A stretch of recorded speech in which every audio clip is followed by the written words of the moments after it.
माननीय सभासदों, माननीय सभापति महोदया जी,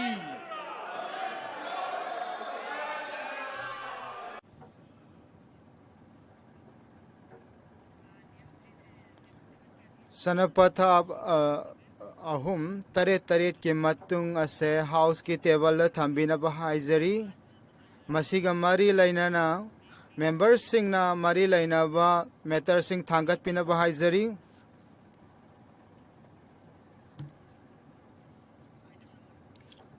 आइटम नंबर 13 टर्बन सरकार यूनिवर्सिटी बिल इकाई खुमनरीबा होम मिनिस्टर इकाई खुमनबा चेयरपर्सन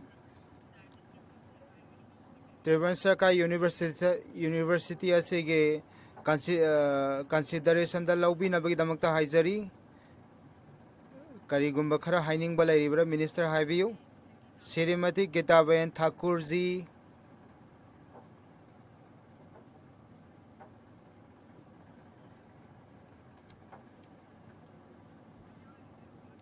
थागतचरी चेयरमैन पर्सन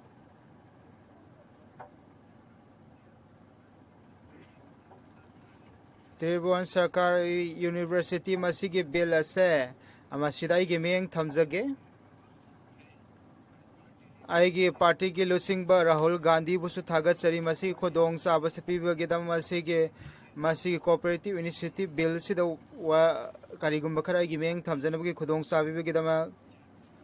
इकाई खुमनरीबा चेयरपर्सन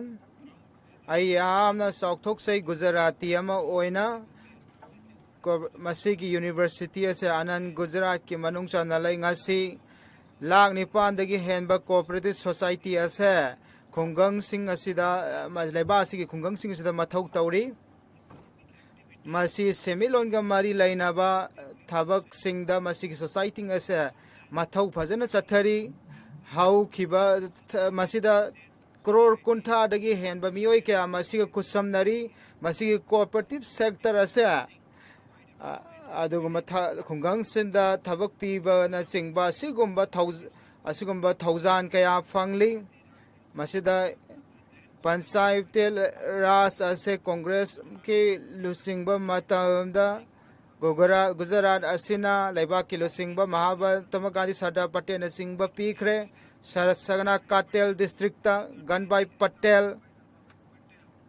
पटेलना बनास डेरी असे मधुदा हौदोकी मसी अखोई संगोंग की पोथोक्ता एशिया के लमदा ख्वाइदगी चावबा अमनी गेबल्सता पटेल असिना सिंगबा लुसिंगबा सिंग असे कांग्रेस की पार्टी दगिनी बरमदुना इन सौथोक्सै मखोइना मी सिंगी याइफनबगिदमा लेप लैतना होनरी मखोइना लोइसंग कया लिंखत पिगी अदुबु लुसिंगबा सिंग असे ngasi दे फजना मथौ तौद्रे ngalingay matamda amasung hujik chaliba matam asida lusingba sing ase adung amasung sakti pairiba sing asina cooperative society asibu lana sizinare makoina khalli madi cooperative society ase yamna liraba company ni aina khalli ad lising ma chamapan amasung chamapan nifu mangada milk contractor na mahaki खुंगंग Singh थंगनाब खुंगंग Singh आनंद संगो मसे खोंकलगा आनंद Thai मसीगे संगो ममन हेंकटप मतमदा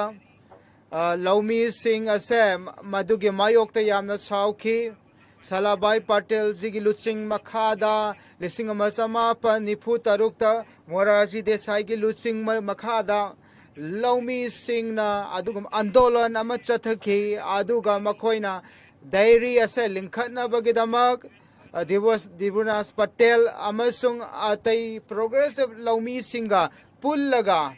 adumba sangong gi oiba society cooperative society ase haudoki masina maram oidana Kera district milk union ase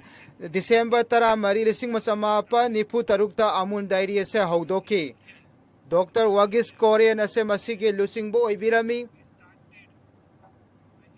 masina tungan ba sanggong ge pothak kya maro masina pothoke masi Wagis Korean ge ma ki khudo ni Amun ase malem ge thakta dukki matik phawre lak ni pan dagi henba cooperative society ase laiba asida thabak tauri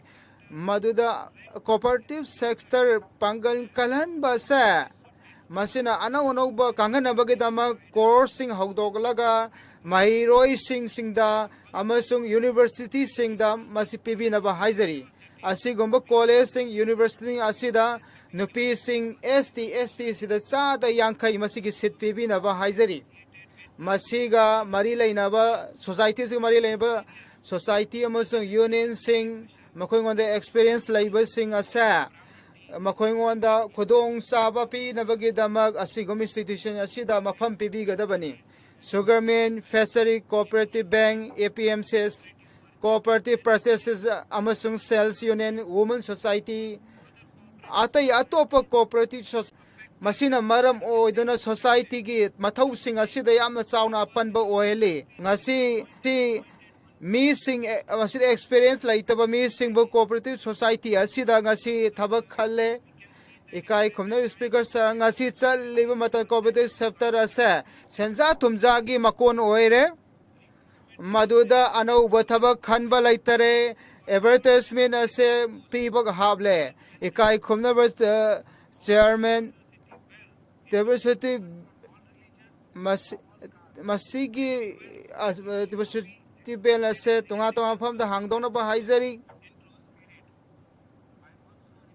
aina mukaso haizari madudi masida contract basis ta thabak khan ba ase tawbiganu mapung pha ba regular oiba thabak ase sugumba university asida thabak hapi na ba haizari ikai khomna ba chairman kanagumba employment mahaki mathau tauringai matamda mangonda achumba wayen thengadaba sa mana wayen loisang da chatnabagi dama khudong sa pibi gadabane ikai khomnarba chairman ma'am aina provision ase sembinaba haizari tribune cooperative university ase masi political da yumpham oidanabagi dama transparent oina thabak taunabagi dama salloiba sing amasung laumi sing amasung mi sing gi yaifanabagi dama maduda core of conduct ase cooperative society thabak tauriba sing da phangan bio haizari maram aduna lainga ki employees sing ase modern call of contact thengnari ba sa phangli ba sa cooperative society thabak tauriba sing da makhoi da asuguma provision ase hapsan binabagi damak ta haizari haukheba tungan ba lainga ki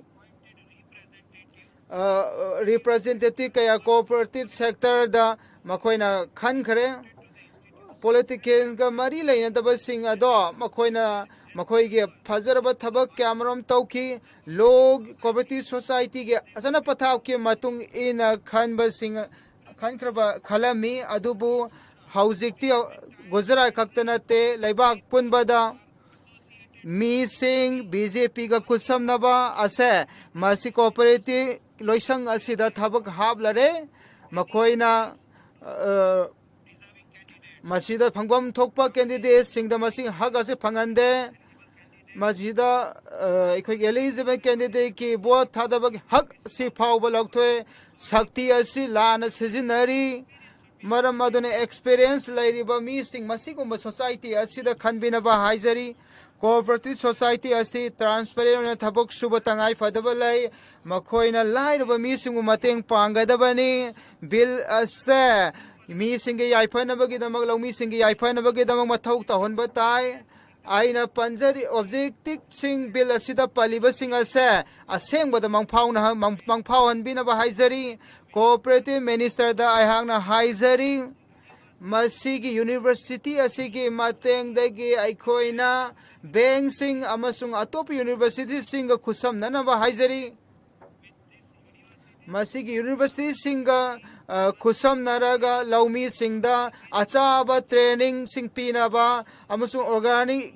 ꯑꯦꯒ꯭ꯔꯤꯀꯜꯆꯔꯒꯤꯗꯃꯛ ꯃꯁꯤꯗ ꯑꯐꯕ ꯃꯔꯨ ꯃꯔꯥꯡꯁꯤꯡ ꯄꯤꯅꯕꯒꯤꯗꯃꯛ ꯃꯤꯁꯤꯡꯕꯨ organic farming ꯇꯧꯅꯕꯒꯤꯗꯃꯛ ꯄꯨꯛꯅꯤꯡ ꯊꯧꯒꯠꯄ ꯇꯉꯥꯏ ꯐꯗꯕ ꯇꯥꯏ ꯑꯩꯈꯣꯏꯅ ꯑꯇꯣꯞꯄ ꯇꯦꯁ ꯂꯦꯝꯍꯧꯔꯤꯕ ꯀꯌꯥ ꯑꯁꯤ ꯄꯥꯡꯊꯣꯛꯅꯕ ꯑꯩꯅ ꯍꯥꯏꯖꯔꯤ ꯏꯀꯥꯏ ꯈꯨꯝꯅꯕ ꯆꯤꯌꯔꯄꯔꯁꯟ ꯕꯅꯁꯀꯇꯥ ꯗꯤꯁꯇ꯭ꯔꯤꯛꯇꯒꯤ ꯑꯩ ꯂꯥꯛꯆꯕꯅꯤ ꯑꯁꯤꯒꯨꯝꯕ ꯗꯤꯁꯇ꯭ꯔꯤꯛ ꯑꯁꯦ ꯁꯪꯒꯣꯝ ꯈ꯭ꯋꯥꯏꯗꯒꯤ ꯌꯥꯝꯅ ꯄꯨꯊꯣꯛꯄ ꯗꯤꯁꯇ꯭ꯔꯤꯛꯅꯤ ꯑꯦꯁꯤꯌꯥꯒꯤ ꯃꯅꯨꯡꯗ ꯀꯔꯣꯔ ꯑꯃꯗꯒꯤ ꯍꯦꯟꯕ ꯂꯤꯇꯔ ꯁꯪꯒꯣꯝ ꯑꯁꯦ ꯃꯍꯥꯛꯀꯤ ꯇꯥꯏꯅꯔꯤꯕ ꯚꯤꯂꯦꯖ ꯈꯨꯡꯒꯪꯁꯤꯡꯗꯒꯤ ꯈꯣꯝꯖꯤꯟꯕ ꯉꯝꯃꯤ ꯑꯩꯈꯣꯏꯅ ꯀꯣꯑꯣꯄꯔꯦꯇꯤꯚ ꯌꯨꯅꯤꯚꯔꯁꯤꯇꯤ ꯑꯁꯤ ꯍꯧꯗꯣꯛꯄ ꯃꯇꯝꯗ ꯕꯅꯁꯈꯥꯇꯥ ꯑꯁꯤ ꯑꯍꯥꯟꯕ ꯃꯤꯠꯌꯦꯡ ꯊꯝꯕꯤꯅꯕ ꯍꯥꯏꯖꯔꯤ ꯃꯁꯤꯒꯤ ꯀꯣꯂꯦꯖ ꯑꯁꯤ ꯕꯅꯁꯈꯥꯇꯥꯗ ꯍꯧꯗꯣꯛꯄꯤꯌꯨ ꯃꯁꯤꯗ ꯇꯣꯉꯥꯟ ꯇꯣꯉꯥꯟꯕ ꯁꯕꯖꯦꯛꯁꯨ ꯍꯧꯗꯣꯛꯅꯕ ꯍꯥꯏꯖꯔꯤ ꯍꯣꯁꯇꯦꯜ ꯑꯁꯤꯁꯨ ꯑꯩꯒꯤ ꯀꯣꯟꯁꯇꯤꯇ꯭ꯌꯨꯟꯁꯤ ꯕꯅꯁꯈꯥꯇꯥꯗ ꯊꯝꯕꯤꯅꯕ ꯍꯥꯏꯖꯔꯤ ꯃꯁꯤꯒꯤ ꯕꯤꯜ ꯇ꯭ꯔꯤꯔꯨꯕꯜ ꯌꯨꯅꯤꯚꯔꯁꯤꯇꯤ ꯑꯁꯤ ꯒꯤ ꯃꯇꯥꯡꯗ ꯈꯟꯅ ꯅꯩꯅꯕꯒꯤ ꯈꯨꯗꯣꯡꯆꯥꯕꯤꯕꯒꯤꯗꯃꯛ ꯑꯩꯅ ꯊꯥꯒꯠꯆꯩ ꯃꯁꯤꯗ ꯃꯈꯣꯏ ꯄꯨꯝꯅꯃꯛꯁꯦ ꯈꯨꯠ ꯁꯝꯅꯗꯕ ꯃꯔꯝꯅ ꯃꯁꯤꯗ ꯆꯥꯎꯈꯠꯄ ꯎꯗꯦ ꯕꯖꯦꯠ 500 crore ꯑꯁꯤ ꯀꯥꯏꯊꯣꯛꯈꯤ ꯑꯩꯅ ꯈꯜꯂꯤ ꯃꯁꯤꯒꯤ ꯁꯦꯛꯇꯔ ꯑꯁꯤ ꯆꯥꯎꯈꯠꯀꯅꯤ ꯃꯁꯤꯒꯤ ꯁꯦꯛꯇꯔ ꯑꯁꯤꯒꯤ ꯃꯄꯥꯟꯗꯒꯤ ꯃꯤꯁꯤꯡꯒꯤꯗꯃꯛ ꯌꯥꯏꯐꯅꯕꯒꯤꯗꯃꯛ ꯊꯕꯛ ꯇꯧꯕ ꯉꯝꯒꯅꯤ ꯍꯥꯏꯅ ꯊꯥꯖꯩ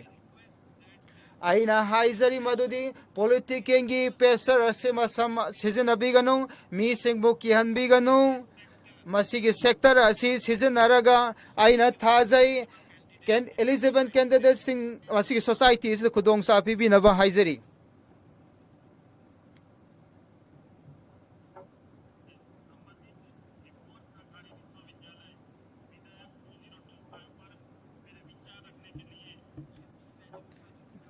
Chairperson Ma'am Tribhuvan Sadai University Bill Lising Ani Kumanga Sida Ngangba Khudongchabi na thagasai masi ahanba cooperative university ni masi laiba asida haudokodoriba aduni Setival Das Patel Mahag ase Malem cooperative ki tabang panda adugumba Lizeni mahaki maming panbasi mahaki university asida panbibagida prime minister Narendra Modi bu thagatchai ani suboina yot kimi Amit Shah ji mahak pusu aya ke thamoi nongdagi thagasai madam chairperson aigi lok sabha constitution anand Tibanandar si lusing makhada masida white revolution asena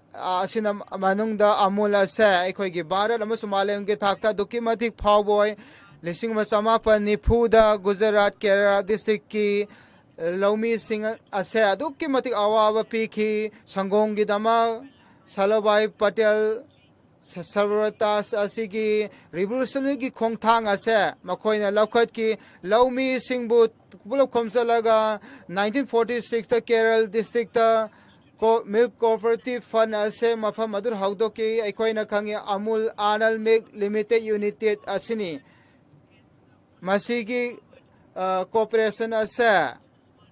apikpa laumi singda hak pina bagi dama amata ngariba lambini mana khangki mi amagi thabak ama haiba wakhalon ase amana laukhiba kholaw aduni masina laumi singbo amuk hana awang mo thada pukhatpangam kani laumi gi semi loan sing kangkhalan phangam kani cooperative ki khongthang ase Bharat ki mafam khudimakta asomna haudoki aumerit ki yamna singtha ningaribu wari asi masina masigi mingzanda Bombay Mill Scheme achau chauba capitalist ki aga thengna ki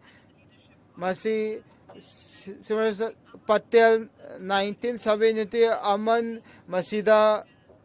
kunga manga supa kumon palan oire masi laiba asida khwaidigi chauba Amul company ni lising amaga lising chamapan humbudra da mana Amul chairman dagi pothaga matungda laumi singda ꯂꯧꯃꯤꯁꯤꯡꯅ ꯃꯉꯣꯟꯗ ꯂꯥꯛ ꯇꯔꯨꯛ ꯄꯤꯈꯤ ꯂꯧꯃꯤꯁꯤꯡꯅ ꯂꯨꯄꯥ ꯈꯥꯏꯅꯔꯒ ꯃꯗꯨꯒꯤ ꯐꯟꯗꯒꯤ ꯇ꯭ꯔꯤꯃꯨꯟꯗꯥꯁ ꯐꯟ ꯑꯁꯦ ꯍꯧꯗꯣꯛꯈꯤ ꯃꯁꯤꯅ ꯁꯣꯝꯗꯨꯅ ꯑꯃꯨꯟ ꯑꯁꯦ ꯍꯧꯗꯣꯛꯀꯦ 250 ꯂꯤꯇꯔ ꯁꯪꯒꯣꯝ ꯑꯁꯦ ꯅꯣꯡꯃꯒꯤ ꯑꯣꯏꯔꯝꯃꯤ ꯉꯁꯤ ꯐꯥꯎꯕꯗ ꯂꯥꯛ 70 ꯁꯪꯒꯣꯝ ꯑꯁꯦ ꯂꯧꯃꯤꯁꯤꯡꯅ ꯄꯨꯊꯣꯛꯄ ꯉꯝꯈ꯭ꯔꯦ 2,38,000 ꯁꯪꯒꯣꯝ ꯑꯁꯦ ꯅꯨꯃꯤꯠ ꯈꯨꯗꯤꯡꯒꯤ ꯑꯣꯏꯅ ꯃꯁꯤꯗ ꯄꯨꯊꯣꯛꯂꯤ ꯃꯁꯤꯗ ꯑꯦꯁꯤꯌꯥꯗ ꯈ꯭ꯋꯥꯏꯗꯒꯤ ꯆꯥꯎꯕ ꯑꯃꯨꯟ ꯀꯣꯑꯣꯄꯔꯦꯇꯤꯚ ꯀꯝꯄꯅꯤꯅꯤ ꯃꯁꯤ ꯑꯗꯨꯒꯨꯝꯕ ꯈꯨꯗꯝ ꯑꯃꯅꯤ ꯀꯣꯑꯣꯄꯔꯦꯇꯤꯚꯀꯤ ꯁꯦꯛꯇꯔꯗ ꯈꯨꯗꯝ ꯑꯣꯏꯅ ꯑꯃꯨꯟ ꯑꯁꯤꯅ ꯑꯩꯈꯣꯏꯒꯤ ꯂꯧꯃꯤꯁꯤꯡꯕꯨ ꯀꯔꯝꯅ ꯄꯥꯡꯒꯜ ꯀꯜꯍꯜꯂꯦꯕ ꯑꯁꯤ ꯑꯩꯈꯣꯏꯅ ꯎꯕ ꯐꯪꯉꯤ ꯃꯈꯣꯏꯅ ꯂꯧꯃꯤꯁꯤꯡꯒꯤ ꯑꯄꯥꯝꯕꯁꯤꯡꯗꯣ ꯑꯃꯨꯜꯅ ꯃꯄꯨꯡ ꯐꯥꯍꯟꯕ ꯉꯝꯃꯤ ꯀꯣꯡꯒ꯭ꯔꯦꯁꯅ ꯁꯛꯇꯤꯅ ꯂꯩꯔꯤꯉꯩ ꯃꯇꯝꯗ ꯂꯧꯃꯤꯅ ꯆꯍꯤ ꯈꯨꯗꯤꯡꯒꯤ 300 crore rupees ꯆꯍꯤ ꯈꯨꯗꯤꯡꯒꯤ ꯐꯪꯉꯤ ꯍꯧꯈꯤꯕꯗꯒꯤ 600 crore ꯕꯣꯅꯁ ꯑꯁꯦ ꯃꯈꯣꯏꯉꯣꯟꯗ ꯄꯤꯈ꯭ꯔꯦ ꯃꯁꯤ ꯌꯥꯝꯅ ꯆꯥꯎꯅ ꯁꯥꯊꯤꯅ ꯍꯣꯡꯕ ꯑꯃꯅꯤ ꯑꯃꯨꯟꯒꯤ ꯈꯨꯗꯝ ꯑꯁꯤ ꯂꯩꯕꯥꯛ ꯄꯨꯝꯅꯃꯛꯇ ꯃꯌꯥꯝ ꯄꯨꯝꯅꯃꯛ ꯈꯪꯅꯔꯤ ꯃꯔꯝ ꯑꯗꯨꯅ ꯃꯁꯤꯒꯤ ꯌꯨꯅꯤꯚꯔꯁꯤꯇꯤꯒꯤ ꯌꯨꯝꯐꯝ ꯑꯁꯤ ꯊꯣꯟꯈ꯭ꯔꯕꯅꯤ ꯃꯦꯗꯥꯝ ꯇ꯭ꯔꯤꯕꯨꯟꯗꯥꯁ ꯄꯇꯦꯜ ꯃꯥꯒꯤ ꯁꯤꯡꯊꯥꯅꯤꯡꯉꯥꯏ ꯑꯣꯏꯔꯤꯕ 1963 ꯔꯃꯟ ꯃꯦꯒꯁꯦꯁꯦ ꯑꯦꯋꯥꯔꯗ ꯑꯁꯤ ꯃꯉꯣꯟꯗ ꯄꯤꯈꯤ 1963 ꯚꯥꯔꯠ ꯁꯔꯀꯥꯔꯅ ꯄꯗꯃ ꯚꯨꯁꯟꯒꯤ ꯏꯀꯥꯏ ꯈꯨꯝꯅꯕꯁꯦ ꯃꯉꯣꯟꯗ ꯄꯤꯈꯤ ꯃꯦꯗꯥꯝ ꯆꯦꯌꯔꯄꯔꯁꯟ ꯃꯍꯥꯛ ꯑꯁꯦ ꯑꯩꯈꯣꯏꯒꯤ ꯑꯥꯏꯀꯣꯟ ꯑꯣꯏꯕ ꯃꯤꯁꯛ ꯑꯃꯅꯤ ꯀooperation ꯑꯁꯤꯕꯨ ꯔꯤꯚꯣꯂꯨꯁꯟꯗ ꯍꯣꯡꯗꯣꯛꯈꯤꯕ ꯃꯤꯁꯛ ꯑꯃꯅꯤ ꯂꯧꯃꯤꯁꯤꯡꯒꯤ ꯃꯪꯂꯥꯟꯁꯤꯡ ꯑꯗꯣ ꯑꯁꯦꯡꯕꯗ ꯑꯣꯟꯊꯣꯛꯈꯤꯕ ꯃꯤꯁꯛ ꯑꯃꯅꯤ ꯀooperationꯒꯤ ꯂꯝꯗ ꯑꯃꯁꯨꯡ ꯋꯥꯏꯠ ꯔꯤꯚꯣꯂꯨꯁꯟ ꯑꯁꯤ ꯃꯁꯤꯒ ꯃꯔꯤ ꯂꯩꯅ ꯃꯍꯥꯛꯀꯤ ꯃꯔꯝꯗ ꯌꯨꯅꯤꯚꯔꯁꯤꯇꯤ ꯑꯁꯦ ꯄꯤꯔꯤꯕꯅꯤ ꯃꯁꯤꯅ ꯃꯍꯥꯛꯅ ꯇꯧꯕꯤꯔꯝꯕ ꯑꯗꯨꯒꯤ ꯏꯀꯥꯏ ꯈꯨꯝꯅꯕ ꯈꯛꯇ ꯅꯠꯇꯦ ꯃꯁꯤꯅ ꯑꯄꯨꯟꯕ ꯀooperativeꯀꯤ ꯁꯦꯛꯇꯔꯗ ꯃꯁꯤꯒ ꯈꯨꯠꯁꯝꯅꯔꯤꯕ ꯃꯤꯁꯤꯡꯗ ꯃꯁꯤ ꯏꯀꯥꯏ ꯈꯨꯝꯅꯒꯗꯧꯔꯤꯕꯅꯤ ꯃꯔꯝ ꯑꯗꯨꯅ ꯑꯩꯒꯤ ꯍꯔꯥꯎꯕ ꯐꯣꯡꯗꯣꯛꯆꯔꯤ ꯂꯩꯕꯥꯛꯀꯤ ꯃꯥꯏꯀꯩꯗꯒꯤ ꯑꯃꯤꯠ ꯁꯥꯍꯖꯤ ꯑꯃꯁꯨꯡ ꯃꯣꯗꯤꯖꯤꯕꯨ ꯃꯦꯝ ꯑꯩ ꯃꯁꯤꯒꯤ ꯌꯨꯅꯤꯚꯔꯁꯤꯇꯤ ꯑꯁꯤꯅ ꯂꯥꯛꯀꯗꯕ ꯃꯇꯝꯗ ꯏꯀꯥꯏ ꯈꯨꯝꯅꯔꯤꯕ ꯃꯣꯗꯤꯖꯤꯒꯤ ꯃꯤꯠꯌꯦꯡ ꯃꯈꯥꯗ ꯃꯁꯥ ꯃꯇꯣꯡꯗ ꯂꯦꯞꯄ ꯉꯝꯒꯅꯤ ꯕꯤꯛꯁꯤꯠ ꯚꯥꯔꯠ ꯑꯁꯦ ꯃꯪꯐꯥꯎꯅꯕ ꯉꯝꯒꯅꯤ ꯂꯩꯕꯥꯛ ꯑꯁꯤꯒꯤ ꯆꯥꯎꯈꯠꯄꯗ ꯑꯆꯧꯕ ꯃꯁꯤꯅ ꯊꯧꯗꯥꯡ ꯂꯧꯒꯅꯤ ꯌꯨꯅꯤꯚꯔꯁꯤꯇꯤꯒꯤ ꯄꯥꯟꯗꯝ ꯑꯁꯤꯅꯤ ꯃꯁꯤꯅ ꯇꯦꯛꯅꯤꯀꯦꯜ ꯏꯗꯨꯀꯦꯁꯟ ꯇ꯭ꯔꯦꯅꯤꯡ ꯑꯃꯁꯨꯡ ꯀooperationsꯗ ꯃꯁꯤꯅ ꯄꯥꯟꯗꯝ ꯊꯝꯒꯅꯤ ꯃꯁꯤꯅ ꯃꯥꯂꯦꯝꯒꯤ ꯑꯣꯏꯅ ꯃꯔꯨ ꯑꯣꯏꯕ ꯀooperatitive ꯔꯤꯁꯔꯁ ꯑꯃꯁꯨꯡ ꯗꯤꯕꯦꯂꯞꯃꯦꯟꯁꯤꯡꯗ ꯑꯆꯧꯕ ꯃꯇꯦꯡ ꯄꯤꯔꯒꯅꯤ ꯒꯚꯔꯟꯃꯦꯟꯠ ꯁꯦꯛꯇꯔꯁꯤꯡꯗ ꯃꯁꯤꯗ ꯑꯦꯛꯁꯄꯔꯠꯁꯤꯡ ꯀꯌꯥ ꯃꯔꯨꯝꯁꯨ ꯑꯁꯤꯒꯨꯝꯕ ꯌꯨꯅꯤꯚꯔꯁꯤꯇꯤ ꯑꯁꯦ ꯃꯥꯂꯦꯝꯒꯤ ꯊꯥꯛꯇ ꯆꯠꯅꯕ ꯌꯥꯕ ꯀooperatitive ꯁꯦꯛꯇꯔꯒꯤ ꯌꯨꯅꯤꯚꯔꯁꯤꯇꯤ ꯑꯣꯏꯒꯅꯤ ꯏꯀꯥꯏꯒꯤ ꯈꯨꯝꯅꯔꯤꯕ ꯑꯃꯤꯠ ꯁꯥꯍꯖꯤꯅ 2012 ꯅꯦꯁꯅꯦꯜ ꯀooperatitive ꯌꯨꯅꯤꯚꯔꯁꯤꯇꯤ ꯑꯁꯦ ꯂꯥꯎꯊꯣꯛꯄꯤꯈꯤ ꯃꯗꯨꯒꯤ ꯀꯟꯐꯔꯦꯟꯁ ꯑꯗꯨꯗ ꯃꯍꯥꯛꯅ ꯃꯁꯤꯒꯤ ꯇꯉꯥꯏ ꯐꯗꯕ ꯑꯁꯤꯒꯨꯝꯕ ꯌꯨꯅꯤꯚꯔꯁꯤꯇꯤ ꯇꯉꯥꯏ ꯐꯗꯕ ꯃꯍꯥꯛꯅ ꯃꯤꯐꯝ ꯊꯝꯈꯤ ꯖꯔꯃꯅꯤ ꯀꯦꯅꯤꯌꯥ ꯅꯆꯤꯡꯕ ꯑꯁꯤꯒꯨꯝꯕ ꯌꯨꯅꯤꯚꯔꯁꯤꯇꯤ ꯑꯁꯦ ꯂꯩꯈ꯭ꯔꯕꯅꯤ ꯀooperationsꯒ ꯃꯔꯤ ꯂꯩꯅꯩ ꯏꯟꯗꯤꯌꯥꯗ ꯑꯩꯈꯣꯏꯅ ꯑꯖꯥꯗꯤꯒ ꯑꯃꯦꯔꯤꯀꯥꯟ ꯑꯁꯦ ꯄꯥꯂꯟ ꯇꯧꯕ ꯃꯇꯝ ꯑꯁꯤ ꯑꯍꯥꯟꯕ ꯂꯣꯏꯁꯪꯅꯤ ꯍꯧꯗꯣꯛꯀꯗꯧꯔꯤꯕ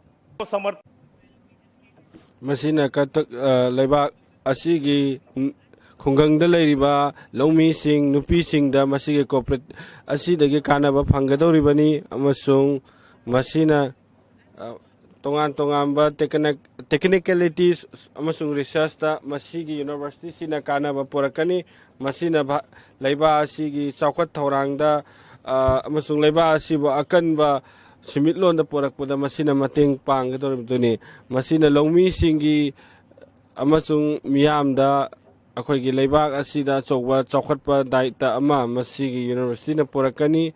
ꯐꯨꯗꯀꯤ ꯃꯇꯥꯡꯗꯕꯨ ꯍꯥꯏꯔꯣ ꯔꯤꯁꯔꯁꯀꯤ ꯃꯇꯥꯡꯗꯕꯨ ꯑꯣꯏꯔꯣ ꯃꯁꯤ ꯏꯍꯥꯟ ꯍꯥꯟꯕ ꯌꯨꯅꯤꯚꯔꯁꯤꯇꯤꯅꯤ ꯂꯩꯕꯥꯛ ꯑꯁꯤꯅ ꯅꯤꯡꯇꯝꯕ ꯆꯍꯤ 85 ꯁꯨꯔꯕ ꯃꯇꯨꯡꯗ ꯂꯩꯕꯥꯛ ꯑꯁꯤꯒꯤ ꯁꯦꯟꯃꯤꯠꯂꯣꯟ ꯑꯃꯁꯨꯡ ꯂꯩꯕꯥꯛ ꯑꯁꯤꯒꯤ ꯆꯥꯎꯈꯠꯂꯤꯕ ꯃꯥꯏꯀꯩ ꯑꯗꯣꯝꯗ ꯗꯥꯏꯇ ꯑꯆꯧꯕ ꯑꯃ ꯌꯨꯅꯤꯚꯔꯁꯤꯇꯤ ꯑꯁꯤꯗꯒꯤ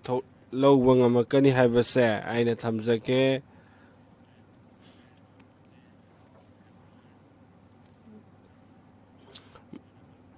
ꯏꯀꯥꯏ ꯈꯨꯝꯅꯖꯔꯕ ꯃꯣꯗꯤꯅ ꯂꯩꯕꯥꯛ ꯑꯁꯤꯒꯤ ꯆꯥꯎꯈꯠꯅꯅꯕꯒꯤꯗꯃꯛ ꯇꯧꯕ ꯗꯥꯏꯇ ꯂꯧꯗꯨꯅ ꯃꯍꯥꯛꯅ ꯂꯥꯛꯂꯤ꯫ ꯑꯁꯤꯒꯨꯝꯕ ꯗꯥꯏꯇꯒꯤ ꯊꯕꯛ ꯑꯁꯦ ꯏꯀꯥꯏ ꯈꯨꯝꯅꯖꯕ ꯂꯨꯆꯤꯡꯕ ꯑꯁꯤꯅ ꯂꯦꯞꯄ ꯂꯩꯇꯅ ꯃꯤꯌꯥꯝꯕꯨ ꯊꯧꯒꯜ ꯇꯧꯗꯨꯅ ꯂꯥꯛꯂꯤ꯫ ꯃꯁꯤ ꯑꯩꯅ ꯊꯥꯖꯕꯅꯤ꯫ ꯏꯀꯥꯏ ꯈꯨꯝꯅꯖꯔꯕ ꯆꯤꯌꯥꯔꯃꯦꯟ ꯃꯦꯝ, ꯃꯁꯤꯒꯤ ꯇꯤꯔꯨꯕꯟ ꯌꯨꯅꯤꯚꯔꯁꯤꯇꯤ ꯑꯁꯦ ꯌꯥꯝꯅ ꯌꯨꯅꯤꯛ ꯑꯣꯏꯕꯅꯤ꯫ ꯑꯩꯈꯣꯏꯒꯤ ꯀꯣꯑꯣꯄꯔꯦꯇꯤꯚꯀꯤ ꯃꯇꯥꯡꯗ ꯃꯍꯩ ꯃꯁꯤꯡ ꯇꯝꯕꯗ, ꯗꯥꯏꯔꯤ ꯐꯤꯁꯔꯤ ꯀꯣꯑꯣꯄꯔꯦꯁꯟꯒꯤ ꯃꯇꯥꯡꯗ ꯑꯃꯁꯨꯡ ꯕꯦꯡꯀꯤꯡ ꯁꯦꯛꯇꯔꯗꯁꯨ ꯃꯁꯤꯒꯤ ꯌꯨꯅꯤꯚꯔꯁꯤꯇꯤꯁꯤꯅ ꯑꯆꯧꯕ ꯃꯍꯩ ꯇꯝꯕ ꯄꯤꯒꯗꯧꯔꯤ꯫ ꯃꯁꯤꯅ ꯇꯣꯉꯥꯟ ꯇꯣꯉꯥꯟꯕ ꯒꯣꯔꯃꯦꯟ ꯁꯦꯛꯇꯔꯒꯤ ꯑꯋꯥꯠꯄ ꯂꯩꯕ ꯀꯌꯥꯁꯨ ꯃꯁꯤꯅ ꯊꯨꯡꯍꯟꯒꯗꯧꯔꯤꯕꯅꯤ꯫ ꯑꯩꯈꯣꯏꯒꯤ ꯀꯣꯑꯣꯄꯔꯦꯇꯤꯚ ꯁꯣꯁꯥꯏꯇꯤꯗ 4ꯗꯒꯤꯅ 5 ꯐꯥꯎꯕ ꯏꯟꯁꯇꯤꯇ꯭ꯌꯨꯁꯟ ꯃꯐꯝ ꯑꯗꯨꯗ ꯍꯥꯡꯗꯧꯔꯤꯕꯅꯤ꯫ ꯑꯗꯨꯒ ꯑꯇꯣꯞꯄ ꯁ꯭ꯇꯦꯠꯁꯤꯡꯗꯁꯨ ꯏꯟꯁꯇꯤꯇ꯭ꯌꯨꯁꯟ ꯑꯩꯈꯣꯏꯒꯤ ꯑꯃꯅꯤꯁꯨ ꯍꯥꯡꯗꯣꯔꯤ꯫ ꯈꯨꯗꯝ ꯑꯣꯏꯅ ꯁꯣꯌꯝꯒꯨꯝꯕ ꯄꯣꯔꯇꯜ ꯑꯁꯤꯅ ꯏꯟꯁꯇꯤꯇ꯭ꯌꯨꯁꯟꯁꯤꯡꯒ ꯈꯨꯠꯁꯝꯅꯗꯨꯅ ꯃꯤꯕꯨ ꯀꯌꯥꯝ ꯀꯥꯟꯅꯕ ꯄꯤꯔꯤ꯫ ꯃꯁꯤꯒꯤ ꯈꯣꯡꯊꯥꯡ ꯑꯁꯤꯅ ꯂꯩꯕꯥꯛ ꯑꯁꯤꯒꯤ ꯆꯥꯎꯈꯠ ꯊꯧꯔꯥꯡꯗ ꯑꯆꯧꯕ ꯗꯥꯏꯇ ꯂꯧꯒꯅꯤ꯫ ꯈꯨꯗꯝ ꯑꯣꯏꯅ ꯐꯔꯇꯤꯂꯥꯏꯖꯔꯒꯤ ꯐꯤꯜꯗꯕꯨ ꯍꯥꯏꯔꯣ, ꯑꯇꯣꯞꯄ ꯂꯧꯎ ꯁꯤꯡꯎꯕꯒꯤ ꯗꯔꯀꯥꯔ ꯂꯩꯕ ꯃꯇꯝꯒ ꯆꯨꯅꯕ ꯊꯕꯛ ꯄꯥꯏꯈꯠꯄꯗ ꯃꯁꯤꯅ ꯀꯥꯟꯅꯕ ꯑꯣꯏꯗꯧꯔꯤ꯫ ꯑꯗꯨꯒ ꯂꯩꯔꯤꯕ ꯃꯇꯝ ꯃꯇꯝꯒꯤ ꯍꯣꯡꯂꯛꯂꯤꯕ ꯁꯤꯡꯅꯕꯁꯤꯡ ꯑꯁꯤꯕꯨ ꯊꯦꯡꯅꯅꯕ ꯂꯧꯎ ꯁꯤꯡꯎꯕꯒꯤ ꯑꯩꯈꯣꯏꯒꯤ ꯇ꯭ꯔꯦꯅꯤꯡꯁꯤꯡ, ꯀ꯭ꯋꯥꯂꯤꯇꯤ ꯇ꯭ꯔꯦꯅꯤꯡꯁꯤꯡ ꯃꯐꯝ ꯑꯁꯤꯗꯒꯤ ꯐꯪꯗꯧꯔꯤ꯫ ꯁꯤꯒꯤ ꯏꯟꯁꯇꯤꯇ꯭ꯌꯨꯁꯟ ꯑꯁꯤꯗꯒꯤ ꯑꯩꯈꯣꯏꯒꯤ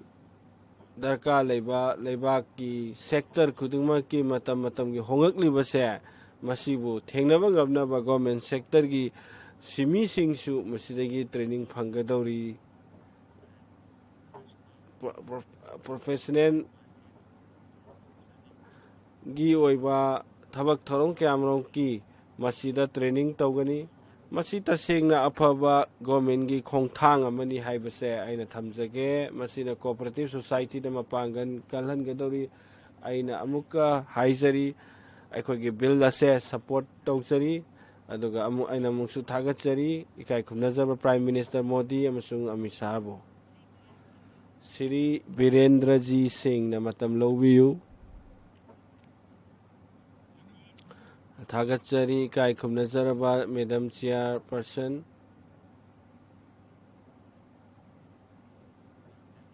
ꯊꯥꯒꯠꯆꯔꯤ ꯃꯦꯗꯥꯝ ꯑꯁꯤꯒꯤ ꯃꯇꯥꯡꯗ ꯑꯩꯈꯣꯏꯒꯤ ꯇ꯭ꯔꯤꯕꯨꯟꯕꯥꯟ ꯁꯍꯀꯔ ꯌꯨꯅꯤꯚꯔꯁꯤꯇꯤꯒꯤ ꯕꯤꯜ ꯑꯁꯤꯒꯤ ꯃꯇꯥꯡꯗ ꯑꯩꯒꯤ ꯁꯃꯥꯖꯋꯥꯗꯤ ꯄꯥꯔꯇꯤꯒꯤ ꯃꯍꯨꯠ ꯁꯤꯜꯂꯒ ꯑꯩꯅ ꯀꯔꯤꯒꯨꯝꯕ ꯈꯔ ꯄ꯭ꯔꯄꯣꯖ ꯇꯧꯕ ꯄꯥꯝꯖꯩ꯫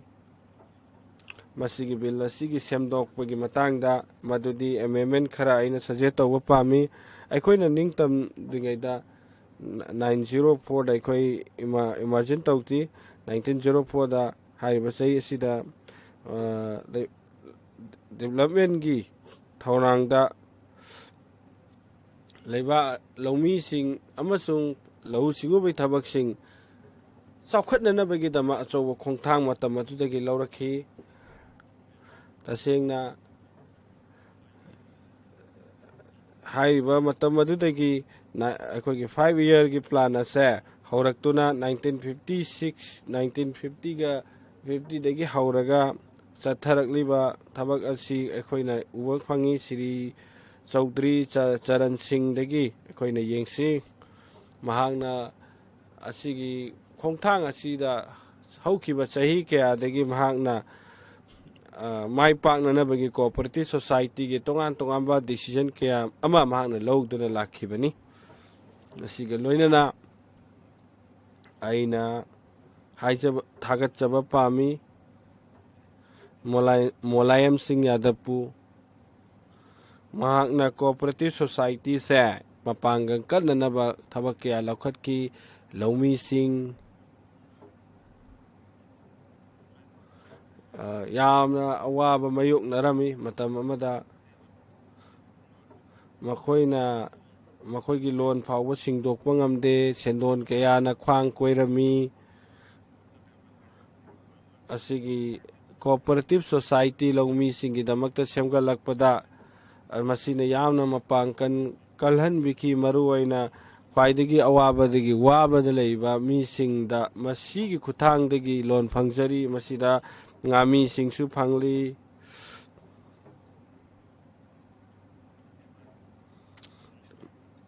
ꯇꯨꯔꯦꯟꯒ ꯃꯔꯤ ꯂꯩꯅꯕ ꯗꯤꯁꯤꯖꯟ ꯀꯌꯥ ꯃꯇꯝ ꯑꯗꯨꯗ ꯃꯍꯥꯛꯅ ꯂꯧꯈꯠꯈꯤ꯫ ꯍꯥꯏꯔꯤꯕ ꯀꯝꯃꯨꯅꯤꯇꯤ ꯀꯣꯑꯣꯄꯔꯦꯇꯤꯞ ꯀꯝꯃꯨꯅꯤꯇꯤꯗ ꯑꯩꯈꯣꯏꯒꯤ ꯔꯤꯚꯔ ꯃꯥꯏꯅꯤꯡꯒꯤ ꯁꯔꯨꯛꯁꯨ ꯃꯁꯤꯒꯤ ꯃꯅꯨꯡꯗ ꯌꯥꯎꯔꯝꯃꯤ꯫ ꯑꯗꯨꯒꯤ ꯃꯇꯨꯡ ꯇꯥꯔꯛꯄꯗ ꯑꯩꯈꯣꯏꯅ ꯁꯪꯒꯣꯝꯒꯤ ꯀꯣꯑꯣꯄꯔꯦꯇꯤꯞ ꯁꯣꯁꯥꯏꯇꯤꯁꯤꯗ ꯂꯥꯛꯈꯤꯕꯅꯤ꯫ ꯃꯁꯤ ꯃꯨꯂꯥꯌꯝꯁꯤꯡ ꯌꯥꯗꯕꯀꯤ ꯃꯇꯝꯗ ꯃꯁꯤ ꯍꯧꯗꯣꯛꯈꯤꯕꯅꯤ꯫ ꯃꯦꯗꯥꯝ, ꯑꯩꯅ ꯁꯤꯒꯤ ꯕꯤꯜ ꯑꯁꯦ ꯑꯩꯅ ꯑꯣꯄꯣꯖ ꯇꯧꯕ ꯄꯥꯝꯃꯤ, ꯃꯔꯝꯗꯤ ꯑꯩꯈꯣꯏꯒꯤ ꯀꯣꯑꯣꯄꯔꯦꯇꯤꯞ ꯁꯣꯁꯥꯏꯇꯤ ꯑꯁꯦ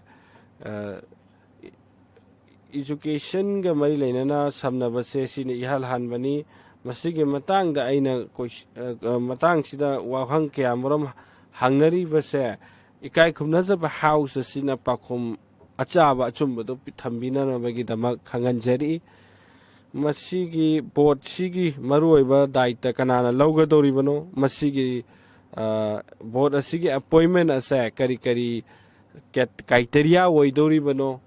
ꯑꯗꯨꯒ ꯂꯧꯃꯤꯁꯤꯡꯒꯤꯗꯃꯛ ꯀꯣꯑꯣꯄꯔꯦꯇꯤꯞ ꯁꯣꯁꯥꯏꯇꯤꯗ ꯂꯩꯔꯤꯕ ꯑꯋꯥꯕꯁꯤꯡ ꯑꯁꯦ ꯀꯃꯥꯏꯅ ꯗꯤꯜ ꯇꯧꯒꯗꯧꯔꯤꯕꯅꯣ ꯍꯥꯏꯕ ꯋꯥꯐꯝꯁꯤꯡ ꯑꯁꯦ ꯑꯩꯅ ꯊꯝꯖꯒꯦ꯫ ꯑꯗꯨꯒ ꯔꯤꯁꯔꯁ ꯗꯤꯕꯦꯂꯞꯃꯦꯟꯒꯤ ꯃꯇꯥꯡꯗ ꯃꯁꯤꯒꯤ ꯗꯥꯏꯔꯤꯡ ꯑꯃꯁꯨꯡ ꯐꯤꯁꯔꯤꯗ ꯊꯕꯛ ꯁꯨꯔꯤꯕꯁꯤꯡꯒꯤ ꯕꯣꯔꯗ ꯃꯦꯝꯕꯔ ꯑꯁꯤꯗ ꯌꯥꯎꯍꯟꯕꯤꯅꯕꯁꯨ ꯊꯝꯖꯒꯦ꯫ ꯑꯗꯨꯒ ꯍꯥꯏꯔꯤꯕ ꯌꯨꯅꯤꯚꯔꯁꯤꯇꯤꯒꯤ ꯁꯦꯂꯦꯕꯁꯁꯦ ꯀꯔꯤꯗ ꯌꯨꯝꯐꯝ ꯑꯣꯏꯗꯧꯔꯤꯕꯅꯣ? ꯑꯗꯨꯒ ꯁꯤꯒꯤ ꯁꯦꯂꯦꯕꯁꯁꯦ ꯑꯩꯈꯣꯏꯒꯤ UGCꯒꯤ ꯔꯨꯜꯗ ꯌꯨꯝꯐꯝ ꯑꯣꯏꯒꯗꯧꯔꯤꯕ꯭ꯔꯥ? ꯂꯥꯛꯀꯗꯧꯕ ꯁꯥꯇ꯭ꯔ ꯁꯥꯇ꯭ꯔꯤꯁꯤꯡ ꯑꯁꯦ ꯀꯔꯝꯕ ꯗꯤꯒ꯭ꯔꯤ ꯐꯪꯗꯧꯔꯤꯕꯅꯣ? ꯐꯪꯒꯗꯧꯔꯤꯕ ꯗꯤꯒ꯭ꯔꯤꯁꯤꯡ ꯑꯁꯤꯅ ꯑꯉꯥꯡꯁꯤꯡ ꯑꯁꯤꯒꯤ ꯂꯥꯛꯀꯗꯧꯕ ꯃꯇꯝꯗ ꯀꯔꯤ ꯊꯕꯛ ꯄꯤꯒꯗꯧꯔꯤꯕꯅꯣ? ꯑꯗꯨꯒ ꯑꯩꯈꯣꯏꯒꯤ ꯂꯩꯕꯥꯛ ꯑꯁꯤꯒꯤ ꯑꯃꯁꯨꯡ ꯑꯇꯣꯞꯄ ꯑꯩꯈꯣꯏꯒꯤ ꯂꯩꯕꯥꯛꯁꯤꯡꯗ ꯁꯤꯒꯤ ꯗꯤꯒ꯭ꯔꯤ ꯁꯥꯔꯇꯤꯐꯤꯀꯦꯠ ꯑꯁꯦ ꯊꯕꯛ ꯐꯪꯕꯗ ꯆꯠꯅꯒꯗꯧꯔꯤꯕ꯭ꯔꯥ? ꯑꯁꯤꯒꯨꯝꯕ ꯀꯣꯏꯁꯟ ꯃꯌꯥꯝ ꯑꯃ ꯍꯪꯅꯔꯛꯂꯤ꯫ ꯑꯗꯨꯒ ꯍꯥꯏꯔꯤꯕ ꯌꯨꯅꯤꯚꯔꯁꯤꯇꯤꯁꯦ ꯑꯣꯇꯣꯅꯣꯃꯁ ꯑꯣꯏꯒꯗꯧꯔꯤꯕ꯭ꯔꯥ? ꯑꯗꯨꯒ ꯁꯤꯒꯤ ꯚꯥꯏꯁ ꯆꯥꯟꯁꯦꯂꯔ ꯑꯦꯄꯣꯏꯟ ꯇꯧꯕꯒꯤ ꯃꯇꯥꯡꯗꯁꯨ ꯄ꯭ꯔꯣꯚꯤꯖꯟ ꯁꯤꯒꯤ ꯕꯤꯜ ꯑꯁꯤꯗ ꯌꯥꯎꯕ ꯎꯗꯦ꯫ ꯑꯗꯨꯒ ꯃꯇꯧ ꯀꯔꯝꯅ ꯃꯁꯤꯒꯤ ꯌꯨꯅꯤꯚꯔꯁꯤꯇꯤ ꯑꯁꯦ ꯀꯔꯝꯅ ꯆꯩꯅꯥꯏꯒꯗꯧꯔꯤꯕꯅꯣ? ꯗꯦꯃꯣꯀ꯭ꯔꯦꯇꯤꯛ ꯑꯣꯏꯕ ꯃꯑꯣꯡꯗ ꯌꯨꯝꯐꯝ ꯑꯣꯏꯒꯗꯧꯔꯤꯕ꯭ꯔꯥ ꯍꯥꯏꯕꯁꯤꯁꯨ ꯑꯩꯅ ꯍꯪꯖꯅꯤꯡꯉꯦ ꯍꯥꯎꯁ ꯑꯁꯤꯗ꯫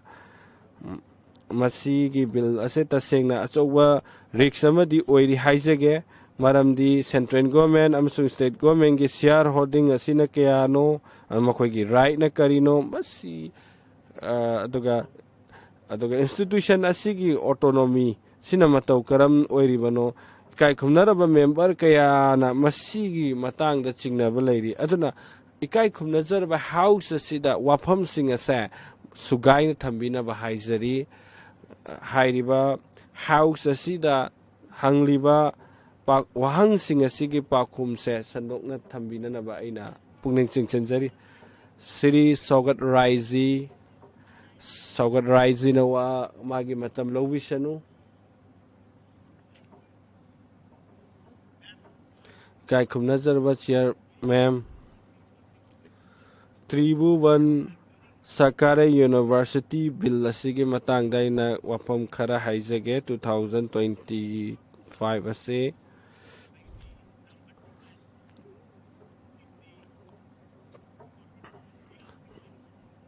ꯒꯣꯔꯃꯦꯟ ꯑꯣꯐ ꯏꯟꯗꯤꯌꯥꯅ ꯁꯤꯒꯤ ꯕꯤꯜ ꯑꯁꯦ ꯄꯨꯊꯣꯛꯂꯤꯕꯅꯤ꯫ ꯃꯣꯗꯤꯅ ꯅꯝꯕꯔ 1ꯅꯤ, ꯑꯃꯤꯠ ꯁꯥꯍꯅ ꯅꯝꯕꯔ 2ꯅꯤ꯫ ꯃꯁꯤ ꯌꯥꯝꯅ ꯐꯕ ꯋꯥꯐꯝꯅꯤ꯫ ꯑꯃꯤꯠ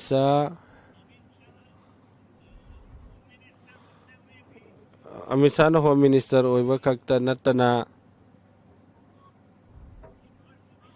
ꯌꯨꯅꯤꯚꯔꯁꯤꯇꯤꯒꯤ यूनिवर्सिटी मतंग अमुक पुनिंग याउसिलक्ली बीजेपी अहानबदा हाइखिबा अदुदगी अइना ताबा वाफम अदु याम फजै तिरुबान पटेन जी असे कोऑपरेटिव मूवमेंट अचौबा दायित्व लौरम्बनी गुजरात हाइखी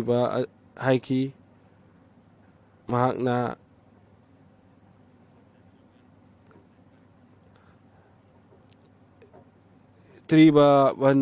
सरकारी यूनिवर्सिटी की बिल असे पोरखी जवाहरलाल नेहरू की रिजिम मतमदा पद्म श्री अवार्ड असे मंगोंदा पीदुना इकाई खुमनखिबनी अइना ngakchaba amadi madam chairman BJP की इकाई खुमनजा मेंबर अमन हाइकी तिरुबाभन जी असे की टेक्निकल वर्क असे अमुन तौखी हान हाइकी मसी तसेंगना सोइबनी हाइजगे डायरी टेक्नोलॉजी के मखादा थबक तौरपनी मपालमदगी लाइक तमलगा लाखी अदुगा कोऑपरेट सोसाइटी दा महाना जॉइन तौखी मैडम आइना खंगते नहांगना फिल्म पामबरा पामतरा बेस्ट फिल्म कोऑपरेटिव साम बेनेगा नपु की महाक लेखिद्रे कुई हौखिबा चई खरा सिदा चई इकुई कुइदना महाकना हाई की नसरुद्दीन उषा से सुमिता पर्सन असे नखोइना उरमलगनी हाउस असिगी फार्मर सिंगना ngasi कोऑपरेटिव सोसाइटी दा जॉइन तौबा होरखी दगा कोऑपरेटिव सोसाइटी से मतौ करमना माई पाखिबगे हाइसे मखोगी वरी से पाव मतम दखांकनी अदुगा खोगी तिरिबोवन हाइसे कांग्रेस की मिनी महाग बीजेपी के मिनते डेरी टेक्नोलॉजी दा महागना चौबा लेबा असिगी दमक पोरकी अदुगा अमूल हाइबसे हौदोकी ngasi अमूल से अखोगी इंडिया की कैथेन दा महागना चौबा दायित्व लौरी अमूल हाइबसे संगोम की प्रोडक्ट नी संगोम दिगी आइसक्रीम सु लै अमूल ना सेमी डायरी इंडस्ट्री की ओइबा प्रोडक्ट सिंग महागना पुथोकली खुदम ओइना दही पानी बटर अमूल हाइरिबसिंग सेमे मसी यामना माई पाकपगी वारी अमनी लेबाक असिगी इतिहासता आइगे अकीबा अदुदि अमिशाना पोरकपसिनी ख्वाई किजरिबसी मरमदी मसीगी बिल असे अमुनगी ऑटोनोमी की मखादनी मसी इंडिपेंडेंट लोइना लेबा बॉडी अमनी मदुगा मसी लाइफ कोऑपरेटिव की मखादा लई मसी तसेंगना खुदोंग थिनिंगाइनी बीजेपी गवर्नमेंट असिना मखोइगी पावर असी मखोइगी खुबांग नुंगदा थंबा खक्तबगी मिंगदा मखोइना लैरी मखोइगी खुबांग नुंगदा थंबा पावर की मतुंग इना मखोइना लाइफ कोऑपरेटिव सोसाइटी की ऑटोनोमी से लौथोकनबा तौरबरा हाइबगी अकीबदो अइना लैजै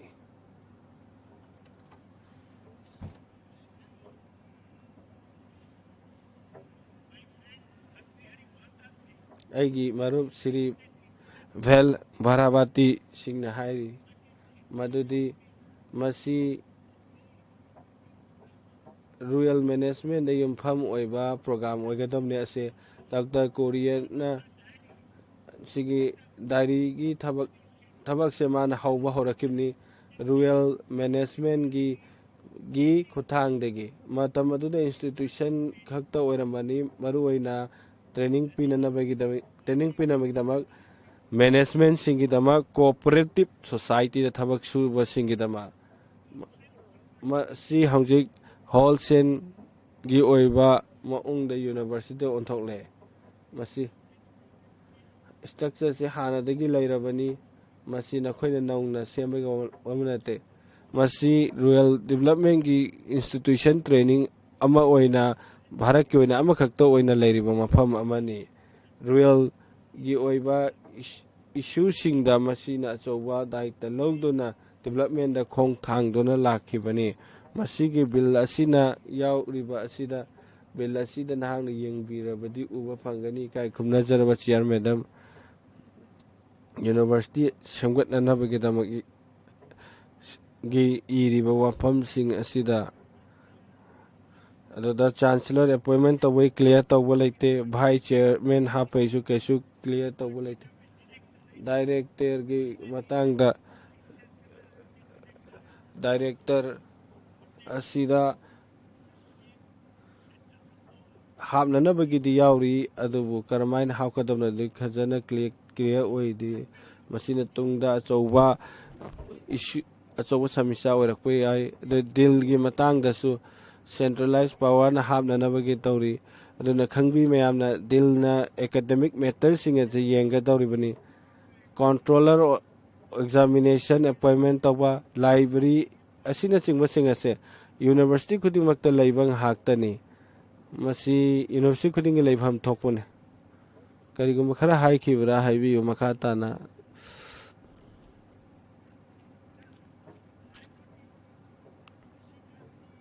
ꯔꯤꯁꯤꯀꯥꯟꯇꯤ ꯑꯣꯄꯣꯖꯤꯁꯟꯕꯨ ꯗꯤꯁꯇꯔꯕ ꯇꯧꯅꯕꯒꯤꯗꯃꯛ ꯂꯩꯔꯕꯅꯤ ꯔꯤꯁꯤꯀꯥꯟꯖꯤꯠ ꯑꯁꯤ ꯑꯣꯄꯣꯖꯤꯁꯟꯅ ꯉꯥꯡꯕ ꯃꯇꯝꯗ ꯔꯤꯁꯤꯀꯥꯟꯖꯤꯠꯁꯤꯡ ꯑꯁꯤ ꯃꯍꯥꯛꯅ ꯊꯤꯡꯕ ꯗꯤꯁꯇꯔꯕ ꯇꯧꯕ ꯑꯁꯤ ꯃꯥꯒꯤ ꯊꯕꯛ ꯑꯣꯏꯅ ꯎꯔꯤ ꯃꯁꯤ ꯇꯧꯐꯝ ꯊꯣꯛꯇꯦ ꯔꯤꯁꯤꯀꯥꯟꯖꯤ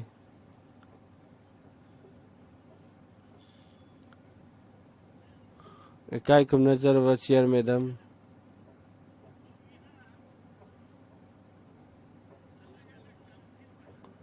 तोान तोान काउंसिल क्या मरम सेमली capacity building research and development council मसीसिंग असे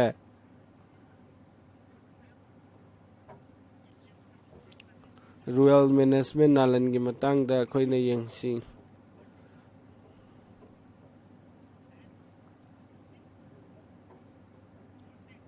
सिगी अखोइना सेंटर अमदा युमफम ओइरकांदा हाइरिबा कोऑपरेटिव एजुकेशन कोऑपरेटिव मैनेजमेंट असीसिंग असे मपुंग फाना पांगथोक्तुना लाक्लिबनी मसीसिंग असे महाराष्ट्र से खुदम अमनी सुगर कोवर की मसीदा यामना चावना माई पाकपुद खोइना उबा फंगी मसे तसेंगना अचौबा खुदम अमनी माई पाकिबगी कोऑपरेटिव सोसाइटी की महाराष्ट्र की सुगर मिल से अखोइना यंगसी हंगसे अखोइना यंगसे उत्तर प्रदेश तसु अचौबा मसिंग सुगर मिल कयामरम लेरी मखोइसिंग असे यंगसे उत्तर प्रदेश दा मखोइसिंग असे मैनेज तौबते कोऑपरेटिव सिंगना मसी फजन मैनेज तौने कोऑपरेट ना मसी सिंग असे चलाइबनी चेन मैनेजर की खुतांग देगे मसे ख्वाइदगी चाउरबा खुदमनी अमूलसु अमनी अइना नहाकी मतुंगिना मतम अदुदि लोरे अइना हाइजरी मतम खरा पिबिनाबा थागचरी प्लीज चांबिदुना मतम खरा हापियो अइ लोसिनजके अमसा दैना हंगजबा पामे मदुदि पावर मैन हाइना मयामजु खंगने कनाबु हापचिनबा अमबु लौथोकपा हाइसे माइगे थबकनी महागना मसी हाप लगा लोसिनजरगे वही असी हाप याहनबियो मैम प्लीज यूनिवर्सिटी असी ऑटोनॉमी ओहनबी एकेडमिक ऑटोनॉमी ओहनबियो एडमिनिस्ट्रेटिव ऑटोनॉमी ओहनबियो मैनेजरियन ऑटोनॉमी ओहनबियो सेंट्रल गवर्नमेंट मसीदा इंटरफियर तौहनबिगनु यूनिवर्सिटी की थबक थोरम सिंगसिदा मखोइना प्रॉमिस तौबो ओइरबदी बिल से आइना सपोर्ट तौजगनी थैंक यू मैम 94 कनांगा मामना ngang pamatam da masi bill adugi manung changada mitsana tawriba aduga tawba tawda bahaba myam ase ngang ba yade mahag ase mi amattegi makhada laibane te mi amattegi ayaba nate masi cooperation ke minister orgada bani madam ꯃꯁꯤꯒꯨꯝꯕ ꯃꯌꯥꯝ ꯉꯥꯡꯉꯛꯄꯁꯦ ꯃꯤꯁꯥꯖꯤꯒꯤ ꯃꯇꯥꯡꯗ ꯃꯁꯤ ꯑꯩꯈꯣꯏꯅ ꯆꯦꯛꯁꯤꯟꯒꯗꯕꯅꯤ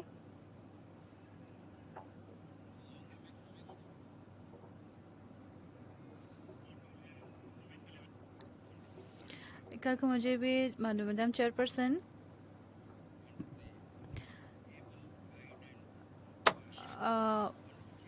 chief minister Tamil Nadu की chief minister लिचिंग मखादा सिम Shri M K Stalin की मखादा मसीगे बिल असे त्रिभुवन यूनिवर्सिटी कोऑपरेटिव यूनिवर्सिटी की बिल नी अदो अहांगना हांगजनिंगली बासे मसीगे बिल असे ममिंग असे हिंदी दा ओइबा मतम दा सहकारी ना हाइजगे मदुदी कोऑपरेशन नी मखा ताबदा इना खंगजनिंग खंगलेबा मदुदी मसीगे बीजेपी की लेंगा असिना मखोइने हिंदी ऐसे पुसलकपा पामे अदो मखोइने पामजदे मसिग मतंगदा अखोइ खन्नब पामदे फरे बिल सिगे मतंगदा खन्नरसी मसी मरुइना ट्रेनिंग तौनबा थिजन हमजनबा लाइसु तमनबा अदो कोऑपरेटिव सेक्टर दा मदुगी दमक्तनी अदुगा मसिदा यूनिवर्सिटी गिदमक्तसु अखोइना मियेंग चंगली मसिदा त्रिभुवन कोऑपरेटिव यूनिवर्सिटी अना थोली मसि लाइबा अस्सी की ओइबा पुनबगी येंग चंगकफम अदुंगबा बिल अमा ओइरिबनी मसिगी यूनिवर्सिटी सिदा कोऑपरेटिव एजुकेशन फंगननबा अदुगा थेजन हमजनबा याननबा गिदमक्तनी मसिनि हान बा अदुगुंबा यूनिवर्सिटी मो ओइरिबनी तमिलनाडु से हौकी बचै गा यादगी मसि कोऑपरेटिव सेक्टर सिदा अदुम खुइना चपमिनरंगा लाक्लिबनी मसिगी मखादे कोऑपरेटिव लोन अदगी बे अदुगा एजुकेशन की ओइबा लोन कया क्या अमा अदुम पिरंगा लाक्लिबनी अदु तमिलनाडु असिना मसिगदमक्तसु हुजि ममिंग चटली कोऑपरेशन की दमक्तसु 1.65 लाख कोऑपरेटिव सोसाइटी लाइबगा लोइना मसि मंगजिन थारी करोड़ अनि हेनबगी मेंबर्स अदुम हुजि लाइरकनबगी ममी तमलकली मसि तमिलनाडु की दमक्तदि कोऑपरेटिव सोसाइटी अबसे अमना मरुइबनी युम साबदबु ओइरो दुगा टॉप सेक्टर दबु ओइरो अदुकी मतेंग पांगली सेमिटलोन दबु ओइरो अदुगा समाज के चाखुतपदबु ओइरो मयाम मतेंग पांगली कोऑपरेटिव सोसाइटी सिंग असे मसि खुदम ममनी कोऑपरेटिव सोसाइटी असे मसि अखोइगी अदुगुम ख्वाइदगी ममिंग चटपा ख्वाइदगी चाखुतपा मतम अमगी खुदम ममनी संगोम पुथोकपदबु ओइरो तो अतोप सेक्टर दबु ओइरो क्रोर कया कया गे सनफम चंगलगा अदुगा से पुथोकलकलिबनी कोइ चाखलकलिबनी हजिक माइ पाकलबा इंस्टीट्यूशन अमा ओरिबनी गसि कोऑपरेटिव सोसाइटी असी मतांगस्ता आइना हाइजनिंग बासे मदर कुरुचि से अदुगुम मफम अमनी अदुगा तारापुरम कांगयम हाबन चिंगबसी असेंबली कॉन्स्टिट्यूशन नी मसिदा संगोम पुथोकपा गे मफम कया अमा लै हेना मयामदगी हेना पुथोकपा मियोय अमाखक लै महा से चिन्या पारेमदा पोकपनी अदुगा महासी कोऑपरेटिव मेंटर ओइना खंगने एसके पारामेश्वरम नि महा के ममिंग असी आइना मा पुनिंग सिंग जनिंगी महासी मंगजिन थाबा कोऑपरेटिव की मंगजिन थाबा मयोय अमनी महासी संगोम की यूनियन की मपा हाइना खोइ तमिलनाडु द खंगनरिबनी महा की ममिंग चटपा ममांग मंगजिल थाबा थबक थोरम मयाम दो गिदमक्तसु अखुइना मना पिरगा इकाय खुमनरिबनी कोऑपरेटिव सोसाइटी अखुइगी स्टेट की असीदा महांगना एमपीपीसी की चीफ मिनिस्टर चेयरमैन ओइनिंगैदा 5000 की लौमी सिंग असिदा महांगना पाउताक पिखी मदुराइदा अदुगा वेटरनरी यूनिवर्सिटी फिशरी यूनिवर्सिटी ने चिंगबदसु महांगना ट्रेनिंग पिबिखी पाउताक पिबिखी वैकुन मेटा नेशनल मैनेजमेंट यूनिवर्सिटी असी हौजिक थबक तौरी मस 1964 दगी तौरगा लाकपनी मसिना कोऑपरेशन दा कोर्स म पीरी त्रिभुवन कोऑपरेटिव सोसाइटी दा अनौ बोइना ओइरिबसे मसिक यूनिवर्सिटी सिदा काइनो हाबा मतम दा मसिना हाना लाइजरमलबा इंस्टीट्यूशन मयाम दो अदुदा अनौ यूनिवर्सिटी म लिंखलकलिबनी अदुगा मदुगा हौरफम सिंग अदो गुजरात चैनल लिंक तौरी कोऑपरेटिव सोसाइटी असे अखोइगा लैबा असिदा लैरिबा से गुजरात तक तंग अदुमना मिनिंग चंगली आईआरएमए इंस्टीट्यूट रूरल मैनेजमेंट की असी अखोइना याबिना बिदम ता हाइजखिबा लैरबनी अदुगा अतोब इंस्टीट्यूशन के आमसु सागतना बिदम ता हाइजखिबा लैरबनी फिशरी की इंस्टीट्यूशन असे अतोप मिटिंग कया चंगली मसिदा यूनिवर्सिटी असि कैंपस असि खुना सेंब मतमदा मैडम मिनिट अमखद पीबीखो कोऑपरेटिव सेक्टर दा तमिलनाडु असि ख्वाइदिगी मंजिल थारी अदुबो संगोम असि खुना सिगदमक्ता संगोम असि मतंगददी लेंगाकना थाजब अमता पीदे अदुगा खंद बिबसमता लेते 6000 crore की टर्नओवर अम ओरिबनी असि बिल असि सिना ख्वाइदिगी चौबा अखोइगी स्टेट असिना चलाइबा ऑर्गेनाइजेशन अमनी टीएनएससी बैंक असि 23 डिस्ट्रिक्ट कोऑपरेटिव बैंक लाइरे सिग मखादा अदुगा 4000 की जगह सिंग दसु प्राइमरी कोऑपरेटिव बैंक लाइरी बनी मखोय असिना फाइनेंशियल सर्विसेज मयाम मलोमी सिंगदा पीरी डॉक्टर कालिंगन चीफ मिनिस्टर तमिलनाडु की ओबे मतमदा महकना फार्म लोन खुदिंगमक महंगना सिंगतोकनाबगिदमक्ता लंबी पीखी अदुबो मोदी जी की लिचिंग मखाददी लोन मखल अमता सिंगकोक हन्नबगी सिंगदोकनाबगिदमक्ता लंबी सिंगी सिसिनदे खनबिदे अदुगा खुगी चीफ मिनिस्टर स्टालिन नदी इंटरेस्ट याउदबा लोन गिदमक्ता महंगना थबक तौरी तमिलनाडु से लाइक तंबदा मतेंग पांगनबदा दुकी मति अखोय यामना चाउक मंजिंग थाबा स्टेट अमनी स्टेट की इन्वेस्टमेंट से तमिलनाडु दा मसी खितंग मियेंग चंगबा मथौ ताई अदुगा अखोय तमिलनाडु की थबक थौरम मयाम दसु खितंग मरु ओइना खनबि मथौ ताई मसीगी बिल असि तसिंगना मसिदती माइस म पाक त्रबने हैना खली यूनिवर्सिटी की सिलेबस कोर्स असिदशु अतोप स्टेट की एक्सपीरियंस अमते याउदे अखोई से गुजरात की तोंगाले अखोई खंगजे अखोई क्रॉप लोकलाइजेशन न चिंगबा दुग रिसर्च मॉडल की एजुकेशन जे अखोई लई अखोई गुजरात की मॉडल से लेबा की मफम अतन इनबदो न को इनबा पामजदे कोऑपरेटिव एजुकेशन दसु स्टेट का यामले इंस्टीट्यूट के यामले मतेंग पांगनाबा मफम के आमलै अवसि कोऑपरेटिव सेक्टर सिगे मरु से अखोइगी असिदा अखोइगी इंडिया से ममंगजिल थारी गुजरात यूनिवर्सिटी में सागत मतमदा तमिलनाडु से महाराष्ट्र से केरला से मिराइ रे हाइबन लौबे यारे मखोइ से अदुमना नाथेरगा थंबीबनी अदमसिगी स्टेट सिंग 30% कोऑपरेटिव की खुथांगदगी अखोइगी समाज ता पीरिबनी कानाबा अदुगा यूनिवर्सिटी की रूलिंग असे मरुइना स्टाफ सिंग असिगे खुदुंग चादबा लैरिबनी मखोइना हाइसिंग वाटपगी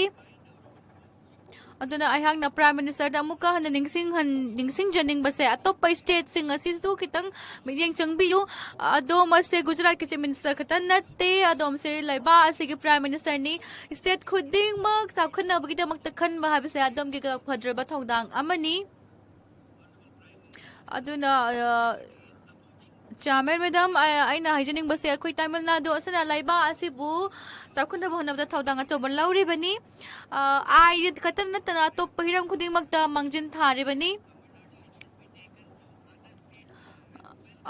तमिलनाडु के खतन नतना तो पै स्टेट सिंग दसु मियेंग चंगबियु हाबसा आइना हाइजगे मसिना अखोइगी लाइबा से कंचिन हनबदा चाखुरम मतेंग पांगदरबिन थागचरी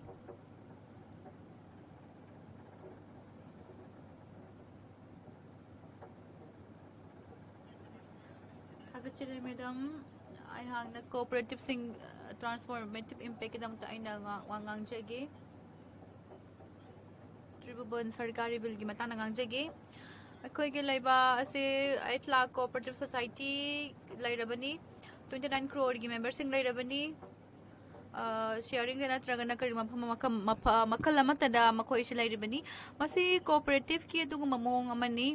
Ina aina hygienic base 2021 फाउदा मिनिस्ट्री ऑफ कॉर्पोरेशन लाइते कोई गलंगता अदबोल प्राइम मिनिस्टर की अदुगा अमित शाह जी की चिंग मखादा कोई गलंगांगना ऐतिहासिक ओरबा खोंथांग पाइखली जुलाई 6 2021 दा ꯃꯁꯛ ꯈꯪꯕꯤꯈ꯭ꯔꯕꯅꯤ ꯏꯟꯇꯔꯅꯦꯁꯅꯦꯜꯒꯤ ꯑꯣꯏꯕ ꯊꯥꯛꯇ ꯑꯗꯨꯒ ꯃꯈꯣꯏꯅ ꯇꯧꯔꯤꯕ ꯃꯌꯥꯝꯁꯦ GDPꯗ ꯃꯁꯤ ꯑꯁꯤꯁꯨ ꯃꯁꯛ ꯈꯪꯂꯕꯅꯤ ꯑꯩꯍꯥꯛꯅ ꯀꯔꯤꯒꯨꯝꯕ ꯈꯔ ꯑꯩꯈꯣꯏꯅ ꯃꯥꯏ ꯄꯥꯛꯈꯤꯕ ꯈꯔ ꯍꯥꯏꯖꯒꯦ ꯑꯩꯈꯣꯏꯒꯤ ꯄꯨꯋꯥꯔꯤꯗ 56ꯀꯤ ꯑꯣꯏꯕ ꯑꯩꯈꯣꯏꯒꯤ ꯆꯥꯎꯈꯠ ꯊꯧꯔꯥꯡ ꯄꯥꯏꯈꯠꯈ꯭ꯔꯦ ꯈꯣꯡꯊꯥꯡ ꯀꯌꯥ ꯄꯥꯏꯈꯠꯈ꯭ꯔꯦ ꯒꯣꯗꯥꯎꯟꯅꯆꯤꯡꯕꯁꯨ ꯑꯗꯨꯒ ꯃꯍꯩ ꯃꯔꯣꯡ ꯃꯌꯥꯝ ꯑꯃꯒꯤꯁꯨ ꯄꯥꯏꯈꯠꯈ꯭ꯔꯦ ꯔꯤꯐꯣꯔꯝ ꯀꯌꯥ ꯑꯃꯁꯨ ꯄꯥꯏꯈꯠꯈ꯭ꯔꯦ ꯑꯗꯨꯒ ꯑꯣꯏꯜ ꯃꯥꯔꯀꯦꯇꯤꯡ ꯀꯝꯄꯦꯅꯤ ꯑꯁꯤꯅꯁꯨ ꯑꯗꯨꯒ ꯁꯨꯒꯔꯒꯤ ꯑꯣꯏꯕ ꯃꯥꯔꯀꯦꯇꯤꯡꯗꯁꯨ ꯑꯗꯨꯛꯀꯤ ꯃꯇꯤꯛ ꯃꯇꯦꯡ ꯄꯥꯡꯈ꯭ꯔꯦ ꯌꯥꯝꯅ ꯆꯥꯎꯈꯠꯍꯜꯂꯛꯈ꯭ꯔꯦ ꯑꯁꯤꯒꯨꯝꯕ ꯈꯣꯡꯊꯥꯡ ꯃꯌꯥꯝ ꯑꯁꯦ ꯂꯩꯉꯥꯛ ꯑꯁꯤꯒꯤ ꯀꯠꯊꯣꯛꯄ ꯑꯃ ꯌꯥꯎꯕ ꯈꯣꯡꯊꯥꯡꯗꯨꯅꯅꯤ ꯑꯗꯨꯗꯨꯒ ꯇ꯭ꯔꯤꯕꯨꯅꯦꯜ ꯁꯔꯀꯥꯔꯤ ꯕꯤꯜ ꯑꯁꯤꯅ ꯑꯩꯈꯣꯏꯒꯤ ꯂꯩꯉꯥꯛ ꯑꯁꯤꯒꯤ ꯏꯍꯥꯟ ꯍꯥꯟꯕ ꯀꯣꯑꯣꯄꯔꯦꯇꯤꯕ ꯌꯨꯅꯤꯚꯔꯁꯤꯇꯤ ꯑꯃ ꯂꯤꯡꯈꯠꯅꯕꯒꯤ ꯍꯧꯖꯤꯛ ꯁꯦꯝ ꯁꯥꯔꯤ ꯃꯁꯤ ꯈ꯭ꯋꯥꯏꯗꯒꯤ ꯃꯔꯨꯑꯣꯏꯕꯅꯤ ꯃꯁꯤꯒꯤ ꯌꯨꯅꯤꯚꯔꯁꯤꯇꯤ ꯑꯁꯤꯅ ꯁ꯭ꯀꯤꯜ ꯂꯩꯇꯕ ꯑꯗꯨꯒ ꯍꯩꯊꯣꯏ ꯁꯤꯡꯊꯣꯏꯗꯕ ꯃꯌꯥꯝꯗ ꯑꯗꯨꯒ ꯍꯩꯊꯣꯏ ꯁꯤꯡꯊꯣꯏꯍꯟꯅꯕꯗ ꯃꯇꯦꯡ ꯄꯥꯡꯒꯗꯧꯔꯤꯕꯅꯤ ꯃꯁꯤꯅ ꯆꯥꯎꯈꯠꯍꯜꯂꯛꯅꯕꯗ ꯑꯗꯨꯒ ꯏꯝꯄ꯭ꯂꯣꯌꯤꯁꯤꯡꯒꯤ ꯍꯩꯁꯤꯡꯕꯗ ꯃꯇꯦꯡ ꯄꯥꯡꯒꯅꯤꯅ ꯈꯜꯂꯤ ꯀꯣꯑꯣꯄꯔꯦꯇꯤꯕꯀꯤ ꯏꯖꯨꯀꯦꯁꯟꯗ ꯍꯥꯏꯔꯁꯤ ꯑꯗꯨꯅꯁꯨ ꯃꯁꯤꯒꯤ ꯃꯈꯣꯏꯒꯤ ꯍꯩꯖ ꯁꯤꯡꯖꯕ ꯑꯗꯣ ꯍꯦꯟꯅ ꯃꯥꯏ ꯄꯥꯛꯄ ꯃꯑꯣꯡꯗ ꯁꯤꯖꯤꯟꯅꯕ ꯌꯥꯅꯕ ꯃꯑꯣꯡꯗ ꯍꯣꯠꯅꯕꯗ ꯃꯇꯦꯡ ꯄꯥꯡꯒꯗꯧꯔꯤꯕꯅꯤ ꯑꯟꯃꯣꯜ ꯏꯐꯀꯣ ꯅꯟꯖꯤꯅꯤꯅꯆꯤꯡꯕ ꯃꯌꯥꯝꯒꯤ ꯃꯥꯏ ꯄꯥꯛꯄꯒꯤ ꯋꯥꯔꯤ ꯇꯥꯈ꯭ꯔꯦ ꯑꯩꯈꯣꯏꯅ ꯑꯩꯍꯥꯛꯅ ꯀꯔꯤꯒꯨꯝꯕ ꯈꯔꯒ ꯑꯣꯕꯖꯦꯛꯇꯤꯚ ꯈꯔꯒ ꯍꯥꯏꯖꯈꯤꯒꯦ ꯀꯣꯑꯣꯄꯔꯦꯇꯤভ ꯁꯦꯛꯇꯔꯁꯤꯡ ꯑꯁꯤꯕꯨ ꯍꯦꯟꯒꯠꯍꯟꯅꯕ ꯑꯗꯨꯒ ꯄ꯭ꯔꯣꯐꯦꯁꯅꯦꯂꯤꯖꯝ ꯑꯗꯨꯒ ꯃꯦꯟ ꯄꯥꯋꯔꯒꯤ ꯑꯋꯥꯠꯄ ꯃꯌꯥꯝ ꯑꯃ ꯑꯗꯨ ꯀ꯭ꯋꯥꯂꯤꯇꯤ ꯃꯌꯥꯝ ꯑꯃꯁꯦ ꯐꯖꯅ ꯌꯦꯡꯅꯕꯒꯤꯗꯃꯛꯇ ꯍꯥꯏꯖꯒꯦ ꯑꯗꯨꯒ ꯁꯦꯛꯇꯔꯒꯤ ꯑꯈꯟꯅꯕ ꯁ꯭ꯀꯨꯜꯁꯤꯡ ꯂꯤꯡꯈꯠꯄꯒꯤꯁꯨ ꯍꯥꯏꯖꯒꯦ ꯗꯥꯏꯔꯤꯒꯤꯕꯨ ꯑꯣꯏꯔꯣ ꯕꯦꯡꯀꯤꯡꯒꯤꯕꯨ ꯑꯣꯏꯔꯣ ꯀꯣꯑꯣꯄꯔꯦꯇꯤভ ꯐꯥꯏꯅꯥꯟꯁꯀꯤ ꯑꯣꯏꯔꯣ ꯑꯣꯖꯦꯠꯄꯨ ꯑꯣꯏꯔꯣ ꯃꯌꯥꯝꯁꯦ ꯑꯩꯈꯣꯏ ꯂꯣꯏꯅꯃꯛ ꯂꯧꯁꯤꯟꯖꯒꯅꯤ ꯑꯗꯨꯒ cooperative institution affiliate ꯇꯧꯕꯒꯤ ꯃꯇꯥꯡꯗꯁꯨ ꯁ꯭ꯇꯦꯠ ꯈꯨꯗꯤꯡꯃꯛꯀꯤꯗ ꯑꯩꯈꯣꯏꯅ ꯃꯤꯠꯌꯦꯡ ꯆꯪꯖꯒꯅꯤ ꯐꯤꯁꯔꯤꯒꯤ ꯇ꯭ꯔꯦꯅꯤꯡ ꯁ꯭ꯀꯨꯜ ꯑꯃ ꯑꯩꯈꯣꯏꯒꯤ ꯑꯟꯙ꯭ꯔ ꯄ꯭ꯔꯗꯦꯁꯀꯤ ꯁ꯭ꯇꯦꯠꯇ ꯑꯩꯈꯣꯏ ꯂꯧꯁꯤꯟꯖꯒꯅꯤ ꯃꯁꯤꯗ ꯆꯞ ꯆꯥꯕ ꯑꯩꯈꯣꯏ ꯀ꯭ꯋꯥꯂꯤꯇꯤꯗ ꯐꯖꯅ ꯉꯥꯛꯀꯅꯤ ꯑꯩꯈꯣꯏꯒꯤ ꯃꯤꯅꯤꯁꯇꯔꯗ ꯑꯩꯅ ꯍꯥꯏꯖꯅꯤꯡꯕ ꯑꯁꯤ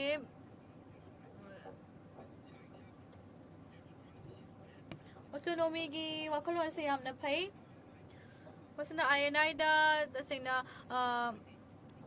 ꯃꯒꯨꯟ ꯂꯩꯕ ꯏꯅꯤꯁꯤꯌꯦꯇꯤꯚ ꯑꯃꯒꯤ ꯃꯃꯤ ꯇꯝꯒꯗꯕꯅꯤ ꯑꯗꯨꯕꯨ ꯃꯁꯤꯗ ꯑꯣꯏꯔꯤꯕꯁꯤ ꯗꯨꯄ꯭ꯂꯤꯀꯦꯁꯟꯒꯤ ꯆꯤꯡꯅꯕ ꯗꯨꯄ꯭ꯂꯤꯀꯦꯁꯟ ꯂꯥꯛꯀꯗ꯭ꯔꯥ ꯍꯥꯏꯕꯒꯤ ꯆꯤꯡꯅꯕ ꯑꯃ ꯂꯩ ꯑꯟध्रꯗ ꯃꯃꯥꯡꯗꯁꯨ ꯑꯗꯨꯝ ꯊꯣꯛꯈ꯭ꯔꯦ ꯑꯗꯨꯒ ꯃꯇꯨꯡꯗ ꯊꯣꯛꯂꯛꯀꯗ꯭ꯔꯥ ꯍꯥꯏꯕ ꯆꯤꯡꯅꯕꯁꯨ ꯂꯩ ꯑꯗꯨ ꯀꯣꯑꯣꯄꯔꯦꯇꯤꯚ ꯁ꯭ꯇ꯭ꯔꯛꯆꯔꯁꯦ ꯈꯔ ꯇꯣꯉꯥꯟꯕꯅ ꯃꯔꯝ ꯑꯣꯏꯔꯒ ꯃꯅꯨꯡꯗ ꯐꯖꯅ ꯁꯦꯝ ꯁꯥꯅꯕꯒꯤ ꯑꯣꯐꯤꯁꯀꯤꯗꯃꯛꯇꯁꯨ ꯑꯗꯨꯒ ꯌꯨꯅꯤꯚꯔꯁꯤꯇꯤꯗꯁꯨ ꯃꯁꯤꯅ ꯈꯔ ꯈꯦꯠꯅꯕ ꯎꯒꯗ꯭ꯔꯥ ꯍꯥꯏꯅ ꯈꯜꯂꯤ budgetary support asi yamna hojikti kallagani hana yengnaba matamda cooperative ki manungi structure se yamna tongali masi yamna maru oibani hana ga manade akhoina haisoi sunthoi ba mi sing asina masi bu phajana semga sagrang ga doribani aduga chala hanga doribani cooperative ta 50% da akhoina kathok taraga su phajana hana de mathau tawba ngamamde adu hojikti changthokna habi yare madudi handakti अनौबा model ma'am चलागदौरीबनी मसीदमक्ता अखोई लेबाक्ता अनौबा cooperative अमगी खोंगथांग लाक्पसे हमना चाउथोचनिंगाइनी शॉर्ट टर्म एग्जीक्यूटिव प्रोग्राम तिगुरुर यूनिवर्सिटी के असि हप्ता अमदगी हौरगा था तरुक फावदा खुना मसी ट्रेनिंग तौगदौरीबनी Tribhuvan University should do research on these 8 lakh societies to identify which ones are doing well, what are the मसी आप फजन तौरी अदुबु ख्वाइदगी मरुइबा चौखटपगी फैक्टरी कैन हबा मतमदा अतोपदगी मतौ तंबा सने मफम खरादा मदुना फजन तौबु याय अदुबु मतौ तंबा मतमदा माइ पाक्तबसु याय अखोइगी MP दा 7000 कोऑपरेटिव सोसाइटी ले अदुबु 20% फजन तौते अदु खरन फजन तौवी मदुना आइना यूनिवर्सिटी से अखोइगी मतेंग लौबा दरकार लई अखोइ कोऑपरेटिव सेक्टर सिंग असि हेन्ना फाना तहंगनाबगिदमक्ता बिल असिगिदमक्ता आइना बिल असि बो लौसनजरी मसि लाकपदा आइना तरामना ओक्चरी तुंगिदमक्ता अदुगा यूनिवर्सिटी सिंग अदुगा तोबतोपा स्टेट सिंग दसु लेंगकनाबा अदुगा एफिलिएशन गिदमक्तासु आइना मसि खुदोंग चाबस लौसनजरी थागचरी मैडम श्री दिलेश्वर कामेजी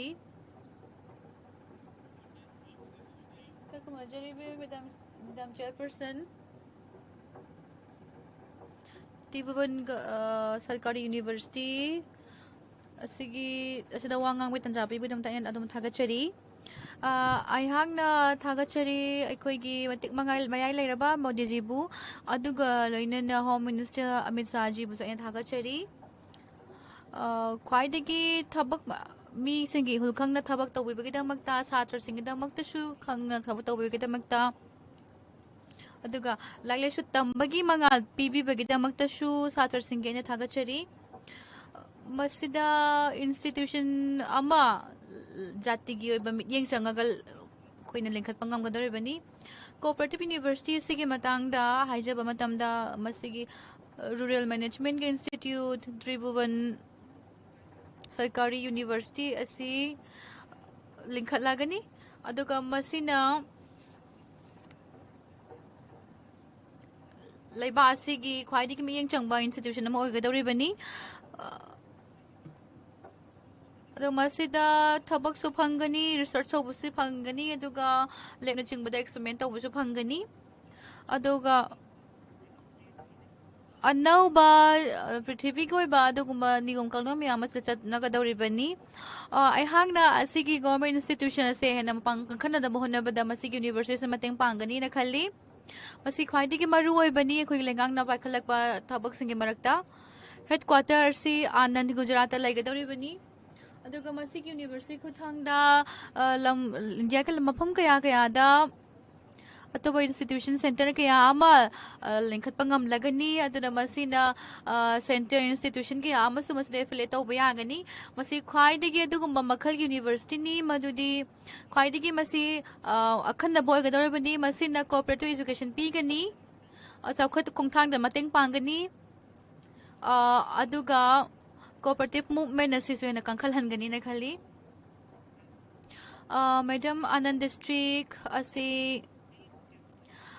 संगोम की अदुगुमा जगह मनी अखोइगी इंडियादा अदुगा मसि डेरिंग दम मिंग चली Gujarat cooperative milk marketing business school Anand university hybrid चिंगबा से हुजी मफम से चलारिबनी बल्लभ विद्यानगर असिसु आनंद के सब्सिडी ने मसदा छात्र 10,000 सिंग से हुजी लाइक रसु तमली त्रिभुवन यूनिवर्सिटी की 25 की असिदा इंफ्रास्ट्रक्चर एडमिनिस्ट्रेशन एजुकेशन की दमक प्रमोशन की मतंग दसु माय पाकनाव की दमक तोंगा तोंगा मखल मखा के आगे दोंग चाबा पीगनी मसिदा लाइक रसु तंबगी एक्सपेरिमेंट की रिसर्च काउंसिल अदुगा अतोपा काउंसिल कया अमशुगी capability board training board government cooperative society अदुगा डायरेक्टर के ऑफिस स्टाफ न चिंगबदगी हौरगा अदु खनबदगी हॉस्टल की खुदोंग चाबा इंस्टीट्यूशन रूरल मैनेजमेंट की इंस्टीट्यूशन मरु ओइना notification aduga tonga tonga ma campus sing aduga faculty sing asisu masada laihanaba ki khudung chaba laigani aduga asigi makada oja sing professor aduga university ki oiba chap chaba takpa ngamba oja sing ki khudung chapsa laigani मसिक university सिना cast खुदिंग मकी colour खुदिंग मकी race खुदिंग मकी अदुगा धर्म खुदिंग मकी मियोय मसदा खुदोंग चाबा पीगनी अदुबु employment अदुगा admission की दमकता हायरबा मतमदा खोइगे लैंगा असिगे policy असिना चलाइगनी मदा खोइगे India के लैंगा ना मतम मतम की ओइना यंगजन बिगनी अदुगा मसे अखन मियंग थमगनी मखोइना ऑफिशियल खर्च मसिगे दमकता खनगनी मस मखोइना मसी बिल्डिंग दसु अदुगा लाइब्रेरी दसु लैबोरेटरी दसु अतोप अतोप जगह सिंग दे कुपने यंगसनगनी यूनिवर्सिटी से की फंडब की दमकता कार्जो सिगी थबक खुदिंग मगसे सिगी रिपोर्ट सिदा सेंट्रल गवर्नमेंट ना सिदा तोंगान नब मिडिंग चंगली लोइना लोइना सिगी रिपोर्ट असिना पल्ली मदुदी दरकार लैब खुदिंगमक असे अदुगा तौगदब एक्शन सिंग असे मसी खुदिंगमक सिगी डायरेक्शन से इनगदबनी अदुगा त्रिभुवन सरकारी यूनिवर्सिटी बिल 2025 असे मसी इकोनॉमिक की सात्रसिंगसिदा मतेंग पांगदोरिबनी सिगी बिलसिना मरम अदुना आइना सिगी त्रिभुवन सहकारी यूनिवर्सिटी बिल से आई सौगतचरी थागतचरी मैडम इकाई खमनजरीबा मेंबर भास्कर वगारी जी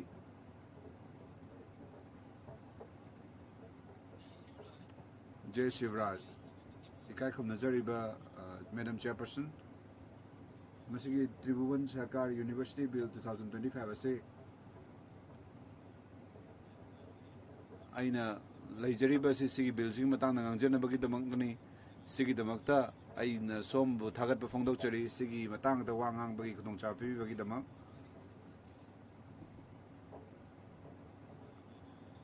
आइगी लुचिंगबा शरद पवार जीना मागी मफमदा आइना थागत फोंदोकचरी मागी मतेंगनी आइना मफमसिदा वांगांग बगी तंजा फंजगदोरिबसी अवांग बथाकी मई लोइसंगसिंग अमदी मई मतंगी तांग द सेंबा बिल सिना लिंग कुन मंगा द सेम बिल सिना नेशनल कोऑपरेटिव सेलिब्रेशन सिंग्स द मतेंग पांगदोरिबनी अदुगा लोइना लोइना सिगी बिल सिगी मतेंगना अवांग बथाकी मई द मतेंग पांगलकदोरिबनी मसी मसिगी यूनिवर्सिटी सिना मनिंग मखा तमना मथौ तौबदा मतेंग पांगनी अदुगा मसिगी हौदोरइबा खोंथांग असे मसिबु अखोय यूनिवर्सिटी सिंग चौखटलकनबनी हायना हाइजनिंगी आई चौथोकजबा फाउजै मदुदी महाराष्ट्र ख्वाइदगी चावबा कोऑपरेटिव सेक्टर सिंग लैरिबनी महाराष्ट्र दा अदुगा धंदे गार्गिल चौहानजी उद्देजी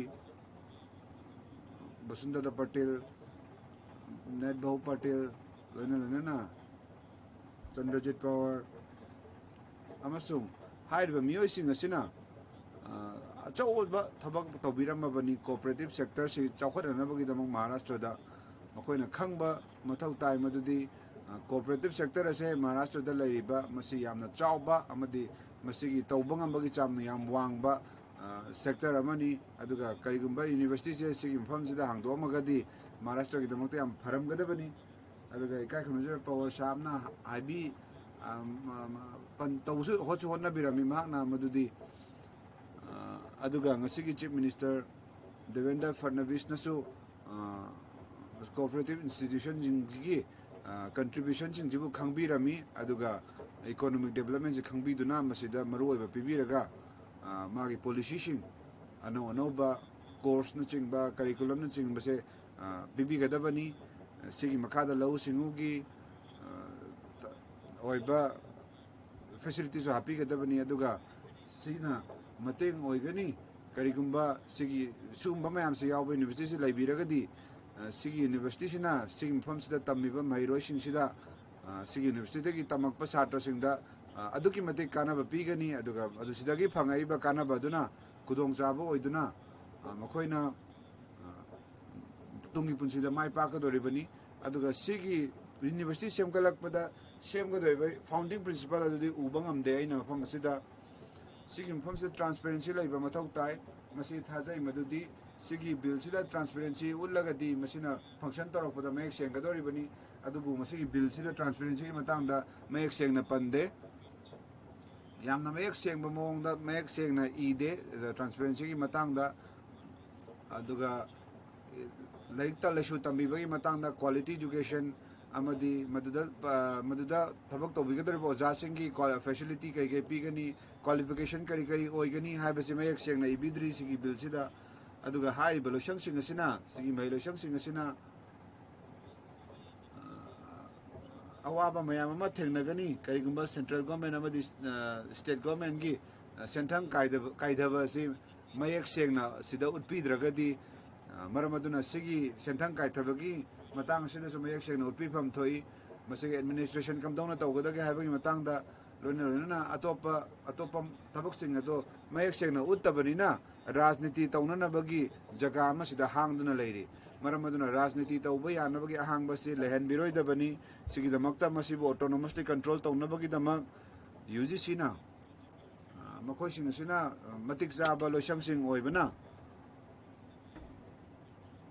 मसिगी सुगुम्बा लोइसंगसिंग सिना मसिदा control तौहनगदबनी अदुगा सिगी मतेंगना ꯌꯦꯡꯁꯤꯟꯕꯤꯒꯗꯕꯅꯤ ꯀꯔꯤꯀꯨꯂꯝ ꯅꯠꯇ꯭ꯔꯒꯅ ꯀꯣꯔꯁ ꯑꯃ ꯁꯤꯒꯤ ꯏꯟꯁꯇꯤꯇ꯭ꯌꯨꯁꯟꯁꯤꯡꯁꯤꯗꯒꯤ ꯑꯦꯄ꯭ꯔꯨꯚ ꯇꯧꯕꯤꯒꯗꯕꯅꯤ ꯃꯔꯝ ꯑꯗꯨꯅ ꯁꯤꯒꯤ ꯈꯨꯡꯒꯪꯒꯤ ꯖꯒꯥꯁꯤꯡꯁꯤꯗ ꯀꯣꯑꯣꯄꯔꯦꯇꯤꯚ ꯁꯦꯛꯇꯔꯒꯤ ꯅꯠꯇ꯭ꯔꯒꯅ ꯁꯤꯒꯨꯝꯕ ꯃꯈꯜꯒꯤ ꯃꯍꯩ ꯂꯣꯏꯁꯪꯁꯤꯡ ꯊꯝꯕꯤꯅꯕ ꯍꯥꯏꯖꯅꯤꯡꯉꯤ ꯑꯗꯨꯕꯨ ꯁꯤꯒꯤ ꯂꯣꯟ ꯉꯥꯛꯄꯤꯕꯒꯤ ꯂꯥꯎꯊꯣꯛꯄꯅꯆꯤꯡꯕ ꯃꯌꯥꯝ ꯑꯁꯤ ꯂꯣꯏꯅꯅ ꯑꯇꯣꯞꯄ ꯕꯦꯡꯀꯤꯡ ꯁꯦꯛꯇꯔꯒꯤ ꯊꯕꯛꯁꯤꯡ ꯑꯁꯤꯁꯨ ꯁꯤꯒꯤ ꯂꯧꯃꯤꯁꯤꯡꯁꯤꯒꯤ ꯈꯜꯂꯒ ꯇꯧꯕꯤꯒꯗꯕꯅꯤ ꯑꯗꯨꯕꯨ ꯁꯤꯒꯤ ꯊꯕꯛꯁꯤꯡ ꯑꯁꯦ ꯑꯀꯥꯏ ꯑꯇꯣꯏ ꯊꯣꯛꯈꯤꯕꯒꯤ ꯌꯥꯕꯒꯤ ꯑꯀꯥꯏ ꯑꯇꯣꯏ ꯊꯣꯛꯄ ꯌꯥꯕꯒꯤ ꯆꯤꯡꯅꯕꯗ ꯂꯩ ꯑꯗꯨꯒ ꯂꯧꯃꯤꯁꯤꯡ ꯑꯁꯤꯅ ꯂꯣꯟ ꯐꯪꯅꯕ ꯍꯣꯠꯅꯕꯗ ꯑꯋꯥꯕ ꯑꯗꯨꯛꯀꯤ ꯃꯇꯤꯛ ꯅꯪꯂꯤ ꯑꯗꯨꯒ ꯂꯧꯃꯤꯁꯤꯡꯁꯤꯅ ꯂꯣꯟꯁꯤ ꯂꯧꯅꯕ ꯍꯣꯠꯅꯕꯗ ꯕꯦꯡꯛꯅ ꯌꯥꯝ ꯋꯥꯅ ꯕꯦꯡꯛꯅ ꯍꯥꯏꯗꯤ ꯃꯣꯏꯗ ꯐꯣꯔꯁ ꯇꯧꯕꯗꯧꯅ ꯈꯟꯖꯩ ꯃꯔꯝ ꯑꯗꯨꯅ ꯑꯩꯅ ꯃꯁꯤ ꯗꯤꯃꯥꯟ ꯇꯧꯖꯅꯤꯡꯉꯤ ꯃꯗꯨꯗꯤ ꯀꯔꯤꯒꯨꯝꯕ ꯂꯣꯟꯁꯤ ꯀꯔꯤꯒꯨꯝꯕ ꯍꯜꯂꯛꯇ꯭ꯔꯕ ꯂꯣꯟꯁꯤ ꯁꯤꯡꯉꯛꯇ꯭ꯔꯕ ꯕꯦꯡꯛꯁꯤꯡꯁꯤꯗ ꯑꯗꯨ ꯑꯣꯏꯇꯥꯔꯒꯗꯤ ꯁꯤꯒꯤ ꯂꯧꯃꯤꯁꯤꯡꯁꯤꯗ ꯂꯣꯟ ꯍꯜꯂꯛꯇꯦ ꯍꯥꯏꯗꯨꯅ ꯂꯧꯃꯤꯁꯤꯡꯁꯤꯗ ꯅꯝꯗꯅ ꯂꯣꯟ ꯊꯧꯅꯕ ꯃꯤ ꯃꯌꯥꯝ ꯑꯃ ꯂꯩꯔꯤꯕꯅꯤ ꯑꯗ ꯁꯤꯒꯤ ꯁꯤꯒꯨꯝꯕ ꯅꯝꯐꯨ ꯍꯥꯐꯨꯗ ꯇꯧꯕꯁꯤꯅ ꯂꯧꯃꯤꯁꯤꯡꯁꯤꯅ ꯆꯦꯟꯈꯤꯅꯅꯕꯒꯤ ꯃꯆꯥꯛ ꯑꯃ ꯑꯣꯏꯍꯜꯂꯤ ꯃꯈꯣꯏꯁꯤꯕꯨ ꯅꯝꯐꯨꯗ ꯇꯥꯟꯕꯤꯕꯒꯤ ꯃꯍꯨꯠꯇ ꯃꯈꯣꯏꯕꯨ ꯃꯇꯦꯡ ꯄꯥꯡꯕꯤꯅꯕ ꯑꯣꯏꯅ ꯄꯨꯊꯣꯛꯄꯤꯔꯒꯗꯤ ꯂꯧꯃꯤꯁꯤꯡꯁꯤꯗ ꯃꯇꯦꯡ ꯑꯣꯏꯒꯅꯤ ꯒꯣꯔꯃꯦꯟꯒꯤ ꯄꯣꯂꯤꯁꯤꯁꯤꯡ ꯑꯁꯤꯅꯅꯤ ꯉꯁꯤꯒꯤ ꯆꯨꯒꯤ ꯅꯠꯇ꯭ꯔꯒꯅ ꯆꯤꯅꯤꯒꯤ ꯃꯤꯜꯁꯤꯡꯁꯤꯗ ꯑꯀꯥꯏ ꯑꯇꯣꯏ ꯊꯣꯛꯂꯛꯏꯕꯁꯦ ꯃꯔꯝ ꯑꯁꯤꯅꯅꯤ ꯆꯨꯒꯤ ꯃꯃꯜꯗ ꯆꯤꯅꯤꯒꯤ ꯃꯃꯜꯗ ꯍꯦꯟꯒꯠꯂꯛꯏꯕꯁꯤ ꯑꯗꯨꯒ ꯑꯩꯈꯣꯏꯅ ꯃꯁꯤ ꯇꯔꯥꯝ ꯅꯣꯛꯆꯩ ꯃꯗꯨꯗꯤ ꯂꯧꯃꯤꯁꯤꯡꯁꯤꯅ ꯆꯨꯁꯤ ꯃꯃꯜ ꯍꯟꯊꯅ ꯐꯪꯉꯤ ꯍꯥꯏꯕꯁꯤ ꯑꯩꯈꯣꯏꯅ ꯄꯦꯟꯖꯩ ꯑꯗꯨꯕꯨ ꯆꯨ ꯌꯣꯟꯕꯗ ꯐꯪꯉꯤꯕ ꯃꯃꯜꯗꯨꯒ ꯆꯤꯅꯤ ꯂꯩꯕꯗ ꯐꯪꯉꯤꯕ ꯃꯃꯜꯁꯤ ꯃꯁꯤ ꯑꯅꯤꯁꯤ ꯆꯥꯟꯅꯗꯕ ꯑꯃ ꯎꯖꯩ ꯁꯤꯒꯤ ꯆꯥꯟꯅꯗꯕ ꯑꯁꯤ ꯃꯁꯤ ꯆꯥꯟꯅꯍꯟꯅꯕ ꯍꯥꯏꯖꯅꯤꯡꯉꯤ ꯂꯩꯕꯥꯛ ꯑꯁꯤꯗ ꯗꯔꯀꯥꯔ ꯂꯩꯔꯤꯕ ꯆꯨꯒꯤ ꯆꯥꯡ ꯑꯁꯤ ꯌꯦꯡꯕꯤꯔꯒ ꯆꯤꯅꯤꯁꯤꯅ ꯏꯟꯗꯁꯇ꯭ꯔꯤꯒꯤ ꯃꯇꯥꯡꯗ ꯀꯌꯥꯝ ꯆꯥꯟꯅꯩ ꯀꯌꯥꯝ ꯗꯔꯀꯥꯔ ꯂꯩ ꯍꯥꯏꯕꯗꯨ ꯌꯦꯡꯕꯤꯔꯒ ꯃꯁꯤꯒꯤ ꯆꯥꯡ ꯑꯃ ꯌꯦꯡꯁꯤꯟꯕꯤꯅꯕ ꯍꯥꯏꯖꯅꯤꯡꯉꯤ ꯆꯥꯗ 60% ꯆꯤꯅꯤꯁꯦ ꯗꯔꯀꯥꯔ ꯂꯩꯔꯤꯕꯅꯤ ꯑꯗꯨꯒ ꯆꯞ ꯃꯥꯟꯅꯕ ꯑꯊꯨꯝꯕꯁꯦ ꯃꯁꯤ ꯀꯤꯂꯣꯗ ꯂꯨꯄꯥ 500ꯗ ꯌꯣꯜꯂꯦ ꯆꯞ ꯃꯥꯟꯅꯕꯁꯤ ꯇꯧꯏꯒꯨꯝꯕꯁꯨꯡ ꯆꯤꯅꯤꯒꯤ ꯑꯣꯏꯅ ꯌꯦꯡꯕ ꯃꯇꯝꯗ ꯀꯦꯖꯤꯗ ꯂꯨꯄꯥ 30 ꯄꯤꯕꯁꯦ ꯂꯧꯃꯤꯅ ꯐꯪꯉꯦ ꯂꯧꯃꯤꯅ ꯐꯪꯕꯗꯗꯤ ꯀꯦꯖꯤꯗ ꯂꯨꯄꯥ 30ꯗ ꯐꯪꯉꯦ ꯑꯩꯅ ꯍꯥꯏꯖꯅꯤꯡꯉꯤ ꯃꯗꯨꯗꯤ ꯆꯤꯅꯤ ꯑꯃꯁꯨꯡ ꯆꯤꯅꯤꯒꯤ ꯏꯟꯗꯁꯇ꯭ꯔꯤꯁꯤꯡ ꯑꯁꯦ ꯁꯤꯒꯤ ꯆꯤꯅꯤꯒꯤ ꯏꯟꯗꯁꯇ꯭ꯔꯤꯁꯤꯡꯁꯦ ꯁꯤꯗ ꯄꯤꯔꯤꯕ ꯃꯣꯏꯗ ꯄꯤꯔꯤꯕ ꯄꯣꯠꯆꯥꯛꯁꯤꯡꯁꯦ ꯁꯤꯗ ꯀꯔꯤ ꯊꯥꯛꯇ ꯁ꯭ꯀꯦꯜ ꯑꯣꯟꯕꯤꯕꯒꯦ ꯍꯥꯏꯕꯗꯨ ꯃꯇꯤꯛ ꯆꯥꯅꯅꯕ ꯑꯃꯨꯛꯇ ꯌꯦꯡꯁꯤꯟꯕꯤꯅꯕ ꯍꯥꯏꯖꯅꯤꯡꯉꯤ ꯏꯀꯥꯏ ꯈꯨꯝꯅꯔꯤꯕ ꯃꯦꯗꯥꯝ ꯆꯦꯌꯔꯄꯔꯁꯟ ꯇꯥꯝ ꯑꯅꯤꯗ ꯃꯁꯤ ꯑꯩꯈꯣꯏꯅ ꯔꯤꯚꯣꯂꯨꯁꯅꯔꯤ ꯑꯣꯏꯔꯦꯅ ꯂꯧꯕ ꯌꯥꯏ ꯑꯗꯨꯕꯨ ꯑꯩꯈꯣꯏꯒꯤ ꯍꯤꯁꯇ꯭ꯔꯤꯁꯤ ꯔꯤꯚꯣꯂꯨꯁꯟ ꯌꯥꯎꯗꯕ ꯑꯝꯇ ꯌꯥꯎꯈꯤꯗꯦ ꯍꯧꯖꯤꯛ ꯄꯨꯊꯣꯔꯛꯏꯕ ꯕꯤꯜꯁꯤꯁꯨ ꯃꯁꯤ ꯌꯥꯝꯅ ꯐꯖꯕ ꯅꯤꯌꯣꯝ ꯑꯃꯅꯤ ꯑꯗꯨꯕꯨ ꯑꯩꯈꯣꯏꯒꯤ ꯂꯩꯕꯥꯛꯀꯤ ꯍꯤꯁꯇ꯭ꯔꯤꯁꯤ ꯌꯦꯡꯉꯒ ꯃꯁꯤ ꯆꯍꯤ 100ꯗꯒꯤ ꯍꯦꯜꯂꯕꯅꯤ ꯃꯗꯨꯗꯤ ꯃꯁꯤꯒꯤ ꯀꯣꯑꯣꯄꯔꯦꯇꯤꯚ ꯑꯣꯏꯕ ꯃꯨꯚꯃꯦꯟꯁꯦ ꯂꯩꯕꯥꯛꯁꯤꯗ ꯆꯠꯊꯔꯛꯄ ꯑꯁꯦ ꯑꯗꯨꯒ ꯉꯁꯤ ꯑꯩꯈꯣꯏꯅ ꯌꯨꯅꯤꯚꯔꯁꯤꯇꯤ ꯑꯃ ꯁꯤꯒꯤ ꯃꯇꯥꯡꯗ ꯍꯥꯡꯒꯗꯧꯔꯤꯕꯁꯤ ꯎꯕꯗ ꯑꯩ ꯊꯥꯒꯠꯆꯅꯤꯡꯉꯤ ꯑꯗꯨꯕꯨ ꯑꯩꯈꯣꯏꯅ ꯃꯁꯤ ꯅꯤꯡꯁꯤꯡꯕꯤꯒꯗꯕꯅꯤ ꯃꯗꯨꯗꯤ ꯑꯩꯈꯣꯏꯅ ꯉꯁꯤꯃꯛ ꯄꯤꯔꯤꯕ ꯃꯃꯤꯡꯁꯦ ꯇ꯭ꯔꯤꯚꯨꯕꯟ ꯁꯔꯀꯥꯔ ꯌꯨꯅꯤꯚꯔꯁꯤꯇꯤ ꯕꯤꯜ ꯍꯥꯏꯁꯦ ꯇ꯭ꯔꯤꯚꯨꯕꯟ ꯍꯥꯏꯁꯤ ꯀꯅꯥꯅꯣ ꯁꯤ ꯀꯔꯤꯅꯣ ꯁꯤꯗꯒꯤ ꯑꯗꯨꯝ ꯋꯥꯍꯪ ꯊꯣꯛꯂꯛꯑꯦ ꯁꯤꯗ ꯊꯣꯛꯂꯛꯀꯗꯧꯔꯤꯕ ꯈꯨꯗꯤꯡꯃꯛꯁꯦ ꯒꯨꯖꯔꯥꯠꯇ ꯊꯣꯛꯈ꯭ꯔꯒꯅꯤ ꯍꯥꯏꯁꯦ ꯑꯩꯈꯣꯏꯅ ꯈꯪꯉꯦ ꯀꯔꯤꯒꯨꯝꯕ ꯁꯦꯝꯒꯗꯕꯁꯤꯡ ꯒꯨꯖꯔꯥꯠꯇ ꯂꯣꯏꯅ ꯁꯦꯝꯈ꯭ꯔꯕꯅꯤ ꯍꯥꯏꯕꯗꯨ ꯑꯩꯈꯣꯏꯅ ꯁꯤꯗꯩ ꯈꯪꯉꯦ ꯃꯁꯤ ꯇꯔꯥꯝꯅ ꯑꯣꯛꯇꯦ ꯍꯥꯏꯕ ꯅꯠꯇꯦ ꯑꯗꯨꯕꯨ ꯃꯁꯤ ꯀꯔꯤꯒꯨꯝꯕ ꯁꯪꯒꯣꯝ ꯄꯨꯊꯣꯛꯄ ꯏꯃꯨꯡꯁꯤꯡꯗ ꯃꯈꯣꯏꯒꯤ ꯃꯨꯞꯃꯦꯟ ꯑꯗꯨ ꯂꯧꯔꯒ ꯁꯤ ꯇ꯭ꯔꯤꯚꯨꯕꯟ ꯁꯔꯀꯥꯔꯁꯤ ꯃꯗꯨꯗꯒꯤ ꯃꯃꯤꯡ ꯂꯧꯔꯦ ꯃꯗꯨꯅ ꯃꯈꯣꯏꯒꯤ ꯑꯩꯅ ꯉꯁꯤ ꯅꯤꯡꯁꯤꯡꯖꯩ ꯃꯗꯨꯗꯤ ꯁꯤꯒꯤ ꯃꯤꯑꯣꯏ ꯑꯁꯦ ꯃꯍꯥꯛꯅ ꯌꯨꯝ ꯈꯨꯗꯤꯡꯃꯛꯇ ꯆꯪꯉꯝꯃꯤ ꯃꯥꯁꯦ ꯑꯗꯨꯛꯀꯤ ꯌꯥꯝ ꯋꯥꯡꯅ ꯂꯥꯏꯔꯤꯛ ꯂꯥꯏꯁꯨ ꯍꯩꯔꯛꯄ ꯅꯠꯇꯦ ꯂꯣꯏꯅꯅ ꯊꯥꯀ꯭ꯔꯦ ꯕꯥꯂꯥꯁꯥꯍꯦꯕ ꯊꯥꯀ꯭ꯔꯦꯒꯤ ꯃꯄꯥꯕꯨꯡ ꯑꯁꯦ ꯃꯈꯣꯏ ꯑꯅꯤ ꯄꯨꯜꯂꯒ ꯃꯈꯣꯏꯅ ꯄꯨꯟꯕ ꯃꯇꯝꯗ ꯏꯅꯥꯛ ꯀꯩꯔꯥꯛ ꯈꯨꯟꯕ ꯃꯌꯥꯝ ꯑꯃ ꯂꯩꯔꯝꯃꯤ ꯃꯈꯣꯏꯅ ꯍꯥꯏꯔꯝꯃꯤ ꯃꯈꯣꯏꯒꯤ ꯃꯃꯤꯡ ꯑꯁꯦ ꯂꯧ ꯑꯗꯨꯒ ꯄꯩꯁꯥ ꯄꯤꯒꯅꯤ ꯍꯥꯏꯅ ꯑꯗꯨꯕꯨ ꯃꯍꯥꯛꯅ ꯍꯥꯏꯔꯝꯃꯤ ꯑꯩ ꯂꯧꯔꯣꯏ ꯑꯗꯨꯒꯤ ꯃꯍꯨꯠꯇ ꯑꯩ ꯏꯃꯨꯡ ꯈꯨꯗꯤꯡꯃꯛꯇ ꯆꯠꯀꯦ ꯍꯥꯏꯅ ꯑꯗꯨ ꯃꯇꯝꯗ ꯒꯥꯟꯙꯤꯖꯤꯅ ꯍꯥꯏꯔꯝꯃꯤ ꯃꯗꯨꯗꯤ ꯑꯩꯗꯤ ꯂꯥꯏꯔꯕꯅꯤ ꯑꯗꯨꯒ ꯑꯩꯅ ꯀꯥꯏꯗꯒꯤ ꯄꯩꯁꯥꯅ ꯄꯤꯒꯅꯤ ꯍꯥꯏꯅ ꯃꯍꯥꯛꯅ ꯍꯥꯏꯔꯝꯃꯤ ꯃꯗꯨꯗꯤ ꯃꯍꯥꯠꯃꯥ ꯒꯥꯟꯙꯤꯅ ꯃꯍꯥꯛꯇꯁꯨ ꯄꯩꯁꯥ ꯄꯤꯔꯝꯃꯤ ꯑꯗꯨꯒ ꯂꯥꯏꯔꯤꯛ ꯂꯥꯏꯁꯨꯒꯤ ꯂꯣꯏꯁꯪꯁꯤꯡꯁꯤꯗꯁꯨ ꯇꯦꯒꯣꯔ ꯁꯥꯍꯦꯕꯁꯤꯅ ꯁꯤꯒꯤ ꯑꯣꯔꯒꯅꯥꯏꯖꯦꯁꯟꯁꯤꯒꯤ ꯃꯅꯨꯡꯗ ꯌꯦꯡꯁꯤꯟꯕꯤꯔꯤꯕꯅꯤ ꯃꯔꯝ ꯑꯗꯨꯅ ꯑꯩꯅ ꯍꯥꯏꯖꯅꯤꯡꯉꯤ ꯃꯗꯨꯗꯤ ꯃꯈꯣꯏꯅ ꯑꯐꯕ ꯊꯕꯛ ꯑꯃ ꯇꯧꯔꯦ ꯑꯗꯨꯕꯨ ꯁꯤꯒꯤ ꯁꯍꯀꯥꯔꯤ ꯅꯠꯇ꯭ꯔꯒꯅ ꯀꯣꯑꯣꯄꯔꯦꯇꯤꯞ ꯁꯦꯛꯇꯔꯒꯤ ꯐꯤꯕꯝ ꯑꯁꯦ ꯈꯨꯡꯒꯪꯁꯤꯡꯁꯤꯗ ꯂꯩꯔꯤꯕ ꯕꯤꯀꯥꯁ ꯁꯣꯁꯥꯏꯇꯤꯁꯤꯡ ꯂꯩ ꯈꯨꯡꯒꯪꯗ ꯗꯦꯕꯂꯞꯃꯦꯟ ꯁꯣꯁꯥꯏꯇꯤ ꯂꯩ ꯃꯗꯨꯗ ꯂꯧꯃꯤꯁꯤꯡ ꯂꯩ ꯁꯪꯒꯣꯝꯁꯤ ꯂꯩꯅꯅꯕꯒꯤꯗꯃꯛ ꯇꯣꯉꯥꯟ ꯇꯣꯉꯥꯟꯕ ꯂꯣꯏꯁꯪꯁꯤꯡ ꯂꯩ ꯑꯗꯨꯕꯨ ꯃꯍꯥꯔꯥꯁꯇ꯭ꯔꯁꯦ ꯁꯤꯒꯤ ꯃꯇꯥꯡꯁꯤꯗ ꯂꯨꯆꯤꯡꯉꯤꯕ ꯁ꯭ꯇꯦꯠ ꯑꯃꯅꯤ ꯑꯗꯨꯒ ꯃꯁꯤꯒꯤ ꯀꯔꯤꯒꯨꯝꯕ ꯌꯨꯅꯤꯚꯔꯁꯤꯇꯤꯁꯦ ꯑꯩꯈꯣꯏꯒꯤ ꯃꯍꯥꯔꯥꯁꯇ꯭ꯔꯗ ꯄꯨꯔꯛꯑꯃꯒꯗꯤ ꯃꯁꯤ ꯍꯦꯟꯅ ꯐꯔꯝꯒꯗꯕꯅꯤ ꯏꯚꯟ ꯃꯃꯤꯡꯁꯦ ꯊꯥꯀ꯭ꯔꯦꯒꯤ ꯃꯃꯤꯡꯗ ꯂꯧꯔꯝꯃꯒꯗꯤ ꯍꯦꯟꯅ ꯐꯔꯝꯒꯗꯕꯅꯤ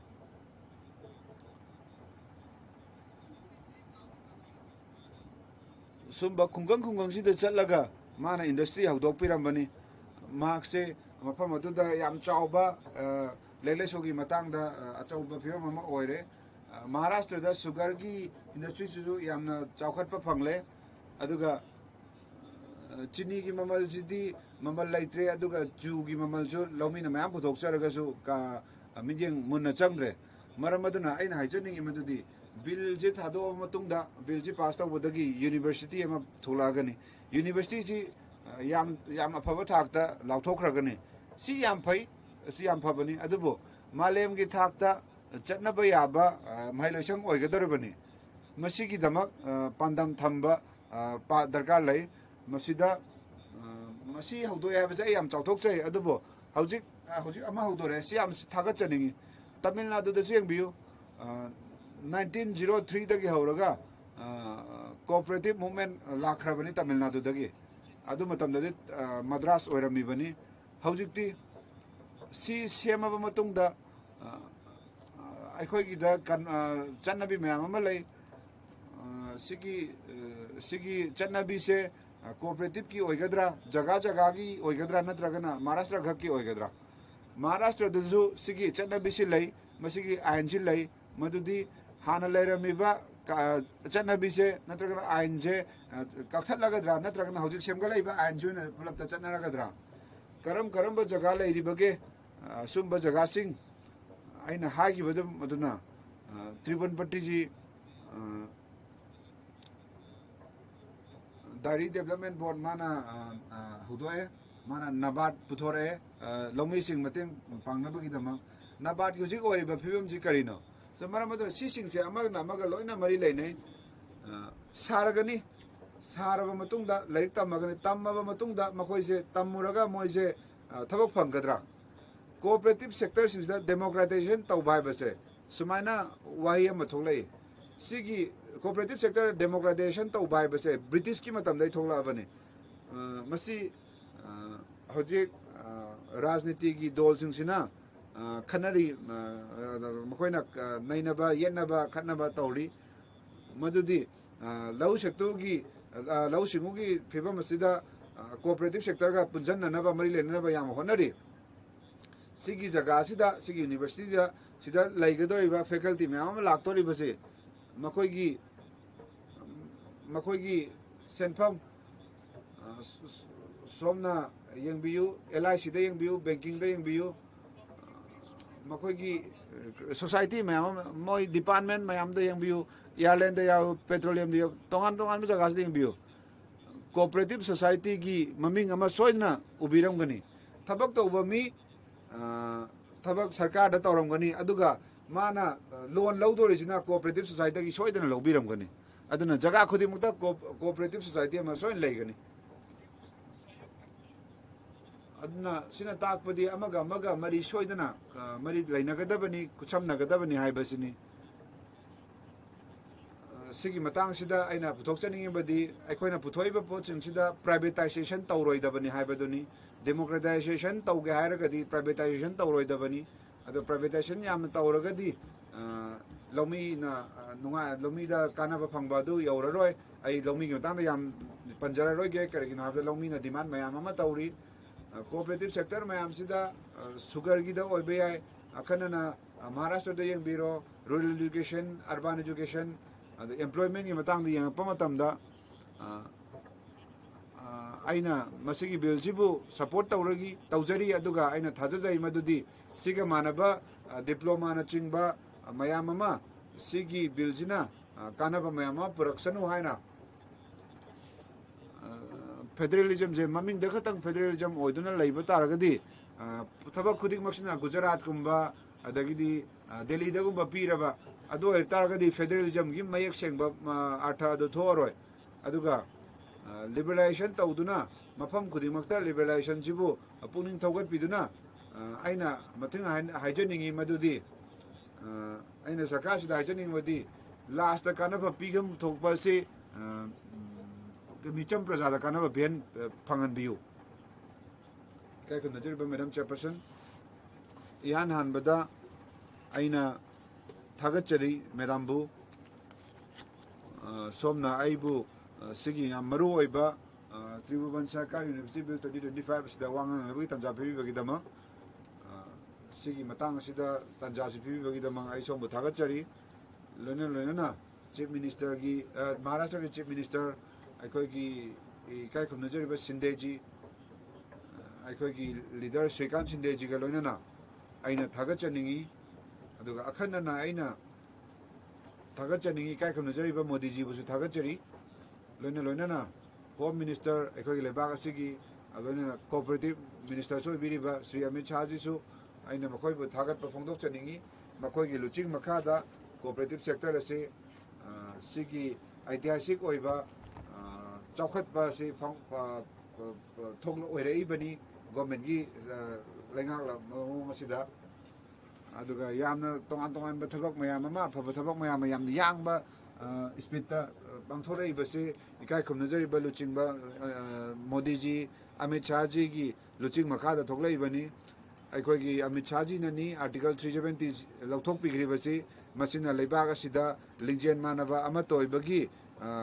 पुक्चेल अदु फाहली बनी सिगी मतेंग सिना प्रजा सिंह असे मपांगल कंखललबनी सिगा ओना तैनबदा कांग्रेस की मतमदा cooperative हाइबा ममिंग J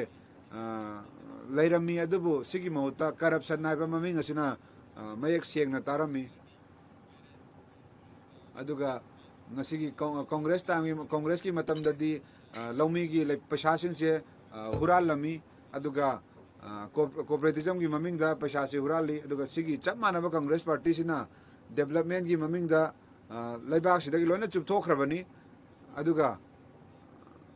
makoina hairi aurangzeb ki matam da makoina yam palli aurangzeb chinani mana jajia tax lawrami chana makoina palli aduga makoina masina ni hindu da tax lawrami basi aduga chap manana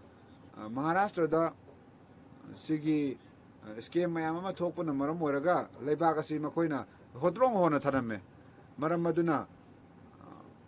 makoi sinsi Aurangzeb Friend Club oina kobi bane na fare aije Maharashtra dagi ni Maharashtra se cooperativism gi mamani aduga ikai khamnajari ba Amit Shah ji na Pune da Janta Sehkari Jubilee celebration da mana famadu da koibirami aduga Sri Muhammad Pingle na ihan hanboina magna bengama haudok pikirami samas tu mateng pangnabagi dama sigi apik pa maru se hun khibani mafamadu da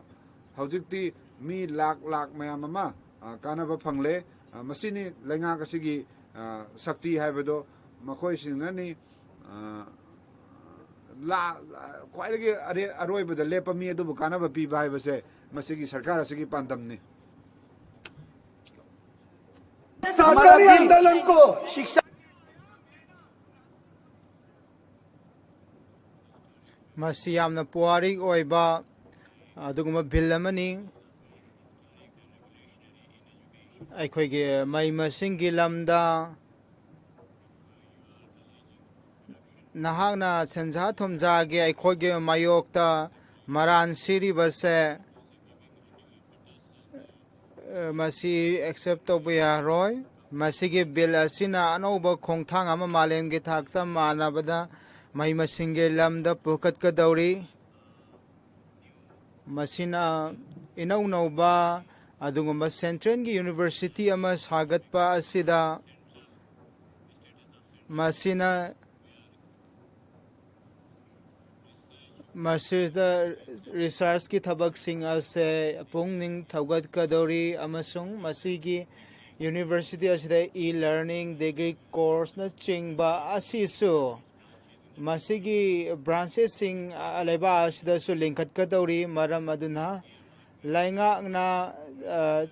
senba chahi sigi oina 500 crore si masigi dama kaithoki adugumba executive board of director na chingba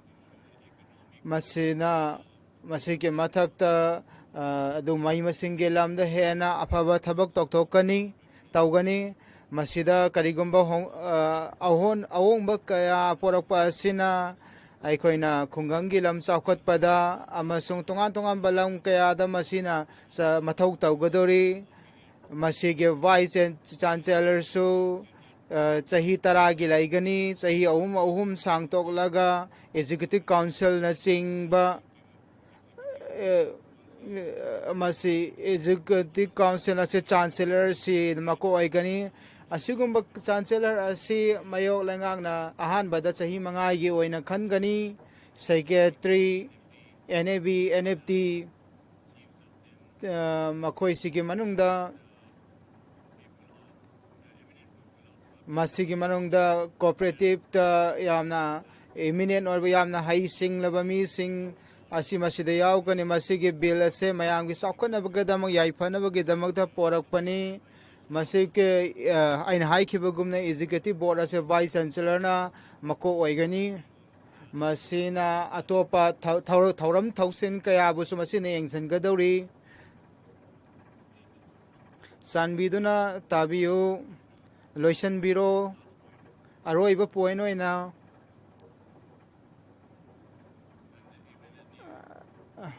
ꯃꯁꯤꯗ ꯑꯅꯧꯕ company ꯑꯃꯁꯨꯡ ꯃꯁꯤꯒꯤ administrative body ꯑꯁꯤ ꯑꯃꯁꯨꯡ research ꯑꯃꯁꯨꯡ ꯃꯁꯤꯒ ꯂꯣꯏꯅꯅ ꯑꯇꯣꯞꯄ ꯄ꯭ꯔꯣꯒ꯭ꯔꯥꯝ ꯀꯌꯥ ꯑꯃꯁꯨ ꯃꯗꯨꯗ ꯄꯥꯏꯈꯠꯀꯅꯤ ꯃꯁꯤ ꯆꯥꯗ ꯑꯩꯈꯣꯏꯅ ꯀꯝꯄ꯭ꯌꯨꯇꯔꯥꯏꯖ ꯇꯧꯒꯅꯤ ꯑꯗꯨꯒꯨꯝꯕ ꯔꯨꯔꯦꯜ ꯏꯟꯗꯁꯇ꯭ꯔꯤꯅ ꯃꯔꯤ ꯂꯩꯅꯕ ꯍꯧꯗꯣꯛꯀꯅꯤ ꯗꯤꯖꯤꯇꯦꯜ ꯃꯥꯔꯀꯦꯠꯅꯆꯤꯡꯕꯁꯤꯡ ꯃꯁꯤ ꯍꯧꯗꯣꯛꯄꯅ ꯑꯃꯁꯨꯡ ꯋꯨꯃꯦꯟ ꯁꯦꯜꯐ ꯍꯦꯜꯞ ꯒ꯭ꯔꯨꯞ ꯅꯍꯥꯁꯤꯡꯒꯤ ꯁꯤꯡꯗ ꯑꯅꯧꯕ ꯏꯟꯗꯁꯇ꯭ꯔꯤ ꯍꯧꯗꯣꯛꯅꯕꯒꯤꯗꯃꯛ ꯈꯨꯗꯣꯡꯆꯥꯕ ꯄꯤꯒꯗꯧꯔꯤ ꯂꯣꯀꯦꯜ ꯁꯦꯜꯐ ꯕꯣꯗꯤꯅꯆꯤꯡꯕꯁꯤꯡ ꯑꯁꯤꯗ ꯃꯦꯝ ꯃꯤꯀꯨꯞ ꯑꯃꯠꯇꯒ ꯄꯤꯕꯤꯌꯨ ꯀꯣꯑꯣꯄꯔꯦꯇꯤꯚꯀꯤ ꯃꯤꯡꯗ ꯀꯪꯒ꯭ꯔꯦꯁꯅ ꯄꯥꯛ ꯁꯟꯅ ꯁꯦꯟꯖꯥ ꯊꯨꯝꯖꯥ ꯆꯠꯊꯈꯤ ꯑꯩꯒꯤ ꯂꯩꯉꯥꯛ ꯑꯁꯤꯅ ꯇ꯭ꯔꯥꯟꯁꯄꯔꯦꯟꯁꯤ ꯑꯣꯏꯕ ꯊꯕꯛ ꯊꯧꯑꯣꯡ ꯑꯁꯤ ꯄꯣꯔꯛꯄ ꯃꯇꯝꯗ ꯑꯅꯧꯕ ꯆꯥꯎꯈꯠ ꯊꯧꯔꯥꯡꯒꯤ ꯑꯣꯏꯕ ꯂꯝꯕꯤꯁꯤꯡ ꯑꯁꯤ ꯍꯥꯡꯗꯣꯛꯄ ꯉꯝꯃꯦ ꯑꯩꯈꯣꯏ ꯑꯁꯦ ꯑꯗꯨꯒꯨꯝꯕ ꯃꯣꯗꯔꯟ ꯑꯃ ꯑꯣꯏꯅ ꯍꯧꯖꯤꯛꯀꯤ ꯃꯇꯝꯗ ꯆꯥꯎꯈꯠꯂꯛꯂꯤ ꯑꯗꯨꯅ ꯑꯩꯈꯣꯏꯒꯤ ꯑꯀꯟꯕ ꯂꯨꯆꯤꯡꯕ ꯑꯁꯤꯒꯨꯝꯕꯁꯦ ꯇꯉꯥꯏ ꯐꯗꯕ ꯂꯩ ꯀꯣꯑꯣꯄꯔꯦꯇꯤꯚ ꯑꯁꯦ ꯑꯩꯈꯣꯏꯒꯤ ꯄꯣꯂꯤꯇꯤꯀꯦꯜ ꯍꯦꯔꯤꯇꯦꯖ ꯑꯣꯏꯅ ꯑꯗꯣꯝꯅ ꯈꯜꯂꯝꯃꯤ ꯃꯇꯝ ꯑꯃꯗ ꯅꯈꯣꯏꯅ ꯑꯗꯨꯝ ꯁꯦꯟꯖꯥ ꯊꯨꯝꯖꯥ ꯑꯁꯦ ꯄꯣꯂꯤꯇꯤꯛꯁ ꯑꯣꯏꯅ ꯂꯧꯔꯝꯃꯤ ꯅꯈꯣꯏꯒꯤ ꯁꯛꯇꯤ ꯑꯗꯨꯅ ꯅꯈꯣꯏꯉꯣꯟꯗ ꯑꯗꯨꯛꯀꯤ ꯃꯇꯤꯛ ꯉꯛꯆꯥꯎ ꯊꯦꯛꯈꯤ ꯃꯁꯤ ꯑꯔꯨꯡꯒꯖꯦꯕ ꯑꯗꯨꯒ ꯆꯞ ꯃꯥꯟꯅꯕ ꯁꯛꯇꯝꯅꯤ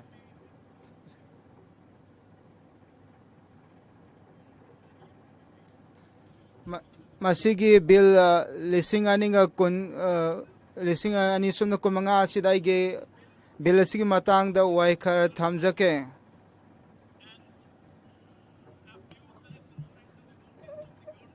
ꯂꯩꯉꯥꯛ ꯑꯁꯤꯗ ꯈꯪꯖꯅꯕꯒꯤꯗꯃꯛ ꯑꯩꯅ ꯄꯥꯎꯇꯥꯛ ꯈꯔ ꯊꯝꯖꯒꯦ ꯃꯦꯗꯥꯝ ꯌꯥꯝꯅ ꯑꯗꯨꯒꯨꯝꯕ ꯑꯆꯧꯕ ꯄꯦꯇ꯭ꯔꯣꯇꯤꯛ ꯚꯥꯔꯠꯕꯥꯁꯤꯒꯤ ꯃꯃꯤꯡ ꯄꯟꯖꯒꯦ ꯚꯥꯔꯠ ꯑꯁꯤꯕꯨ ꯀꯜꯍꯟꯕ ꯍꯥꯏꯕꯁꯤ ꯃꯤꯌꯥꯝꯒꯤ ꯄꯥꯡꯒꯜ ꯑꯗꯨꯅꯤ ꯑꯩꯈꯣꯏꯒꯤ ꯃꯤꯌꯥꯝꯒꯤ ꯄꯥꯡꯒꯜ ꯑꯁꯤ ꯑꯩꯈꯣꯏꯒꯤ ꯏꯃꯨꯡꯁꯤꯡꯗ ꯂꯩ ꯃꯁꯤꯒꯤ ꯂꯧꯃꯤꯁꯤꯡꯒꯤ ꯁꯛꯇꯤꯁꯤꯡ ꯑꯁꯤ ꯄꯨꯟꯁꯤꯜꯂꯕꯗꯤ ꯚꯥꯔꯠꯅ ꯀꯔꯤ ꯑꯣꯏꯕ ꯉꯝꯒꯅꯤ ꯃꯁꯤꯒꯤ ꯚꯥꯒꯤꯁ ꯀꯨꯔꯤꯌꯟꯒꯤ legendary Bakis Korean ki wahi se pathology haudok se ge ayam na sauktok se Kozhikode state of Kerala ase Bakis Korean ki adum pokpham lamdam ni Korea na rural management anan lising samapan humudram fan haudoke masina anauba management matamga chana mongda linkhan bagidam haudoke Dr. Korean asina IRMA gi matang da libiki aigi masigumba loisang asida sumna dagi angang khujok khar khakta da aigi oiramba yae adubu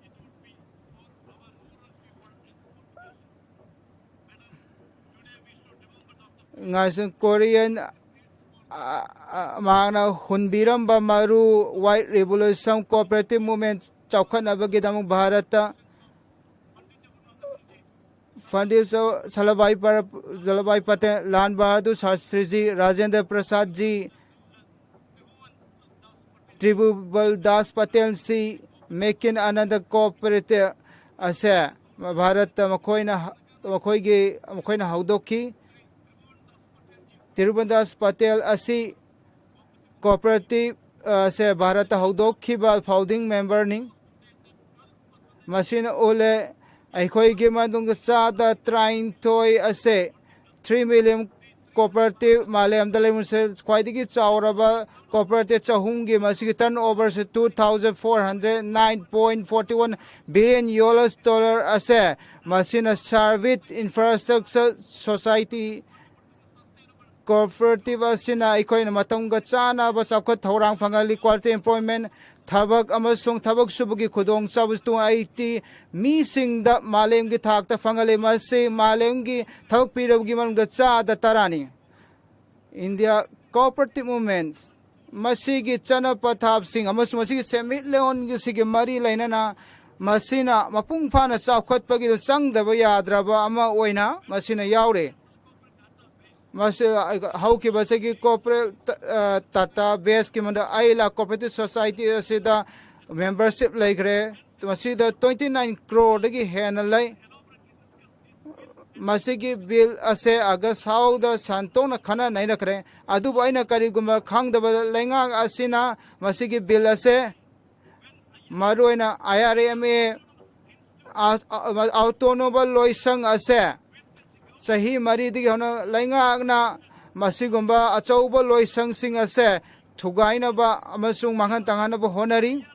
IRMA ase aduguma makhoi gi wakhalo laisai masi Bharat lainga na haudokhiba matamda lairamba sing adu National Dairy Haven Board Government of Gujarat amasung atai masigi stakeholders sing asina ma ki autonomy bureaucratic amasung politician sing asiga masida ministry ki chahi go pandam sing ase makoina yam chauna masida ninghan na badhu uli masi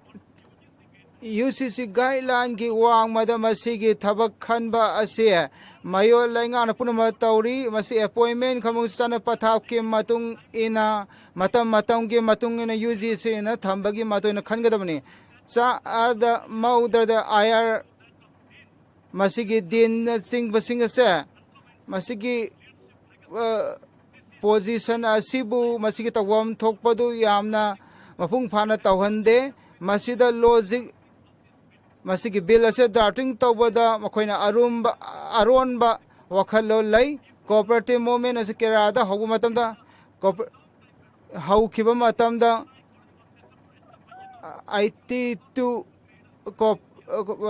India ada fast cooperative college ase hau the cooperative sector oina adong khami corporate sector ase Kerala gi semilon gi masi mayai oiba yumbi oiba maramna Kerala corporate sector ase Bharat ki damda masi gi lamda ya mangjung thasali mai masing agriculture construction amasung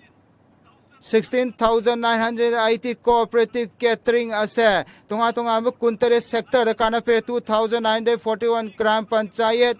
masida cha coverage cooperative ase 91% gam panchayat ase direct cooperative na masigi manung da pora kare 28.9% gram panchayat ase fishery cooperative ki manung da pora kare 3,861 cooperative ase sahar gi lam sing da Kerala gi na 13,290 cooperative ase khungang gi lam sing da 457 sahar amas khungang gi lam sing da masi piri masi gi bill asina aduna mari dagi manga do institution sing asida maduda khwaidagi marang kaina cooperative lerbsing maduda state ani home di cooperative yam laitaba singda hena pungning changba ure masida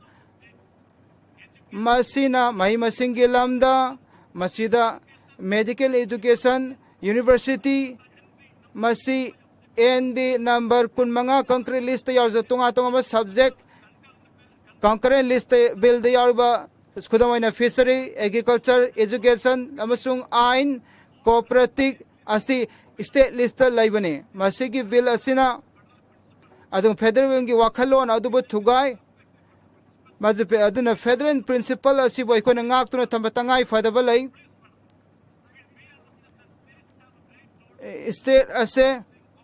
cooperative bill asida adu state ki adugumba hak sing ase lokthok piroidabani masigi bill asina federal gi principal adubu thugai boy bill section ahumda maru oina cooperative society asi cooperative society ek ki manungda mayolanga ki amasung union territory singda masigi dil asina na koina na state na control tauriba masi federal principal adubu thugaire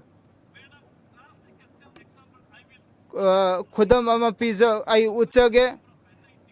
NIT Kolikota faculty kui da naturam coach set aduda ai ningsange coach set na bharat kannavagi damak masi section asina adungma standard principle ta ke na thai boi masi laingang na asuguma wakhalon wai sing asuguma isak sing ase puning thaugan abagi damak masi asumana tawidana maisar lebak thibedagi asigumba masi ahai ki bai koi gi jati gi mapa hat ki ba ma ke asumana hat ki miduguma asumna ngam action karib ta lakhote minister dagi aina khangja pamai kari action ase lakhat khibano masigi faculty asigi mayokta maana hai khiba tau khiba se gidama maane action kari lakhat khiba lai bagde madam ai loisan jarake aina thajai maramdi laingang na khudong sa pigani bill asina masida thabak pibagi chang ase yamna pide masi politician gi yamna khud chang ba ui masi mapung fana maduma Kerala gi mafang sing university education sing da yam chauna khudong saba pigane ba thajade masigi bill ase withdraw tauraga anau bill puthokna ba haizari IMS ase masigi autonomy halakna ba haizari thaga sari kai khomnar ba chairman asigum khudong saba se pibi bagi damak cooperative khongthang gi puarida August 3 asi sana gi mukna ihauragani Bharat laingangna cooperative asi gi ferep ase laukhiba amisab sina masigi daito lobikhi mipung khode banamoi Sardar Patel mahaki amasung mahakna yamna mieng chana lauraga masigi cooperative reform ase prime minister lakho kibni ahan ba cooperative ase amisa sena adugumba chincha ke minister oring matamda masi darka lai haina khali laiba asda cooperative ki khongthang ase masi akhanna bani masina ekoi nepotism asida yauba ude mioi kayarana amasung ꯑꯗꯨꯒꯨꯝꯕ ꯂꯣꯏꯁꯪ ꯀꯌꯥ ꯃꯔꯨꯝ ꯑꯁꯤ ꯏꯗ ꯑꯩꯈꯣꯏꯅ ꯎꯏ ꯃꯁꯤꯗ ꯃꯦꯅꯦꯖꯃꯦꯟꯗ ꯑꯁꯣꯏꯕ ꯂꯩꯕ ꯑꯃꯤꯠ ꯁꯥꯍꯁꯤꯡꯅ ꯃꯁꯤꯕ ꯑꯅꯧꯕ ꯃꯤꯅꯤꯁꯇꯔ ꯑꯣꯏꯅ ꯃꯗꯨꯗ ꯂꯥꯛꯄ ꯃꯇꯝꯗ ꯃꯍꯥꯛꯅ ꯑꯁꯤꯒꯨꯝꯕ ꯀꯣꯑꯣꯄꯔꯦꯇꯤꯚ ꯑꯁꯤꯒꯤ ꯃꯁꯤꯕꯨ ꯑꯣꯄꯔꯦꯁꯟ ꯇꯧꯈꯤ ꯃꯊꯪꯗ ꯃꯍꯥꯛꯅ ꯐꯤꯔꯦꯞ ꯂꯧꯈꯤ ꯃꯔꯝ ꯑꯗꯨꯅ ꯃꯍꯥꯔꯥꯁꯇ꯭ꯔꯒꯤ ꯊꯃꯣꯏꯗ ꯑꯃꯁꯨꯡ ꯃꯤꯁꯤꯡꯒꯤ ꯊꯃꯣꯏꯗ ꯌꯥꯝꯅ ꯑꯆꯧꯕ ꯑꯉꯛꯄ ꯎꯈꯤ ꯃꯗꯨꯒꯤ ꯊꯃꯣꯏꯅꯨꯡꯗ ꯃꯈꯣꯏꯒꯤ ꯊꯃꯣꯏꯅꯨꯡꯗ ꯌꯥꯝꯅ ꯇꯨꯀꯨꯠꯆꯕ ꯍꯪꯒꯣꯏꯕ ꯄꯣꯛꯈꯤ ꯎꯠꯇꯔ ꯄ꯭ꯔꯗꯦꯁꯇꯁꯨ ꯃꯁꯤꯒꯤ ꯀꯣꯑꯣꯄꯔꯦꯇꯤꯚ ꯑꯁꯦ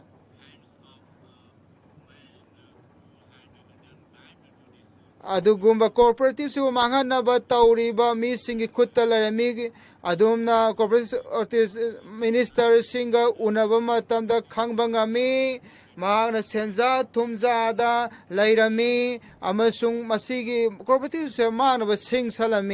ꯑꯃꯤꯠ ꯁꯥꯍꯒꯤ ꯂꯨꯆꯤꯡ ꯃꯈꯥꯗ ꯂꯩꯉꯥꯛꯅ ꯚꯥꯞ ꯇꯥꯔꯛꯈꯤ ꯏꯀꯥꯏ ꯈꯨꯝꯅ ꯄ꯭ꯔꯥꯏꯝ ꯃꯤꯅꯤꯁꯇꯔ ꯂꯨꯆꯤꯡ ꯁꯕꯀ ꯁꯥꯊ ꯁꯕꯀ ꯕꯤꯀꯥꯁ ꯀꯤꯡꯗ ꯃꯗꯨꯗ ꯃꯌꯥꯝ ꯄꯨꯟꯁꯤꯜꯂꯒ ꯍꯣꯠꯅꯗꯨꯅ ꯂꯥꯛ 9ꯗꯒꯤ ꯍꯦꯟꯕ ꯀꯣꯑꯣꯄꯔꯦꯇꯤꯚ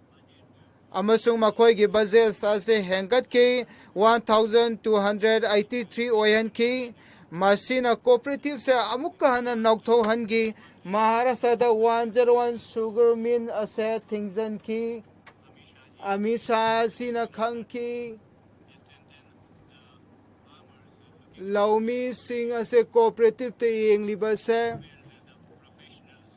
ꯃꯁꯤꯗ ꯄ꯭ꯔꯣꯐꯦꯁꯅꯦꯜꯁꯤꯡ ꯑꯁꯦ ꯃꯁꯤꯗ ꯗꯔꯀꯥꯔ ꯂꯩꯔꯛꯄ ꯃꯔꯝꯅ ꯃꯁꯤꯒꯤ ꯐꯤꯔꯦꯞꯁꯤꯡ ꯑꯁꯦ ꯀꯣꯑꯣꯄꯔꯦꯇꯤꯚ ꯃꯤꯅꯤꯁꯇꯔ ꯑꯣꯏꯅ ꯆꯤꯔꯤꯕꯟ ꯌꯨꯅꯤꯚꯔꯁꯤꯇꯤ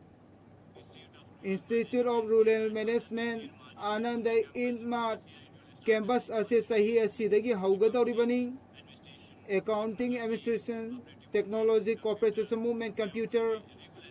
ꯃꯁꯤ ꯔꯤꯒꯨꯂꯔ एजुकेशन ꯑꯣꯏꯅ ꯄꯤꯒꯗꯧꯔꯤ ꯂꯔꯅꯤꯡꯒꯤ ꯃꯄꯥꯟꯗꯒꯤ तोंगान डिग्री सर्टिफिकेट असी पीगदौरी मसी कोऑपरेटिव यूनिवर्सिटी असे याम सिंगथरगे मैनेजमेंट मार्केटिंग नचिंग मई मसिंग असे मसीदा रिसर्च की लमदसु अमसुंग कोऑपरेटिव सेक्टर दा तोंगान सेमिट लोन की लमदा मसीना अचौ मथौ तौगदौरी मसीदा नुपी की पार्टिसिपेशन से चाद होमफु फावो इगतौरी कोऑपरेटिव खोंगथांग दा नुपी की मतेंग याउद्रगदी मसी सबका साफ सबका विकास सबका प्रयास अतो माई पाकपा ngamloi मसी यामना सिंगथानिंग खोंगथांगनी मरम अदुना मुडी लेंगा असिना अदुगुम्बा यामना चावबा थाउक्ता मीसिंगबु मतेंग पांगली सोथौरबा मीसिंगदा मरुओइना NIC शेड्यूल का शेड्यूल ट्राइब सुपनदगी डायरेक्टर अमा बूथ अमदा थमनबगिदमा थमली हौजे अखोइना खंगी मदुदा ट्रेनिंग पीनबगिदमा डेजरी फेसरी अमसुंग कॉर्पोरेट सेक्टर की तुंगा सेक्टर सिंगदा डिप्लोमा डिग्री असे पीखरे कोऑपरेटिव एजुकेशन असे मसी फजन सेमटोकदरी मसी यूनिवर्सिटी ग इरोइनना मसीना मालेम की यूनिवर्सिटी सिंगा खुसम नवदा लायहन गदौरी मसी की जनपथा वसिना भारत असिबु अमत ओहन गदौरी मदुदा कोऑपरेटिव असे अदुगम कैथेन के मोंग मतौ सिंग ngasi laumi sing ase makhoi na portfolio port sing ase university lairuma tamda makhoi ki port ki mamanasi phajana yon gani amasung makhoi ngonde hena wakhan tahan ka dawri corporate sector chawkhana bagi damak lainga na tongan ba thok kanamu paikhali university koda kya suling kare koda na sport university singba asi sulingkat kibalai ikai corner prime minister ki lusing makada corporation minister Sri Amit Shah mahaki luching makada Trivan cooperative university ase aduguba center ki loisang oin lingkat ki masigi university ase anau cooperative sector se anau batha amad phukat ka dauri maram aduna bill ase tribute ban cooperative university lingkat bugi da mai saugali masi Uttar Pradesh ki adugumba awang thangba nakanda asigumba university ase linkhanabagi damak ahanba college university ka punba se aigi constitution Meerut amasung Hardpur da lingkhat pinaba haijari aigi bill ase thawai aksang yauna saugatari thagachari chairman ma'am masigi khudong sabase pibegida masigi belesida wangang jana bagida Tribhuvan Cooperative University ki matangda Madam National Cooperative Sector listing ani ga sumatrai pan ki report ki matun akhoi gelai ba asida 97,061 cooperative unit asil laikre 1,061 society asi sumapam stilai 62367 facility cooperative sector asilai Bihar gi oina 8,443 lai masina laumi lak kaya marumbu mateng pangli 7,380 milk cooperative society ase mafam madulai masina asengna semilongi mateng sing ay khunggang gi imung sing da phangali ꯈꯨꯡꯒꯪꯗ ꯂꯩꯔꯤꯕ ꯃꯤꯁꯤꯡꯗ ꯃꯁꯤꯅ ꯃꯇꯦꯡ ꯄꯥꯡꯂꯕꯅꯤ ꯕꯤꯍꯥꯔꯗ ꯂꯩꯕ cooperative ꯕꯦꯡꯁꯤꯡ ꯑꯁꯤꯅ cooperative ꯁꯣꯁꯥꯏꯇꯤꯒꯤꯗ ꯃꯁꯤꯅ ꯃꯄꯥꯡꯒꯜ ꯄꯤꯔꯤꯕꯅꯤ ꯃꯁꯤꯗꯁꯨ ꯑꯁꯤꯒꯨꯝꯕ ꯑꯩꯈꯣꯏꯒꯤ ꯀꯣꯑꯣꯄꯔꯦꯠ ꯁꯦꯛꯇꯔ ꯃꯌꯥꯝ ꯑꯃ ꯂꯩꯔꯒꯁꯨ ꯑꯃꯈꯛ ꯑꯣꯏꯕꯗꯣ ꯑꯩꯈꯣꯏꯅ ꯁꯦꯝꯕ ꯂꯩꯇꯦ ꯈꯨꯗꯝ ꯑꯣꯏꯅ ꯔꯤꯁꯥꯔꯆ ꯏꯖꯨꯀꯦꯁꯟ ꯀꯣꯑꯣꯄꯔꯦꯇꯤꯚꯀꯤ ꯑꯁꯦ ꯒꯨꯖꯔꯥꯠꯇ ꯁꯦꯝꯂꯤꯕꯁꯦ madam ꯆꯤꯌꯔꯄꯔꯁꯟ IMR asi mafam adudasu lairibani masi university oina hongjik pirakpagi wani ikai khumnajaraba chairperson government dai aina khangba pamjai madudi nahaki hongjiki oba policy asida Bihar gi dama Bihar da slogan ama hongjik chanari madudi double engine government hairaga hongjikti Delhi da one engine amana Bihar ni engine amana Delhi ni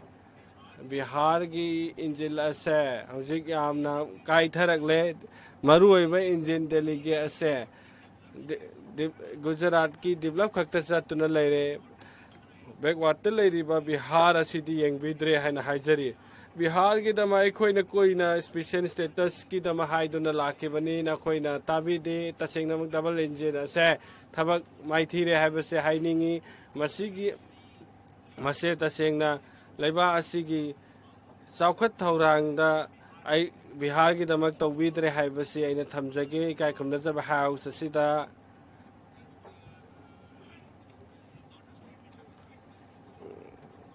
corporate sector ki matangda masi tongan sector sing hairabada fishery mill masida yam mang thana chakhakrami 2005 da Bihar gi masigi chakhat thorang se mang thang na chakramni aina mathangda lakwa matamda aina pujarakpa pame madudi hairiba sugar factor dagi ti gi mana sing purakpado aina purakpa pamjai aduga Bihar gi miyamna hojik ngaiduna leiri misingna anauba Bihar gi sugar mill singda thabak suriba singa se matam koina kaptuna laklabani masigi khudong chaba se phangandabagi dama piranga loina na makoina awaba ngasi sukhangli Bihar gi maru oiba koigi corporate society ase 2023 da akoina masigi lairiba sokpa singa sigi matang da akoina statement pi khrabani election gi process lakibna maram moidana dugi dimala do loisin khibang amdre election ni palak au khrabasu masigi matang da thabak ona pangtok po leitri central cooperative sector gi tung ina high river sing ase 23 man how khrabani masigi election ase hangju pau corporate ki oina su election to walaitri ai gi demand adudi rural cooperative university sector ase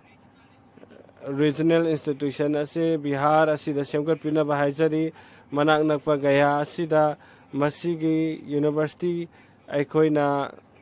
Bihar ase progress ta yahonning ba tasengna oirabadi asigi institution mafam aduda sembinaba haizari mafam aduda 50% seat ase reserve thambiyo state university mafam aduda sem saba aduda aikoina government institution leite Bihar gi asigi development gi damakta Bihar gi special scholarship ase aikoina pibinabagi damak haizari adoi tardi cooperative sector da quality education phangnanabagi damak Bihar gi naha singna khudong chaba masidagi lawjaba ngamnabagi damak kai khumna zaraba chairperson honorable minister da in hangjaba pamjai madudi election bikuman ase 23 months da tawdun lagle hangju fawo loisin ba laite factory kaya marom aina haukiba aina pankiba sing ado thabak oina tawbinana bagi dama haizari tasengna go double angel gi government ase thabak tawi haba se miyam do utpiyo thagatsari chairperson aingon ngang na be khutong saba pi bagi dama akoigi Thiruvaban Sarkar University bill asigi matang ngang na bagi khutong saba pi bagi dama madam chairperson cooperative gi khongthang ase masigi mamangda tongan ba committee kaya marom sem khare aina ningsing labada Raman institution mase tasengna movement sing cooperation de yamna choga mateng pangki masi corporate sector ase 2018 da Haryana farmers sing ase dairy development da choga mateng tangki masina choga corporate sector gi daita da mating oiki IAR asisu 2020 da Punjab da laiki masi central government da hangniba question je Uttar Pradesh ase khwaidigi chawba state amani leba asigi adubu thabak cooperative ki matang da chawba thabak kyamaram contribute tawkhrabani adum oina fawbada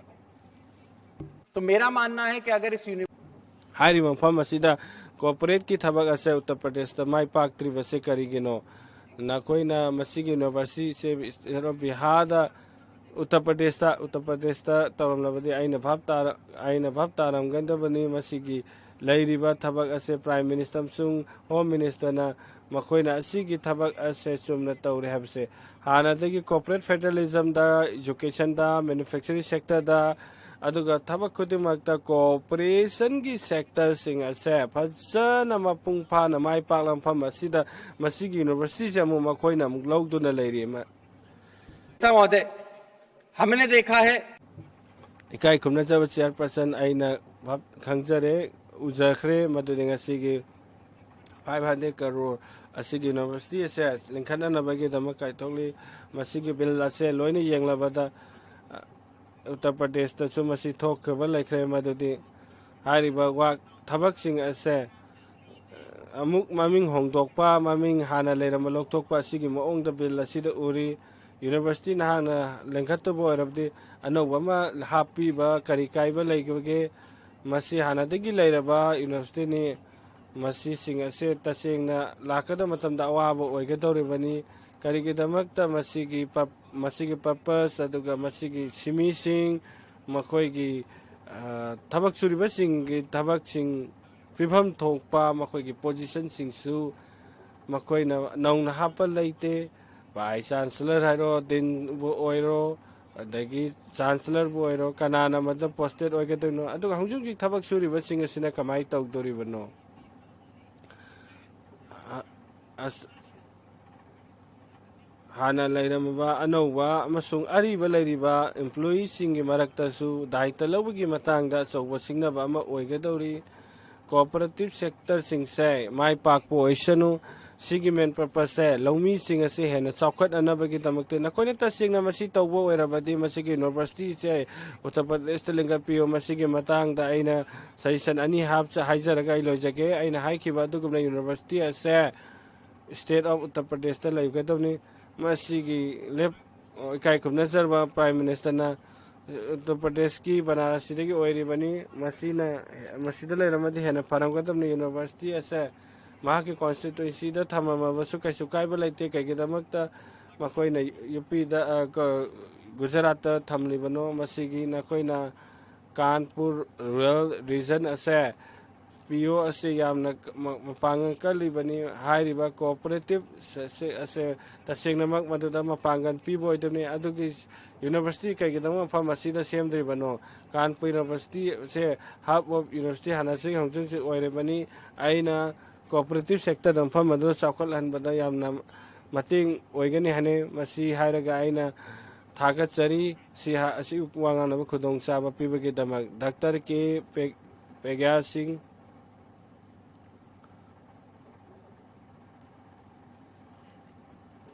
thank you speaker madam Tribhuvan Sarkar university bill की मतंग गांजब पीबगी थागतचरी वासक लिबसिंग तसेंगना mummy खक्त इकाई खुमनज member Telangana वालम की Matang लौमी Singh cooperative worker Singh असे bill असिगी Matang oppose तौजरी आईगी director असे आईगी मीसिंगी खोंजेन असे यौहनबदुनी अदुगा तेलंगाना की सिमिलोन की backbone असे मथलोम चखतपनी त्रिभुवन Sarkar university असे गुजरात नेशनल यूनिवर्सिटी इरिगेशन असिसु पेपर द लेरिबनी मसी तसेंगना ऑप्टिमिज्म द युमफम ओइरगा ओइदबिदा dairy farmer self help group नुपीसिंगी अपिक मयाय मरब चावबा थबक सुरिबा सिंह मसीगी अरेपल लेतना मखोइना होनाजरिबसिंग असिदा चावखननबैदमक अखोइना रिसर्च तौनबा टेक्निकल गी ट्रेनिंग तौननबा मसी हेना माइ पाक पुरकनमने सबकार से समर्दी अदुगा कोऑपरेशन दगी पोस्परिट माइ पाक हाइबसे मसी तेलंगाना की स्लोगन अमनी इकाई खुमनजरबा चेयर मैडम आइना मसीगी मतंगदा हंगजब पासै मसीगी यूनिवर्सिटी से तसेंगना लौमी सिंगी मतेंग ओइदोरिबरा स्टूडेंट सिंगी आर्टिसन सिंग थाव फंगदब नहा सिंगी तेलंगाना अमसुंग अतोपा तोंगानबा लेबाक असिगी मियाम सिंगी मंगलान असे मांग पाकपा ngamgadoribra रूरल मैनेजमेंट आनंद यूनिवर्सिटी मसी यामना थागतनिंगाई ओइबा खोंगथांगनि हाइनिंगे अदुबु आइना हंगजब कामजब क्वेश्चनदी अर्बन एलाइन कोऑपरेट पार्टनरसिंग एसे थबक फजना तौबा ngamdoribra मसीगी खुंगंग सिंगदा लेरिबा खुंगन खुंजा सिंगी मंगलान सिंग अमसुंग मखोइदा लेरिबा सिंगनबा सिंग सेंथुंगी इंफ्रास्ट्रक्चर की सिंग एसे इंस्टीट्यूशन असिदा लागा महिमा सिंग तंबगी खुदोंग चाबदो फंगदोरिबरा वारेंगल से कोई खुदम अमो लौसी अखोई कोऑपरेट से अखोई सिमिलों की यूनिट अमा खक्ता नते मसीना मी के आगे पुंसी द मतिंग ओइरनी नुपी की ओइना नुपी सिंगी स्किल डेवलपमेंट हैंगल अलहलिबनी नहा सिंगिना मसीदगी हेना असा के अमरोम चावखलहंबदा मतिंग पांगलिबनी मसीगी यूनिवर्सिटी दा मी खुदेमना तंबे याबा ममंदा एमिशन फी ओइननबगी दा हाइजरी अदुदसु नतना तेलंगाना असिगी मियामदा मोबाइल बेस क्लासिंग तौननबगी हाइजली स्किल असे तमननबगी कोइना लापना चप्पगी मोहता युमदा लेरगा तंबा याबगी स्कीम प्रोजेक्ट असिदा हापननबगी हाइजरी अदुगा अखोइगी तेलंगाना असे मतमगा चुनदबा अमसुंग अवोको पैसा थाजदबदगी नहाके सिंग असे मखोइगी तौरिबा थबक सिंग हाइबदी लौ सिंगुबगी डायरी फार्मिंग के असे नोंगनमगी मखा सोक्चिलक्लिबनी अदुना मसीगी मतंगदा आइना हाइजरी 5 ईयर एक्शन प्लान अमा तौबिनबगीदमक ट्रेड अदुगा मसीगी मनुंगदा खुनगंगदा लेरिबा नहासिंग असे मतंगो चुनबा पैसा थोंननबगी स्किल डेवलपमेंट थबक ट्रेनिंग पीबीयू अदुगा मखोइगा चुनबा थबक सिंग अदो फंगननबगी मखोइबु खुदोंचाबा पीबीयू अदुगा ब्यूरोक्रेटिक ओइबा डिले ओइबा सिंगदगी मसीगी प्रोसेस सिंग असे लौथोकपियू वारंगन तेलंगाना असिगी होलो प्रॉमिस खक्त तौबिगनो नखोइना वासकिबा मयाम अदो थबक ओइना तौबियो अदुगा मसीगी बिल असिबु आइना थागत चनिंगी अदु ओइना मकपु नखोइना पीरिबा खुदोंग चाबसिंग असे मपुंग फाबा अमसुंग खुदिंगमक्ता कानाबा याबदो ओइहनबियु ख्वाइदगी लाइरबसिंगबु मतेंग फंगबा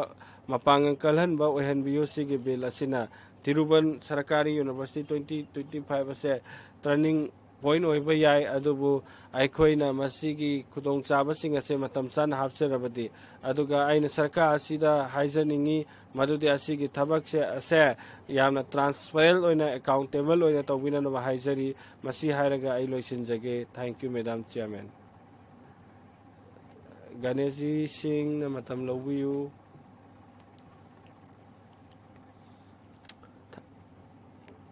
Thank you Madam Chairperson. Aina Tribhuvan Sarkar University Bill 2025 ase aina support tawjari masigi bill asigi maru oiba maramdi irma ase cooperative university on onthokpani masina malemgi awangba thaki sangdamnaba yaba maongda semgadoribani masi sing ase ihal hanba bharat ki oina aikoigi skill gi corporate ki matangda mahi masing tamba phangdoribani masina cooperative sector sing promote tawbada chawga mating oigani aduga natana masina mahi masing anoba corporate ki matangda naha kyana khangba ngamlagani masina bharat ki oina achawba daita chawkhatpada corporate ki masina lawgadori maramaduna akoigi cooperation minister prime minister akoina thagachai Tribhuvan Sarkar University ase semnanabagi thaurang porakpagi damakta irma ek ase institute rural development ek ase university gi da chang onthok pibagi damak masina masigi bill asigi provision gi matung ina government university ase run tawba yabagi pibiri masigi laiba asigi damak akoigi mi chada 150 di khungang de hinglibani masi akoigi social setup ta yengba matamda self employment oiro naha sing thabak pibado oiro nupi mayam sing bu thabak ki adoga panchayat ki thabak thoram sing mapung phana pangthokna ba honabada achauba khudong chaba ama masigi degi phanggadoribani royal folk singda no paisa similon masini hengal handuni asigumba training sing ase hairiba corporate society university sigi makhada phangdurbani akoina 8 lakh cooperative society leba asida leri 30 crore mina masigi member oibani aina khanjai madudi aikoigi asigumba web asidaga coaching oiraga aikoina chingkhatnana bai khudong sabda side lawdoribani adana mi mayamna sida corruption gi chenariba se miyamna masigi tam amasung masigi sinariba thabak thoram singa se khangdaba degini cooperative movement ase tamna nongma gi chawkhat hapado oile masigi bill se hek introduce tawada masigi staff bill university ase establish tawada corporate hena chawkhat po kani hauki ba sai khara da sector ase nongma pangkal 60 university na masige initiative oiri masina thabak ke amarom pibada mating oiri hongsi koina institution gi arrangement ase university ge sige maru oiba yumpham di corporate ki thabak ki mahi masing tamduri bani masi university oina accreditation oi piri bani masida naha oiraba qualified oiraba technical the haising laba member board member sing ase yamna mahi masing piraba mi sing na mi kya bu capacity building hengat na thabak capacity building se hengat han bagi training piga doini masiga mari laina ba thabak sing research to bodabu oiro adagi mahi masing gi awang ba thaki tamada oiro masina khudong chaba piga doni masigi curriculum corporate education ge ase prepare tauribani research and development gi yumpham oiraga masi excellent institution ga oinana bagi damak malem gi afauba country sing institution gi khusam nagadoni masi gi headquarter se ananda oigani masi longmi sing ai gi marup sing na fam aduda protest tawkim fam doni masida amun setup tawkiba ase masina hena mai pakba adu porakhiba gumna masida gi khudong chaba porakadoribani anan gimaming ase mafam asida hapada matik sai khali adubu objection dei lejate adubu center na masigi ꯍꯥꯡꯗꯣꯛꯄꯤꯔꯒ ꯈꯨꯠꯁꯝꯅꯔꯒ ꯃꯙ꯭ꯌ ꯄ꯭ꯔꯗꯦꯁꯇꯁꯨ ꯑꯆꯧꯕ ꯁꯪꯒꯣꯝ ꯄꯨꯊꯣꯛꯄ ꯃꯐꯝꯅꯤ ꯁꯍꯔꯁꯤ ꯑꯁꯤꯗꯁꯨ align ꯇꯧꯕꯤꯅꯕ ꯈꯨꯠꯁꯝꯅꯅꯕꯒꯤꯗꯃꯛ ꯍꯥꯏꯖꯔꯤ ꯃꯁꯤꯒꯤ ꯊꯕꯛ ꯊꯧꯔꯝ ꯆꯥꯎꯈꯠꯄ ꯄꯥꯏꯈꯠꯄꯗ ꯑꯩꯒꯤ ꯁꯠꯅꯥ ꯀꯣꯟꯁꯇꯤꯇꯨꯋꯦꯟꯁꯤ ꯑꯁꯤꯗꯁꯨ ꯑꯁꯤꯒꯤ ꯊꯧꯔꯝꯁꯤꯡ ꯑꯁꯤꯁꯨ ꯄꯥꯏꯈꯠꯄꯤꯅꯕꯒꯤꯗꯃꯛꯇ ꯃꯦꯗꯥꯝ ꯆꯦꯌꯔꯄꯔꯁꯟꯗ ꯑꯩꯅ ꯍꯥꯏꯖꯔꯤ ꯑꯗꯨꯒ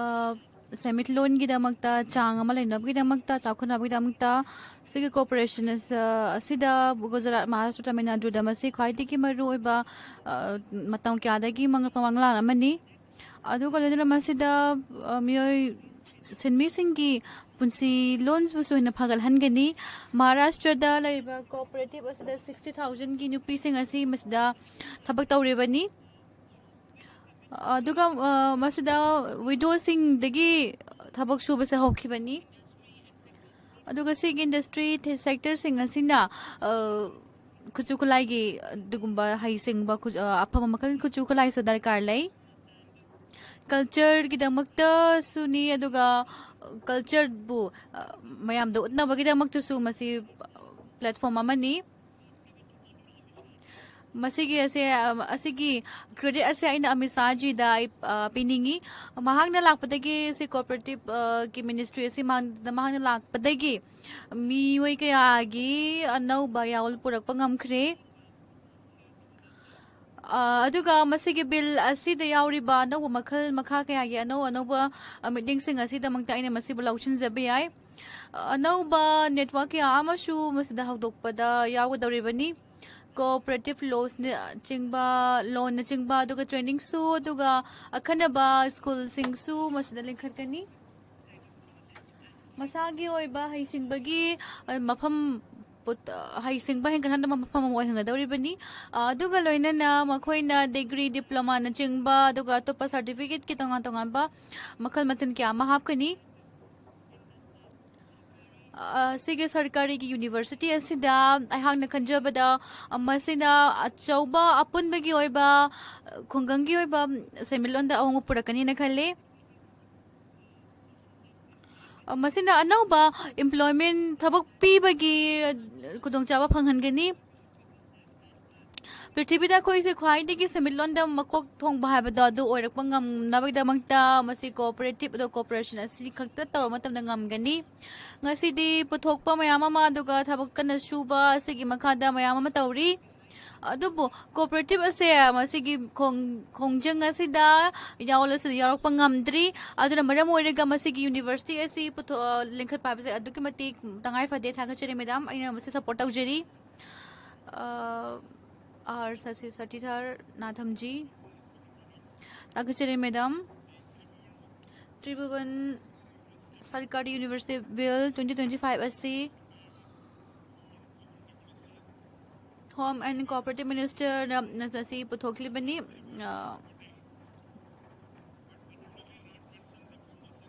अदुगा फाउंडर सेक्रेटरी ममिंग देमसदा यावदे कोरियन की ममिंग असे यावदे मसी इंडिया के मिल्कमैन हना खंगनरिबनी मरमदि मासे साउथ इंडियन ओइबगिनी कोऑपरेटिव सेक्टर से स्टेट शेड्यूल दे यावरिबनी अदुग मोदी का लेंगांगना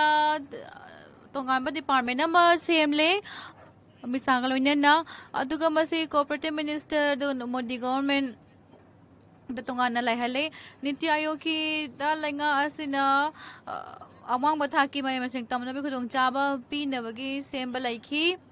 अदु नीति आयोग के रिपोर्ट तगिदा खोइगी लाइंगांगना सेंट्रल यूनिवर्सिटी त लिंखली स्टेट की लिंखते हाबा यावरी खोइगी इंडियन की लाइंगांगना 1.57% की जीडीपी ओए दुगा यूके ना 1.6% नी यूएस ना 1.7% नी मगी जीडीपी से ख्वा मसे लाइक तंबगिदा दुगा cooperative से खोइगे इंडिया दा लौसिंगोबदा बैंकिंग दगा हाउसिंग दा अदुकी मते थौदांग चंग लौरी हाउसिंग दा मद्राससु मयामा तौबलोइन ना कर्नाटक दु तौबलैखरे अदुना खोइगे लाइंगा ना सेंट्रल यूनिवर्सिटी से साउथ इंडिया दा तौ लाइखना बहना बनी केरला से मसी की मोफाइन से दा दुकी मते थौदांग लौरी अदुगा चमानबा अहोंग पुरनबिदमक्ता कन्ना होनरी केरला आसी मसी थाजा हनबगीदमक्ता फॉरेन इन्वेस्टमेंटगीदमक्ताशु केरलासदा मखोइना हेन्ना फन्नब होनरी 2 lakh taking 5 lakh फाउबदा लेंखल आरडी कमिटी एशिना क्रेडिबिलिटी अदुगा हेंगल हनबा अदुगा थाजा हनबगीदमक्ता लिंखली अदुगा बैंक असिना विप्रोगा खुसमदना तवी मखोइसे मंजिन थारी कोईगी सिस्टम असी फगनहनबदमक्ता अदो मनुंगी बैंकिंग प्रोसेस में आममागीदमक्ता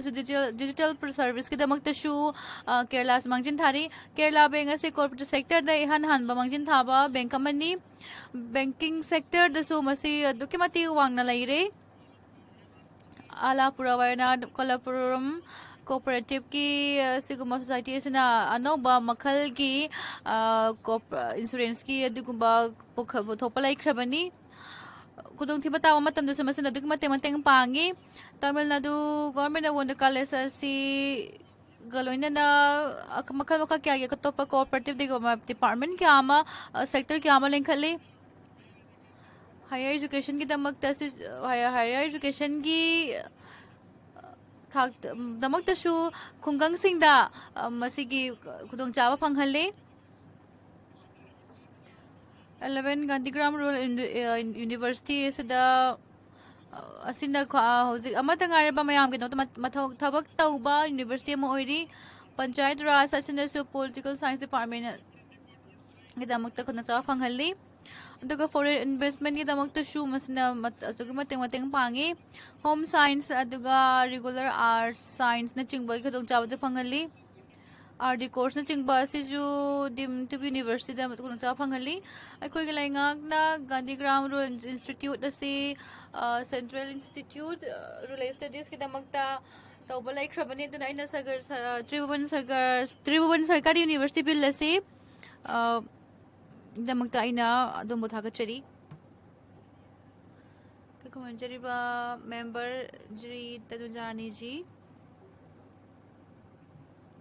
थागचरी मैडम आइहाकना त्रिभुवन सरकारी यूनिवर्सिटी 2020-25 के मतंगदा आइना करिगम खरा हाइजागे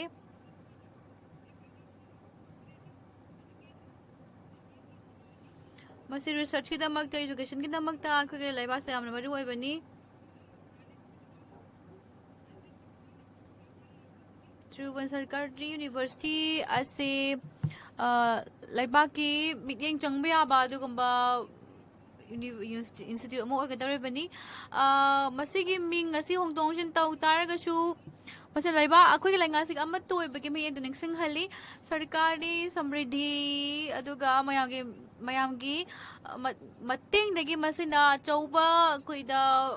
ऑब्जेक्टिव कया अमा पुथोपा ngamgadoribani masina training aduga capacity building aduga laileshu tambagi mangan kya phangwa ngamhangani research ta su aduga degree program aduga e-learning gi aduga courses khudung chawa phangangani aduga loina masida karigumba mami tamba khadi maru oina khali international ki oiba jaga da masina changbangam nagdamakta Madam Speaker, masih dah muktai kuda aruba makal ke samduk samjin tau bakara kuda darkar lain khali governing board ki namuta khanna ba khara khallaga masih thabak to hongada bani na khale board amal link khalaga du affiliation recognition se darkar lai bani chance laga loina na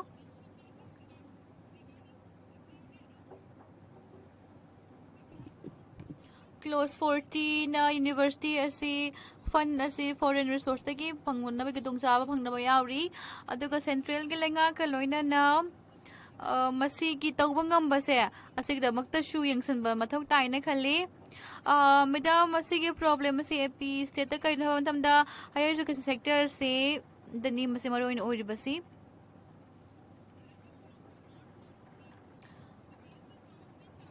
अखोई गिलाइंगा मनवरी नरुनेरु असेना 56,703 government school सिंग असे समदोखरे college न चिंगबसु दुग hostel सिंग असु साखरे दुग college में हमसे साखरे दुग दरकार लाइबा सिंग furniture गुम्बा थंगना bashing दुग लुनाम गिना मक्तसु दुग मतिक चाब क्लासरूम के हमसे फंगले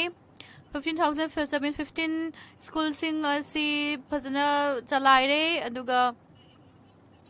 7,163 crore ki sanfam asi su masida Jagammohan Reddy sir gi matamda Narendra scheme gi makha thadakrabani 981% schools asi infrastructure laiba oi asigumba scheme mase hojikti masi manghan khre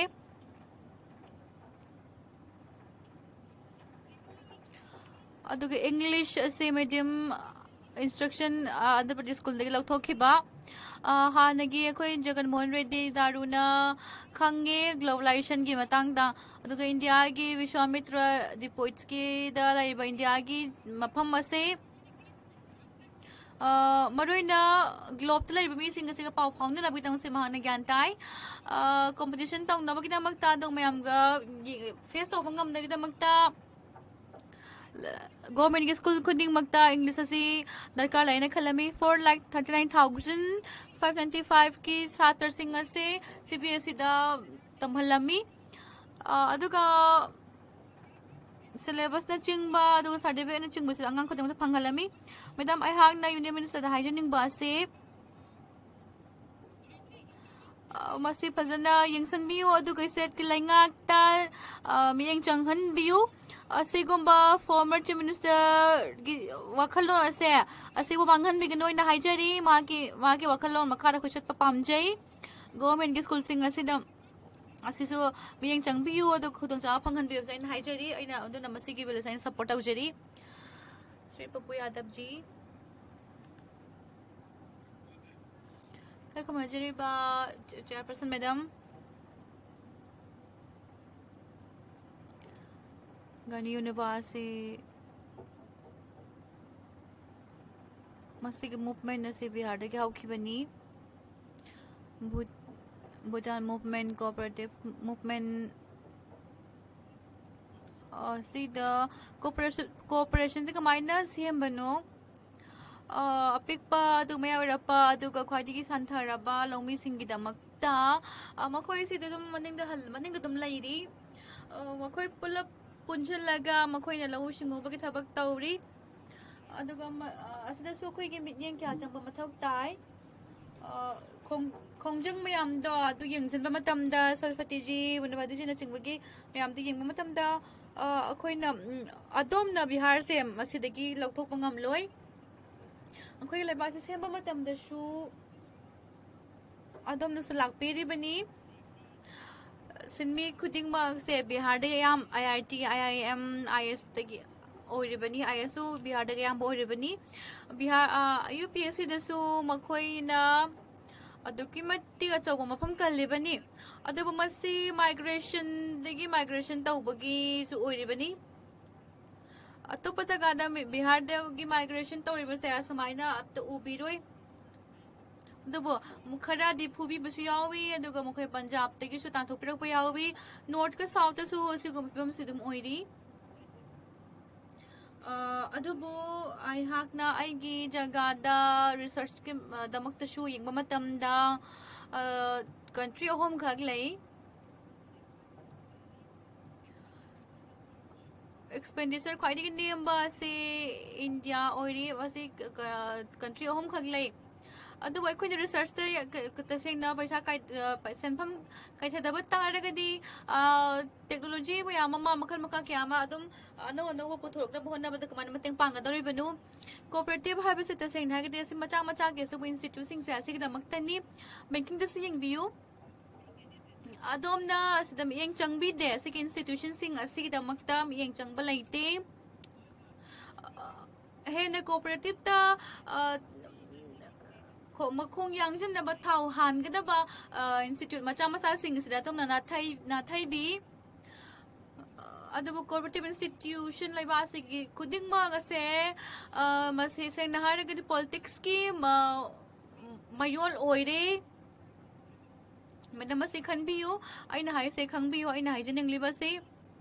pedi da boy ro wit boy ro ngasi di asigumba cooperative sing asina tawri mamong mataw sing ase adugi matiag sum chaba mo oire aduna maram oire galaw mi kusing ase which amadi pedi sing dagi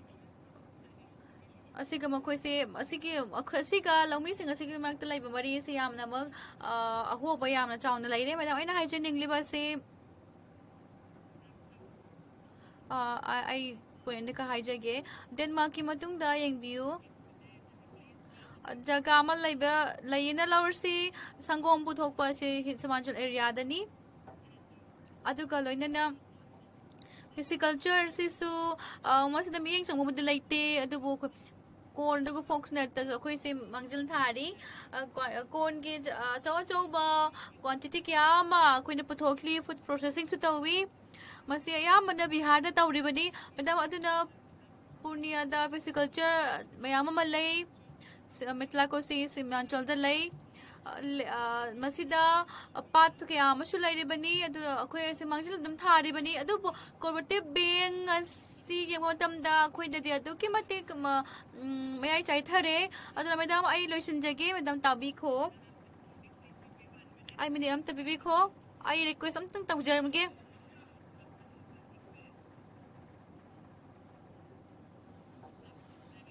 masi ai ge request ne mujhe Purnia da University asi Tribhuvan University asi Patna da nikhat pane hena phagni na khale thagachiri madam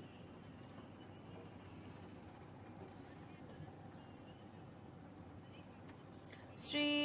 Abu Samad Samdhani ji mahag lagtre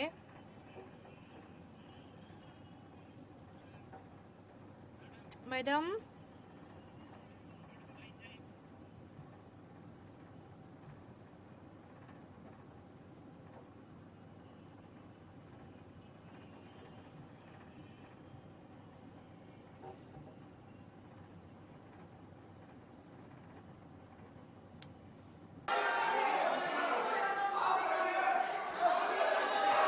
Thank you, madam. Madam. madam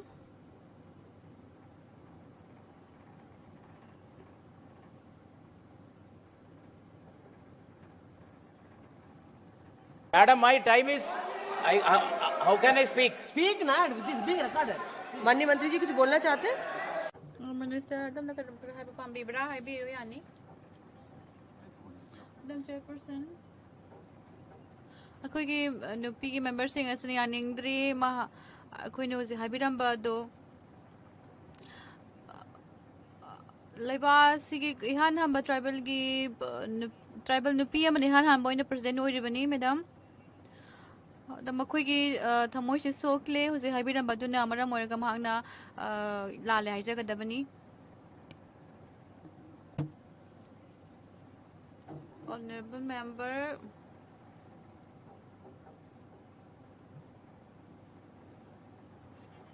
Thagachiri madam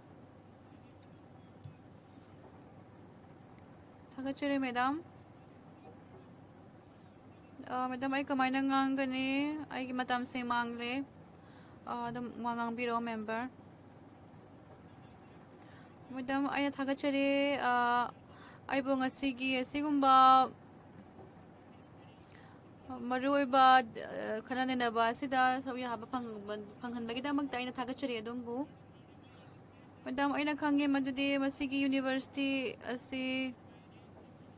khodi mangjin thaba cooperative movement gi aduguma Tribhuvan Das ki Patel ji gi maming lauraga thon bani madam ha ki maming asi yengwa madam da masigi university asigi ming asi kha aina khangma ko matam da aina wakhal da khalak pa ase slogan ma kha ai lakjai Srinarayan Guru gi Srinarayan Guru na haibi ke bada Tribhuvan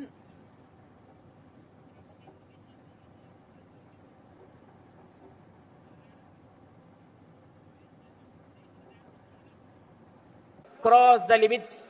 of the Tribhuvan. Madam, I do remember the pioneer. Madam, aina ninjang jai madudi Dr. Wagis Kurel gi pangthok piram thabak sing adu maga aiga personal याम नक्प relationship लेजरमी दारी production की मतंगदा doctor Marcus कुरिनजी असिना white revolution की थौदांग चावना लौबिरमी मसिना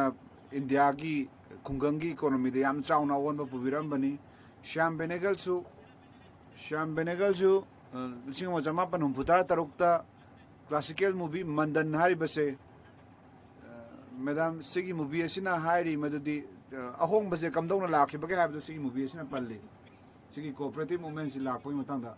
madam सिगी खुदोंचाबसे ने लौजरगा आइगी कथोकपा अदु उच्चगे वर्गी कुयल की मफमदा कनागुंबा म ओइना महाग अदुना कथोक अम्बा खुंगंगी रूरल मैनेजमेंट सिगी मतंग याम चावना कथोक पिरंबा म ओइना हौजिक्ति मसी यूनिवर्सिटी अमा ओइगदौरे अदुबु मसी पनबदा याम नुंगाइजदे मदुदी करिगिनो हाइबा मतमदा मसीगी सरकार असिना अखोई कैंपस सिंग से मतेंग पांगबदा मतेंग पांगलरोय मसीगी कैंपस सिंग असि नत्रगना यूनिवर्सिटी से चावना मतेंग पांगनबगी दमक यामना दरकार लैबा मरो अरिबा प्रॉब्लम से करिनो हाइबा मतमदा इंस्टीट्यूशन दुबु ऑटोनॉमी पीबा असि याम मरु ओय मथंग सरकार असिना यूनिवर्सिटी सिंगसिदा ऑटोनोमस ओहेलक्तबसे सीना मैडम तोंगान प्रोविजन मैम यावरी मदुना फेडरलिज्म जिबु योखलिबा अखोई कॉन्स्टिट्यूशन की मतुंगिना अखोई मैम अखोई खुदिमना खंगी मदुदी एजुकेशन नसे स्टेट लिस्ट याव हाबसे अखोइना खंगी सिगी दमक्ता आइना खंजनिंगी मदुदी आइगी मतम मैम मांग्रबनी मैडम सिदा लांगबा चरांगना थोपदुना मरम ओरगा मिनट अमा हापे मिनट अमा लौबिरो मसी याम मरु ओइबा एजेंडा अमनी मैडम मदुदी कोऑपरेटिव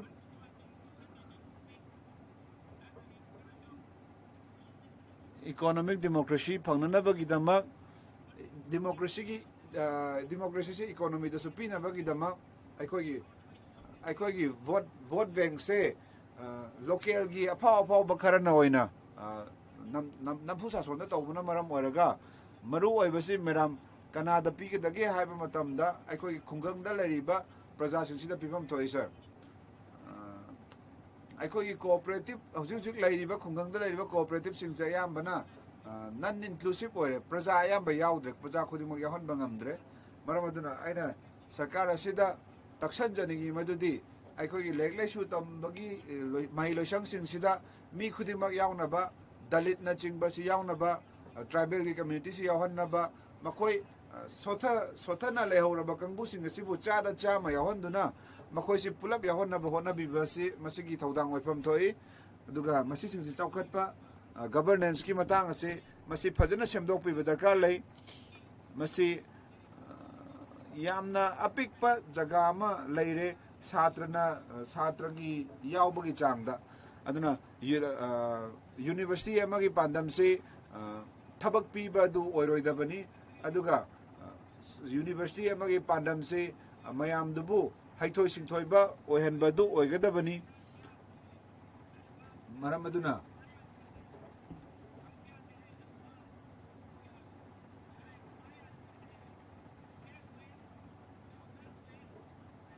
पीए ओइबे याय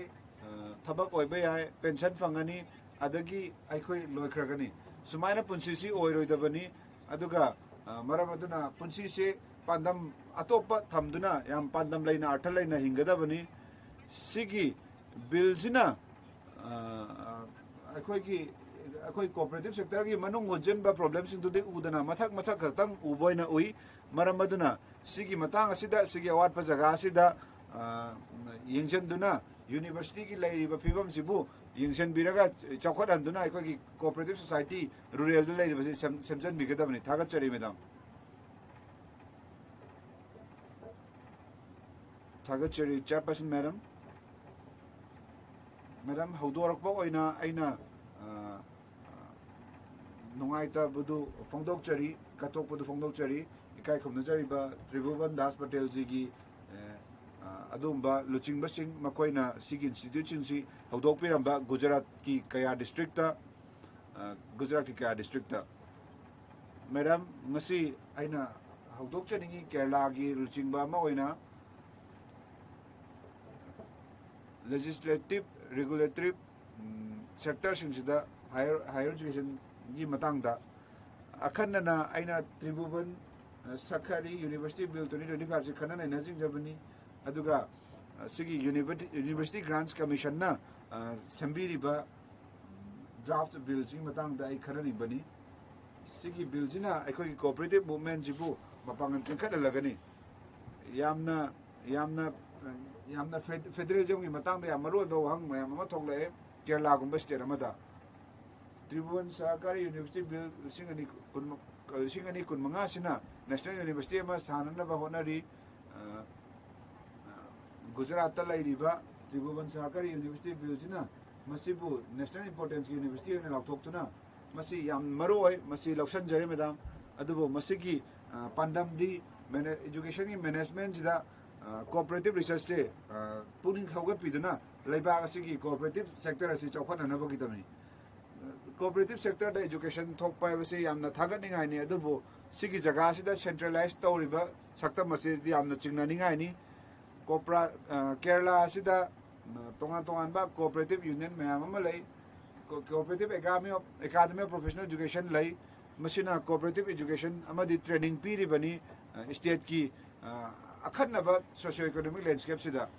सिदा सेंट्रलाइज यूनिवर्सिटी गुजरात थम्बसिना सिगी स्टेट लेवल इंस्टीट्यूशन सिदा हंथना थम्ब मिडियम चंबीदबदु उली कोऑपरेटिव एजुकेशन जे खुंगंगी लैरिबा फिबम अदुगा मतिक चाना तौगदबनी चानबा मओंगदा मसिना सेंट्रल ओइना लैखिबासिना मसिना पांगथोकपम थोकपा कोऑपरेटिव की ओइबा मथौ दांग अदु पांगथोकपदा वालगनी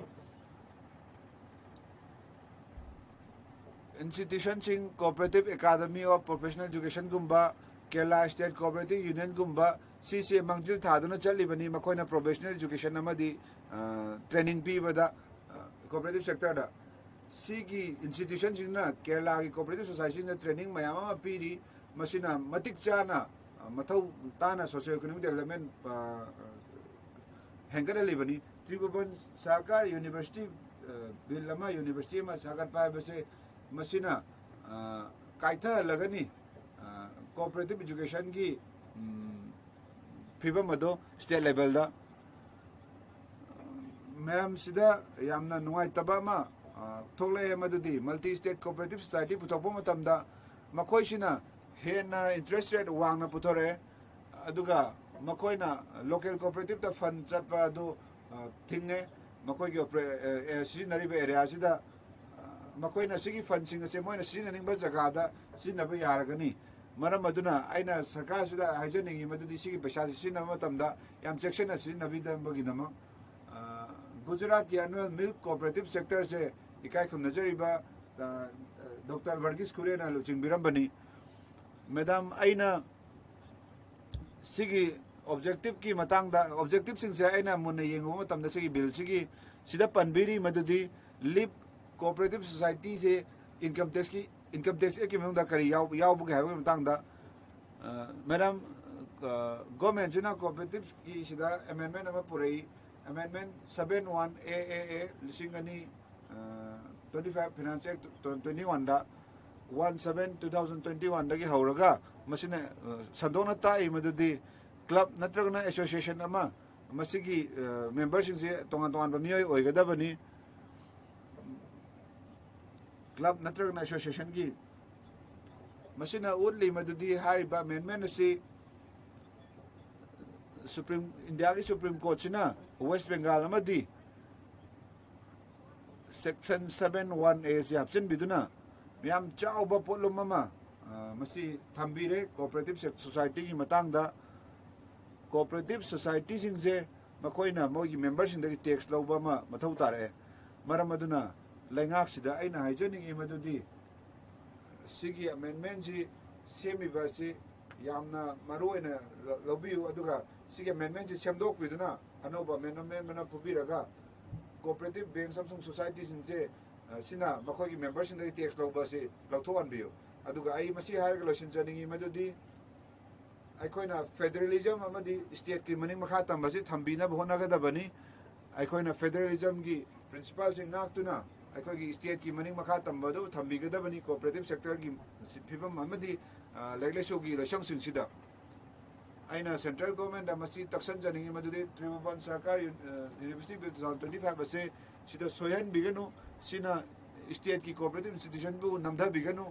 ꯑꯗꯨꯒ ꯃꯁꯤꯒꯤ ꯁꯦꯟꯇ꯭ꯔꯦꯂꯥꯏꯁꯀꯤ ꯑꯣꯏꯕ ꯑꯦꯄ꯭ꯔꯣꯆ ꯂꯩꯕꯁꯤꯅ ꯀꯣꯑꯣꯄꯔꯦꯇꯤভ ꯑꯣꯏꯕ ꯃꯨꯞꯃꯦꯟꯁꯤꯗ ꯑꯀꯥꯏꯕ ꯄꯤꯒꯅꯤ ꯃꯔꯝ ꯑꯗꯨꯅ ꯁ꯭ꯇꯦꯠ ꯒꯣꯔꯃꯦꯟꯒꯤ ꯃꯔꯨꯑꯣꯏꯕ ꯊꯧꯗꯥꯡ ꯑꯗꯨ ꯈꯪꯕꯤꯔꯒ ꯁ꯭ꯇꯦꯠ ꯒꯣꯔꯃꯦꯟꯒꯤ ꯃꯅꯤꯡ ꯃꯈꯥ ꯇꯝꯕ ꯑꯗꯨ ꯊꯝꯕꯤꯔꯒ ꯊꯝꯍꯟꯗꯨꯅ ꯁ꯭ꯇꯦꯠ ꯒꯣꯔꯃꯦꯟꯒ ꯇꯣꯉꯥꯟ ꯇꯣꯉꯥꯟꯕ ꯁ꯭ꯇꯦꯛ ꯍꯣꯜꯗꯔꯁꯤꯡꯁꯤꯒ ꯆꯞ ꯆꯥꯕ ꯃꯔꯤ ꯑꯗꯨ ꯂꯩꯅꯍꯟꯗꯨꯅ ꯈꯨꯠꯁꯝꯅꯗꯨꯅ ꯃꯈꯣꯏꯒꯤ ꯊꯧꯗꯥꯡ ꯑꯃꯗꯤ ꯍꯛꯁꯤꯡ ꯑꯗꯨ ꯑꯀꯥꯏꯕ ꯄꯤꯗꯕꯤꯗ ꯁ꯭ꯇꯦꯠ ꯒꯣꯔꯃꯦꯟꯒꯤ ꯄꯨꯟꯅ ꯆꯠꯃꯤꯟꯅꯅꯕ ꯍꯥꯏꯖꯅꯤꯡꯉꯤ ꯊꯥꯒꯠꯆꯔꯤ ꯄ꯭ꯔꯦꯝꯆꯟꯗ꯭ꯔꯟꯖꯤ ꯊꯥꯒꯠꯆꯔꯤ ꯃꯦꯗꯥꯝ ꯆꯦꯌꯔꯄꯔꯁꯟ ꯃꯦꯗꯥꯝ ꯑꯩ ꯁꯤꯒꯤ ꯕꯤꯜꯁꯤ ꯁꯄꯣꯔꯠ ꯇꯧꯖꯔꯤ ꯑꯗꯨꯒ ꯌꯥꯝ ꯀꯨꯏꯔꯕꯒꯤ ꯃꯇꯨꯡꯗ ꯑꯩ ꯕꯤꯜ ꯑꯃ ꯁꯄꯣꯔꯠ ꯇꯧꯅꯕꯒꯤ ꯈꯨꯗꯣꯡꯆꯥꯕꯗꯨ ꯐꯪꯖꯔꯤ ꯁꯔꯀꯥꯔ ꯑꯁꯤꯅ ꯄꯨꯊꯣꯛꯄꯤꯔꯛꯄ ꯁꯔ ꯃꯦꯗꯥꯝ ꯃꯁꯤ ꯌꯥꯝꯅ ꯐꯕ ꯍꯧꯗꯣꯛꯄꯤꯔꯛꯄ ꯑꯃꯅꯤ ꯁꯔꯀꯥꯔꯅ ꯁꯤꯒꯤ ꯁꯤꯒꯨꯝꯕ ꯕꯤꯜ ꯑꯃ ꯄꯨꯊꯣꯛꯄꯤꯔꯛꯄꯁꯦ ꯑꯩꯉꯣꯟꯗ ꯃꯇꯝ ꯈꯔ ꯄꯤꯕꯤꯌꯨ ꯁꯤꯒꯤ ꯃꯇꯥꯡꯗ ꯑꯩꯒꯤ ꯃꯣꯠ ꯈꯔ ꯂꯩꯖꯩ ꯑꯩ ꯍꯥꯏꯖꯒꯦ ꯑꯩ ꯁꯤꯒꯤ ꯕꯤꯜꯁꯤ ꯑꯩꯅ ꯁꯄꯣꯔꯠ ꯇꯧꯖꯩ ꯃꯔꯝ ꯑꯗꯨꯅ ꯑꯩꯅ ꯍꯥꯏꯖꯔꯤꯕꯁꯤꯁꯨ ꯇ꯭ꯔꯦꯖꯔꯤ ꯕꯦꯟꯁꯇ ꯐꯝꯃꯤꯕ ꯀꯥꯡꯕꯨꯅ ꯁꯄꯣꯔꯠ ꯇꯧꯕꯤꯔꯛꯀꯅꯤ ꯍꯥꯏꯅ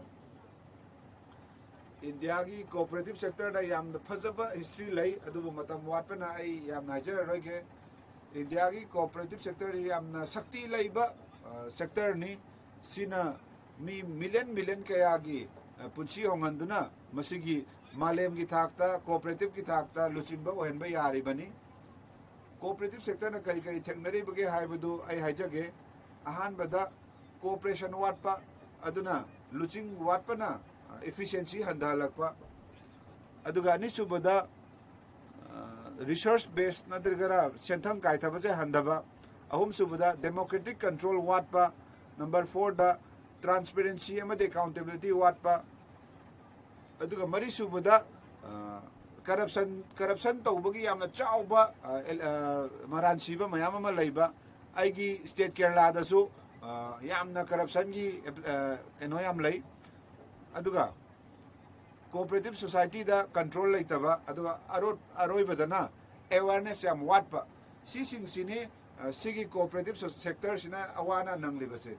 maramaduna aina thajai madu Tribhuvan Sarkar University bill singani kun manga sina masi chatnarakpa matamda aina haijakriba issue khara do masi ngak thokpa ngamgani haina aina khanjai awareness warakpa awareness pirakpa matamda natragana asi implement tawba matamda masigi awaba singsi kokhragani cooperative ki oibe stakeholder khudimakta awareness piduna sigi university sina sumba cooperative sector da university ma sarakpa sina cooperative education nama yamna chauna piragani maramaduna madam aina khanjai madudi masi matam masigi yam darkar leiba bill lama oigadori bani masi aduga sida professionalism watpa na maram oraga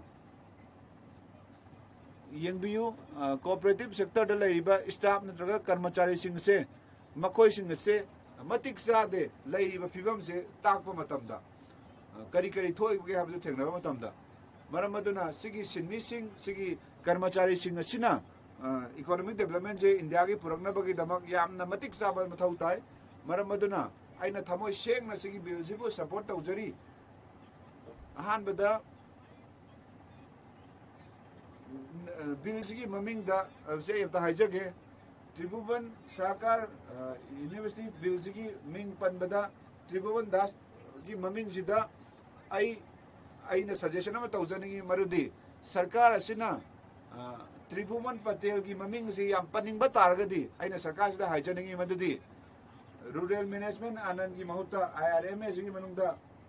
adugi maming gi mahuta Varghese Kure gi maming do ina thambiram ba yadabra Varghese Kure gi maming mana yamna kathom bani leibak se gi yam tawbiram bani IRMA की IRMA से वर्गीस खुरेन हौदोक पिरम्बनी खुरेन मांगना wide revolution हौदोक पिरम्ब से वर्गीस खुरेन की ममिंग से IRMA सिदा हापियु सोमना यामदी तक्सले अदुगा सोमना लौसन बदी पामदे मदुदी अइना हाइजनिंगी मदुदी स्कूल सिंग यूनिवर्सिटी की मखादा लाक्तोरी बसे मखोई की स्कूल सिंग से केरला दा हौदोक पिरो अदुगा मागी ममिंग सिंगसिना वर्गीस खुरे की ममिंग दा थंबिरो अदुगा अइना सिगी बिल से यामना थमोय सेंगना सपोर्ट तौजरी अनिसुबदा बिल सिगी क्लोज 9 दा यावरी मदुदी सरकार असिना रिव्यू तौबा यागनी हाइना क्लोज 9 दा सिगी यूनिवर्सिटी सिना ऑटोनोमस बॉडी अमा ओइबा तारगदी सिगी क्लोज 9 सिदा यावरी मदुदी सिगी क्लोज सिना यूनिवर्सिटी की ऑटोनोमस फिबम अदो हंधाले मरमदुना यूनिवर्सिटी की प्रोसीडिंग खुदिमक्ता सेंट्रल गवर्नमेंट ना ऑथोरिटी लई हारबनिना सिगी यूनिवर्सिटी सिगी थबक थौदक पांगथोरप मतमदा सेंट्रल गवर्नमेंट की हक लैरगनी मरमदुना सिगी सेंट्रल गवर्नमेंट सिगी यूनिवर्सिटी सिबु ऑर्गेनाइजेशन अमा ओंथोगनी मरमदुना सिगी यूनिवर्सिटी की मवोंग से सरकार यंगजनबिना भाइजनिंगी अदुगा मथंगना चांसलर की मतंगदा हाइजनिंगी मदुदी सेंट्रल गवर्नमेंट जिना चांसलर अमा खनबा मतमदा सिदा कमदौना खनगदगे हाइबदो मयक सेंगना सिदा पनबिद्रे मरमदुना आइना तक्सन जनिंगी सिगी सरकार दा मसिगी बिल सिदा चांसलर कमदौना खनगदगे हाइबगी रूल दो फजना पनबियु अदुगा वाइस चांसलर खनबा मतमदा चांसलर खनबा मतमदा फाइनेंशियल ऑफिसर खनबा मतमदा सिगी अकुप मरोल से सिगी बिल सिदा पनबियु अदु चांसलर खनबा मतमददी सिगी मतंगदा कयमता पनबिद्रे मरमदुना सिगी मतंगदा याम कुपना पनबियु हाइना हाइजनिंगी मरिसुबदा तोंगानबा नेशनल यूनिवर्सिटी सिंगदा पार्लियामेंट की मेंबरशिप से मेंबरशिप ओहली अदुबो लाइबक थीबदगी सिगी यूनिवर्सिटी दी त्रिभुवन यूनिवर्सिटी सिदी मिहुत सिनबामता याउद्रे पार्लियामेंट की मेंबरशिप सिना अदुगा पार्लियामेंट की माउत सिनबामता याउद्रे अदुगा मंगा सुबदा वाइस चांसलर की थौदांग से करिनो प्रिंसिपल एग्जीक्यूटिव ऑफिसर की यूनिवर्सिटी की एकेडमिक ऑफिसर अमा ओइना मागी थौदांग से करिगनो हाबनो मयक सेंगना ताक्त्रे मासी एग्जीक्यूटिव की एक्स ऑफिसर चेयरमैन ओइगदबनी एकेडमिक अमसुंग काउंसिल की एक्स ऑफिसर चेयरमैन ओइगदबनी कैपेसिटी बिल्डिंग काउंसिल दा मासी एक्स ऑफिसर चेयरमैन ओइगदबनी असेसमेंट अमसुंग इंप्रूवमेंट काउंसिल की रिसर्चमेंट डेवलपमेंट काउंसिल की बोर्ड फॉर अफिलिएशन की एक्स ऑफिसर चेयरमैन ओइगदबनी अदुगा मासी फाइनेंस कमिटी की एक्स ऑफिसर चेयरमैन ओइगदबनी अदो मागी तौगदबा मथौदांग सिदा वाइस चांसलर ना लोइना यिंसिनगदबनी अदो मसिगी हेंजिनबा पावर मयाम अमा वाइस चांसलर द पिसले मरमदुना आइना सरकार द मसि तक्सन जनिंग मदुदी सिगी मतंग सिदा यंजनबियु अदुगा आइना मसि अमुकम हाइजनिंग मदुदी सिगी बिल सेना सपोर्ट तौजरी मसिना यामना चाउना अहोंबा पोरकनी कोऑपरेटिव सेक्टर दा अहोंबा पोरकपदा थागतचरी इकाय खमनजरिबा मेंबर प्रधान पटुली जी इकाय खमनजरिबा चेयरपर्सन मैडम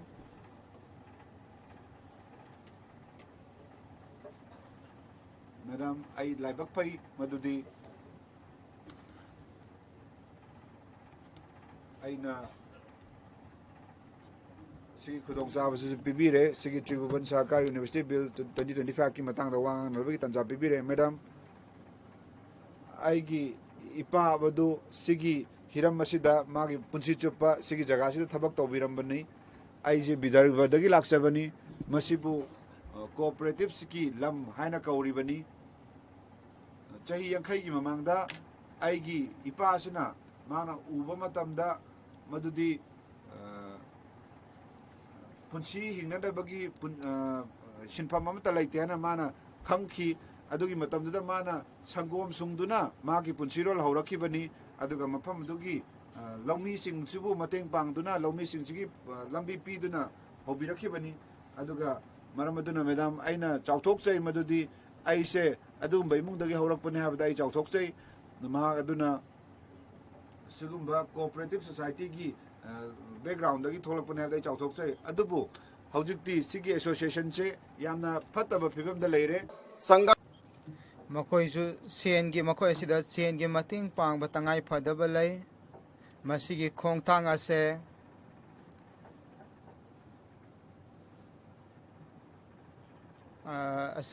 ꯂꯥꯏꯔꯕ ꯃꯨꯊꯠꯅꯕꯒꯤ ꯑꯗꯨꯝꯕ ꯈꯣꯡꯊꯥꯡ ꯑꯣꯏꯅ ꯂꯧꯈꯠꯄ ꯇꯉꯥꯏ ꯐꯗꯕ ꯂꯩ ꯑꯩꯒꯤ ꯃꯐꯝ ꯑꯗꯨꯗ ꯐꯧ ꯂꯩꯉꯥꯛꯅ ꯂꯩꯕꯤꯒꯗꯕ ꯑꯗꯨꯗ ꯃꯈꯣꯏꯒꯤ ꯄꯤꯐꯝ ꯊꯣꯛꯄ ꯄꯩꯁꯥ ꯐꯥꯔꯃꯔꯁ ꯂꯧꯃꯤꯁꯤꯡꯅ ꯐꯪꯒꯗꯕꯗꯣ ꯐꯪꯍꯟꯕ ꯉꯝꯗꯦ ꯃꯈꯣꯏꯗ ꯆꯥꯗ ꯌꯥꯡꯈꯩ ꯈꯛꯇ ꯃꯈꯣꯏꯒꯤ ꯐꯪꯒꯗꯕ ꯃꯃꯜ ꯑꯗꯣ ꯑꯇꯥꯕ ꯃꯃꯜꯗ ꯄꯤꯕ ꯑꯃꯁꯨꯡ ꯆꯥꯗ ꯌꯥꯡꯈꯩ ꯈꯛꯇ ꯂꯩꯕ ꯑꯁꯦ ꯑꯁꯤꯒꯨꯝꯕ ꯊꯧꯑꯣꯡ ꯀꯌꯥꯁꯦ ꯑꯩꯒꯤ ꯂꯩꯔꯤꯕ ꯃꯐꯝ ꯑꯗꯨ ꯆꯠꯊꯈꯤ ꯃꯇꯝ ꯑꯗꯨꯗ ꯀꯣꯑꯣꯄꯔꯦꯇꯤꯞ ꯁꯣꯁꯥꯏꯇꯤ ꯑꯁꯦ ꯃꯐꯝ ꯑꯗꯨꯗ ꯃꯗꯨꯒꯤ ꯃꯇꯤꯛ ꯃꯊꯧꯅꯥ ꯂꯩꯔꯝꯗꯦ ꯃꯗꯨꯗ ꯂꯣꯏꯁꯪ ꯀꯌꯥꯃꯔꯨꯝ ꯑꯃꯁꯨꯡ ꯂꯥꯛ 5ꯗꯒꯤ ꯍꯦꯟꯕ ꯀꯣꯑꯣꯄꯔꯦꯇꯤꯞ ꯁꯣꯁꯥꯏꯇꯤ ꯑꯁꯦ ꯂꯩꯕꯥꯛ ꯑꯁꯤꯗ ꯃꯊꯧ ꯇꯧꯔꯤ ꯃꯤꯑꯣꯏ ꯀꯔꯣꯔ ꯀꯌꯥ ꯃꯁꯤꯒꯤ ꯂꯝ ꯑꯁꯤꯗ ꯊꯕꯛ ꯐꯪꯂꯤ ꯑꯩꯈꯣꯏꯅ ꯃꯁꯤꯅ ꯃꯤꯑꯣꯏꯕꯒꯤ ꯄꯨꯟꯁꯤ ꯀꯌꯥꯕꯨ ꯃꯇꯦꯡ ꯄꯥꯡꯂꯦ ꯕꯦꯡꯀꯤ ꯑꯃꯁꯨꯡ ꯑꯇꯣꯞꯄ ꯄꯣꯠꯊꯣꯛ ꯄꯣꯠꯊꯣꯛꯄꯁꯤꯡ ꯑꯁꯦ ꯃꯁꯤꯗ ꯄꯥꯔꯇꯤꯁꯤꯄꯦꯠ ꯇꯧꯕ ꯇꯉꯥꯏ ꯐꯗꯕ ꯂꯩ ꯃꯁꯤ ꯄꯣꯂꯤꯇꯤꯁꯥꯏꯖ ꯇꯧꯕ ꯃꯔꯝꯅ ꯃꯁꯤꯒꯤ ꯈꯣꯡꯊꯥꯡ ꯑꯁꯤ ꯁꯥꯊꯤꯅ ꯁꯣꯛꯍꯜꯂꯦ ꯃꯁꯤꯒꯤ ꯕꯤꯜ ꯑꯁꯤꯒ ꯃꯔꯤ ꯂꯩꯅꯅ ꯑꯩꯈꯣꯏꯒꯤ ꯀꯟꯁꯇꯤꯇ꯭ꯌꯨꯁꯟꯗ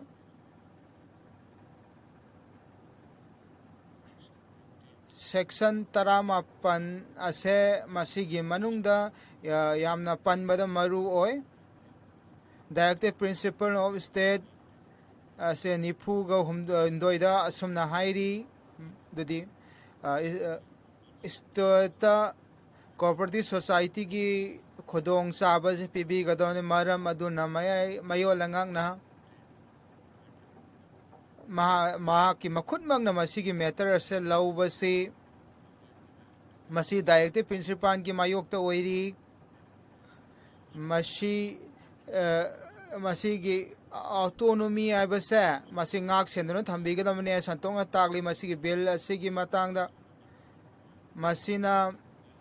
ꯃꯁꯤꯒꯤ ꯕꯤꯜ ꯑꯁꯤꯅ ꯑꯣꯇꯣꯅꯣꯃꯤꯁꯤ ꯂꯧꯊꯣꯛꯅꯕ ꯍꯣꯠꯅꯔꯤ ꯀꯣꯑꯣꯄꯔꯦꯇꯤꯞꯀꯤ ꯈꯣꯡꯊꯥꯡ ꯑꯁꯤꯕꯨ ꯁꯣꯟꯊꯍꯟꯒꯗꯧꯔꯤ ꯃꯁꯤ ꯑꯗꯨꯒꯨꯝꯕ ꯑꯗꯨꯒꯨꯝꯕ ꯂꯩꯉꯥꯛꯀꯤ ꯀꯟꯇ꯭ꯔꯣꯜꯗ ꯃꯁꯤ ꯊꯝꯅꯕ ꯍꯣꯠꯅꯔꯤ ꯃꯁꯤ ꯁꯦꯟꯇꯔꯅ ꯃꯁꯤꯕꯨ ꯀꯟꯇ꯭ꯔꯣꯜ ꯇꯧꯅꯕ ꯍꯣꯠꯅꯔꯤ ꯀꯣꯑꯣꯄꯔꯦꯇꯤꯞꯀꯤ ꯃꯤꯡꯗ ꯀꯦꯄꯤꯇꯦꯂꯤꯁꯁꯤꯡꯗ ꯀꯥꯟꯅꯕ ꯐꯪꯍꯟꯒꯗꯧꯔꯤ ꯃꯁꯤ ꯂꯩꯉꯥꯛ ꯑꯁꯤꯅ ꯃꯁꯤ ꯀꯣꯑꯣꯄꯔꯦꯇꯤꯞꯀꯤ ꯈꯣꯡꯊꯥꯡ ꯑꯁꯤꯗ ꯌꯥꯝꯅ ꯊꯋꯥꯏ ꯌꯥꯎꯕ ꯇꯥꯔꯕꯗꯤ ꯃꯁꯤꯗ ꯅꯨꯡꯉꯥꯏꯇꯕ ꯊꯦꯡꯅꯔꯤꯕꯁꯤꯡ ꯑꯁꯤꯒꯤ ꯐꯜꯁꯤꯡ ꯑꯁꯦ ꯄꯨꯊꯣꯛꯅꯕ ꯍꯣꯠꯅꯒꯗꯕꯅꯤ ꯉꯜꯂꯤꯉꯩ ꯃꯇꯝꯗ ꯑꯗꯨꯒꯨꯝꯕ ꯂꯧꯃꯤꯁꯤꯡꯅ ꯃꯈꯣꯏꯒꯤ ꯃꯍꯩ ꯃꯔꯣꯡ ꯃꯥꯡꯕꯗ ꯂꯩꯉꯥꯛꯅ ꯃꯁꯤꯕꯨ ꯂꯥꯟꯅ ꯁꯤꯖꯤꯟꯅꯩ ꯂꯧꯃꯤꯁꯤꯡꯕꯨ ꯌꯥꯏꯐꯅꯕꯒꯤꯗꯃꯛꯇ ꯀꯣꯑꯣꯄꯔꯦꯇꯤꯞ ꯁꯣꯁꯥꯏꯇꯤ ꯑꯁꯦ ꯂꯤꯡꯈꯤꯕꯅꯤ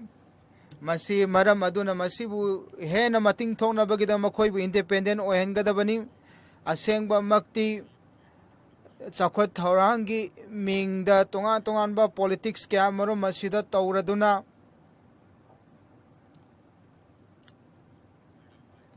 ꯃꯦꯗꯥꯝ ꯑꯩꯅ ꯃꯁꯤꯒꯤ ꯕꯤꯜ ꯑꯁꯤꯒꯤ ꯃꯥꯌꯣꯛꯇ ꯑꯩꯅ ꯂꯦꯞꯆꯔꯤ ꯑꯗꯨꯒ ꯑꯩꯒꯤ ꯁ꯭ꯄꯤꯆ ꯑꯁꯤ ꯂꯣꯏꯁꯤꯟꯖꯒꯦ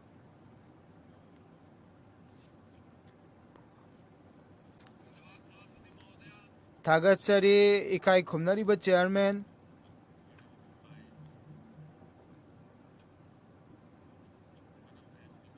ꯑꯩꯈꯣꯏ ꯄꯨꯝꯅꯃꯛꯅ ꯈꯪꯕ ꯉꯝꯅ ꯀꯣꯑꯣꯄꯔꯦꯇꯤꯞ ꯑꯁꯦ ꯑꯩꯈꯣꯏꯒꯤ ꯁꯦꯟꯃꯤꯠꯂꯣꯟꯒꯤ ꯌꯥꯔꯦꯟ ꯁꯔꯨꯛ ꯑꯃ ꯑꯣꯏꯕ ꯃꯔꯝꯅ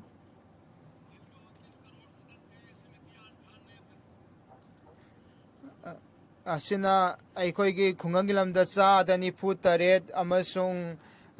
ꯆꯥꯗ 30 ꯑꯁꯦ ꯑꯩꯈꯣꯏꯒꯤ ꯅꯥꯒꯔꯤꯛ ꯈꯨꯗꯤꯡꯃꯛ ꯀꯣꯑꯣꯄꯔꯦꯇꯤꯞ ꯁꯦꯛꯇꯔꯗ ꯂꯤꯡ ꯇꯧꯗꯨꯅ ꯂꯩ ꯃꯁꯤꯒꯤ ꯃꯇꯦꯡꯅ ꯀꯣꯑꯣꯄꯔꯦꯇꯤꯞ ꯁꯣꯁꯥꯏꯇꯤ ꯑꯁꯦ 50.78 ꯃꯁꯤꯅ ꯃꯤ ꯀꯔꯣꯔ 9ꯗꯒꯤ ꯍꯦꯟꯕ ꯃꯁꯤꯗꯒꯤ ꯀꯥꯟꯅꯕ ꯐꯪꯂꯦ ꯃꯔꯨꯑꯣꯏꯅ ꯑꯄꯤꯛꯄ ꯑꯃꯁꯨꯡ ꯌꯥꯝ ꯍꯦꯟꯅ ꯄꯤꯛꯄ ꯂꯧꯎꯕꯁꯤꯡꯗ ꯆꯥꯗ 30 ꯀꯣꯑꯣꯄꯔꯦꯇꯤꯞ ꯁꯣꯁꯥꯏꯇꯤ ꯑꯁꯦ ꯚꯥꯔꯠꯁꯤꯒꯤ ꯃꯅꯨꯡꯗ ꯃꯊꯧ ꯇꯧꯔꯤ ꯑꯁꯤ ꯄꯥꯕ꯭ꯂꯤꯛ ꯔꯤꯄꯣꯔꯠ ꯑꯁꯤꯅ 2019ꯗ asina lising ani ga sumna kunda 5.15 ron employment save employment ase asi thabak pi ga da bani adubu masi yamna chaw sector ba oiba maramna UPL engana agriculture masung corporate ministry ki manungda puslaki Narendra Modi ki ma asan ba mi ki manungda chahi lising ani ga kunga ma thoida cooperative ministry asi laukthok agriculture minister ki tungana khaido ki masi yamna chawkhatnabagi pandam galoina na kaithokibani cooperative chawkhatnabagi dama prime minister masa mangna masi hawdokani miyoi kyamaru masi ki program da porakpa ngamkhre cooperative ministry ki matung ina masin 122 crore rupees ase kaithokhi ngasi masi NDA lainga 1,183.3 crore ase masi kaithokhi masi 9.7% mamangdagi henkalabani masina ulim madudi ekhoigi prime minister gi mahana karamna luchingba oina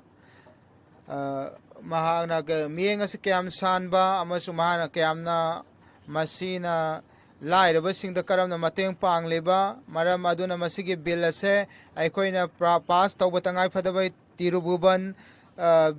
sarkari university bill lising ani ga kun lising ani ga kun manga ase pass tawba tangai phadawni masina yamna chawna ahongwa porakani masina aikoida hena maning tamba corporate circle silicon valley asina singba yamna cooperative education prosperity ase yamna maru oibani maram aduna masibu consider togo tangai phadaba lai masin na singda yamna mai masing tamba phangani chawkhat thorang di yamna chawkhalangani masina matamga chana ba maongda mai masing tamba da mateng oiga dauri amasung khujin thoksin thorang sinbada research da cooperative ki tungan ba mieng sing hena pangkan kalangani nupi sing isen isa sing ima iben sing yamna cooperative ki khongthang sigi manung da pangkan kalandri cooperative DD asisu yamna nauba sakhat thorangi mieng ni masigi sakhat thorangi pandam experiment gi lamda anauba bharat ki cooperative khongthang ase cooperative society na haugadori how kiba prime minister Atal Bihari Vajpayee na habirami aduna achumba sa aikoina losan banga moy amasung soloi adungumba mi sing cooperative ka makoi khusam naleba sing makoi da aran ba wayen aikoina tawbanga moy cooperative sing asina makoi ngonda paisa pi ga dauri cooperative sina makoi panggan kandul makoi ngonda aikoi ge naha sing da anoba loksing pi ga dauri machina how ki sahi kaya de ge koina urakle ekoi ge naha sing da huji phabo karim da tobangam de huji lising kaya naha sing ase amasuma koi ngo da thabak pi bangam le achumba wayan makoi da fangalle maram aduna cooperative asina ekoi gi imungi yumamagi punsi sing lakadaba miron singda anauba mangana pi corporate model se yamna chawkhat pa amasung mating laiba yoga na ayurveda se malem ge thak ta masak khangba tawna cooperative model asisu adugumba pandam mo oigatawri amuslai ba muthat pada masina ekoi gi malem punbada adugumba laibak sina cooperatives ase hena kalhan ba pamle ba laibak singda madam aina su pauk tamjaba pami madudi masi reservation ka mari laina ikai khumna ba member na hai khibagumna reservation masi policy masi ki manung da reservation kamai tawgani hai khibagumna aina haija ki madudi emission amasung thabak pi bagi matang ase mayai langang na masi gi chana patha ba se amas porakli masi report asina masi ulari masidi ai pakhum pihan biu madam cooperative committee asina masida khodong sa da ba khodi ma do makoi na khanane cooperative bank ase lupam ba pi bagi loan pi bagi phibam da laite na utke masina masu opposition na cooperative sector solhalambase asina nga si cooperative sector asigi manungda laumi sing asina hairi madudi aran ba loan se yamlaba lak kaya gi lak laumi sing gi mingda lauri yamlaba laumi kaya makoina loan pibagi matamda makoina lawgidaba loan ado makoina lawgidaba loan ado piba ngamdabanina mana laijidaba lawmi kaya huji jail da makoi yaukheba yaurabani masina primary society aikoi gi khunai singa se makoi ngonda lupam phawa makoina loan pikide maduda mi singi pot lengamagi pangal so laitre masina mara moidana cooperative se hojik mai thiri bani masina mara modu lenga asina masibu masida mieng thamduna aikoi ge ahan oreba member sina cooperative ministry singbo yamna karyamna cooperative ministry ngalingai matamda university ase hanglamgada bani Home Minister na masibu internet security ki damakta masi Ladakh ta Central University asil laikre masi ki damak ekoina yung kaya masi ki porakpang kare university kaya mai pangna sathari maram aduna university hangtok pa sida na koina monopoly tawe hari basi masi aran bani aduga Bihar ki maramda Dr. Rajendra केंद्र विश्वविद्यालय central university से Bihar हांखी food processing की अनौब unit असे बिहार हांगदौरी मसी असुगुंब लोइसंग सिंगनी लैंगा असेना हांगतोकलिबा मसी असुंब नतेना hockey opposition येंगलिबा मियंग असे मसीदा पैसा होरा नबगी सगुल तौनबगी अदुगुंबा थवोंगनी हाइना उरिबा से मसी अचुंबा नते अखोइना तौरिबा से लैबा अस कोऑपरेटिव की अनौब मसगम उनबगिनी लैंगा की असुंबा वाखल मसीदा लै मसीदा मखोइगी असुगुम अचुंबगी थबा असिदा थिंगनबो होनबा से अफबा नते अइना थागतसरी मसी खुदोंग साफिना बालासोरी बलम नेनेजी तागतचरी मैडम जनसेना पार्टी की तरफ तगी अमसुंग आई मफम तिरुभुवाबन सरकारी यूनिवर्सिटी लिसिंग अनि कुमंगा सौगनब लेपचरी आन मक्तद कोऑपरेटिव डिपार्टमेंट अखोइगे लेबाक से यामना सिंथानबीद्रबदि लोइसंग अमनी अखोइगे प्राइम मिनिस्टर की लुचिंग मखादा तोंगानबा मिनिस्ट्री माके मंत्री मतुन मसी सेमकत की इकाई खुन मिनिस्टर अमित शाह जी की लुचिंग मकान मसी के डिपार्टमेंट असे तोंगा तोंगान व खोंगथांग के लौखत के मसी के डिपार्टमेंट असे द येंगजली थीजली अमसुंग पांगन कलहले मसी के कोऑपरेटिव डिपार्टमेंट असे द अपुन ब कोऑपरेटिव डिपार्टमेंट असे मपुंग फान मसी होंगन खरे मस्जिदा मस्जिद मेंबर हापसन बगी पांगल मसिंग जो हेंकलाले मसी याम सिंथा निंगोइब खोंगथांगनी मिनिस्टर नखके कोऑपरेटिव सीट असिना अतोप organisation पोथुई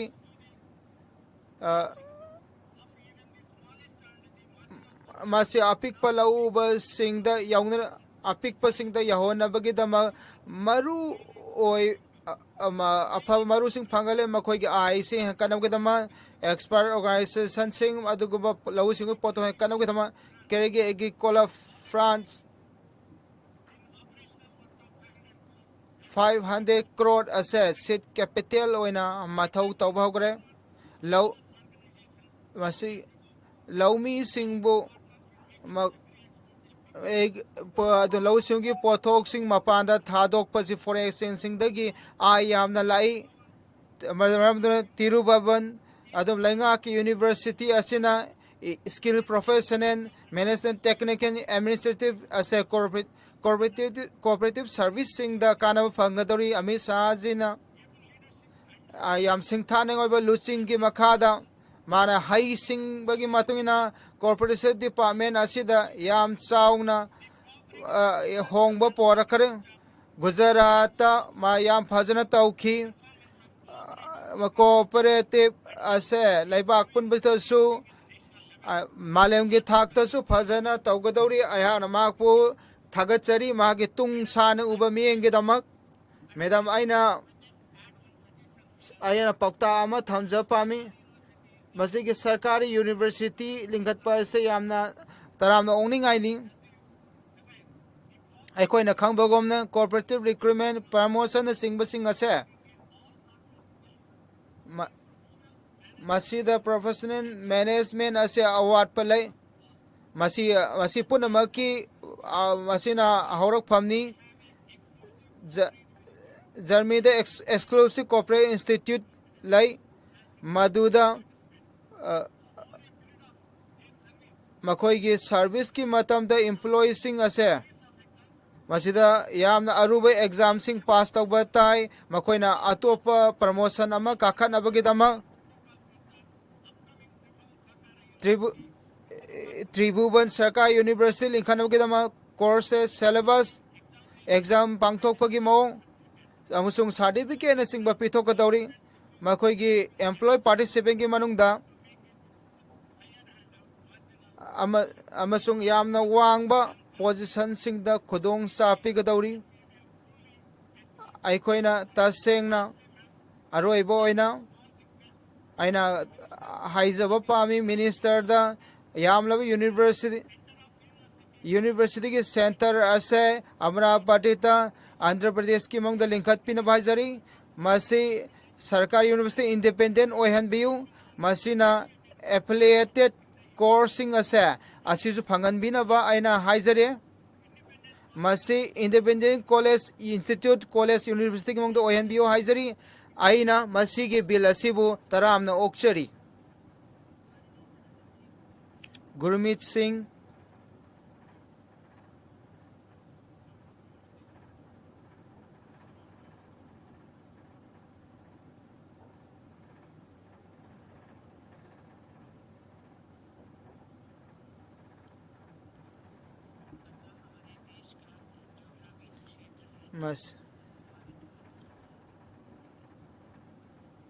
masi akhoi ge laiba ki yanglen saru amani cooperative haibasi masi cooperative seleba kamamdulai masi gi university asigi matangda masi Gujarat hangtok ka dauba ase cooperative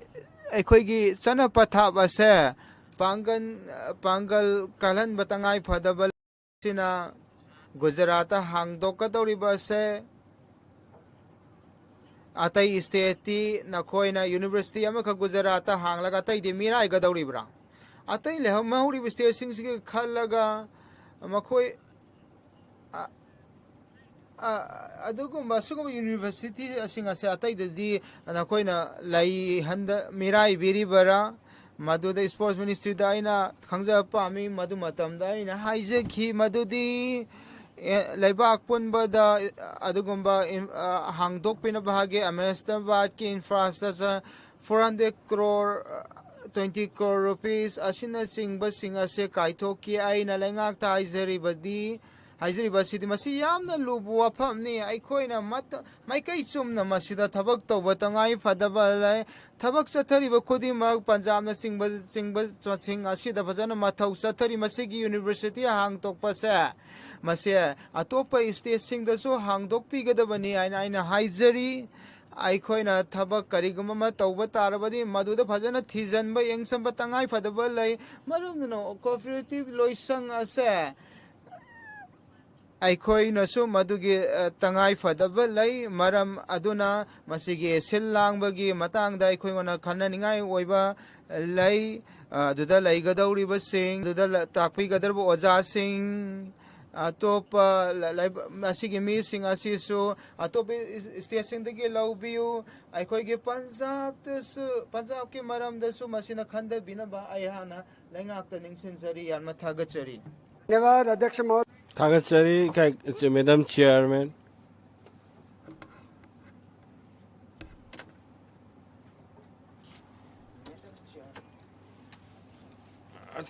Achauba ahongba decision kamaram sarkar sina lobire ꯑꯗꯣ ꯀꯣꯑꯣꯄꯔꯦꯁꯟꯒꯤ ꯃꯁꯤꯗ ꯇꯣꯉꯥꯟ ꯇꯣꯉꯥꯟꯕ ꯈꯣꯡꯊꯥꯡ ꯀꯌꯥꯃꯔꯣꯝ ꯄꯨꯂꯞ ꯁꯨꯞꯆꯤꯜꯂꯒ ꯆꯥꯎꯈꯠꯅꯅꯕꯒꯤ ꯂꯝꯕꯤꯗ ꯌꯥꯡꯅ ꯆꯠꯄ ꯌꯥꯅꯅꯕꯒꯤꯗꯃꯛ ꯊꯕꯛ ꯑꯁꯤ ꯍꯧꯒꯠꯂꯛꯂꯤꯕꯅꯤ ꯑꯩꯈꯣꯏꯅ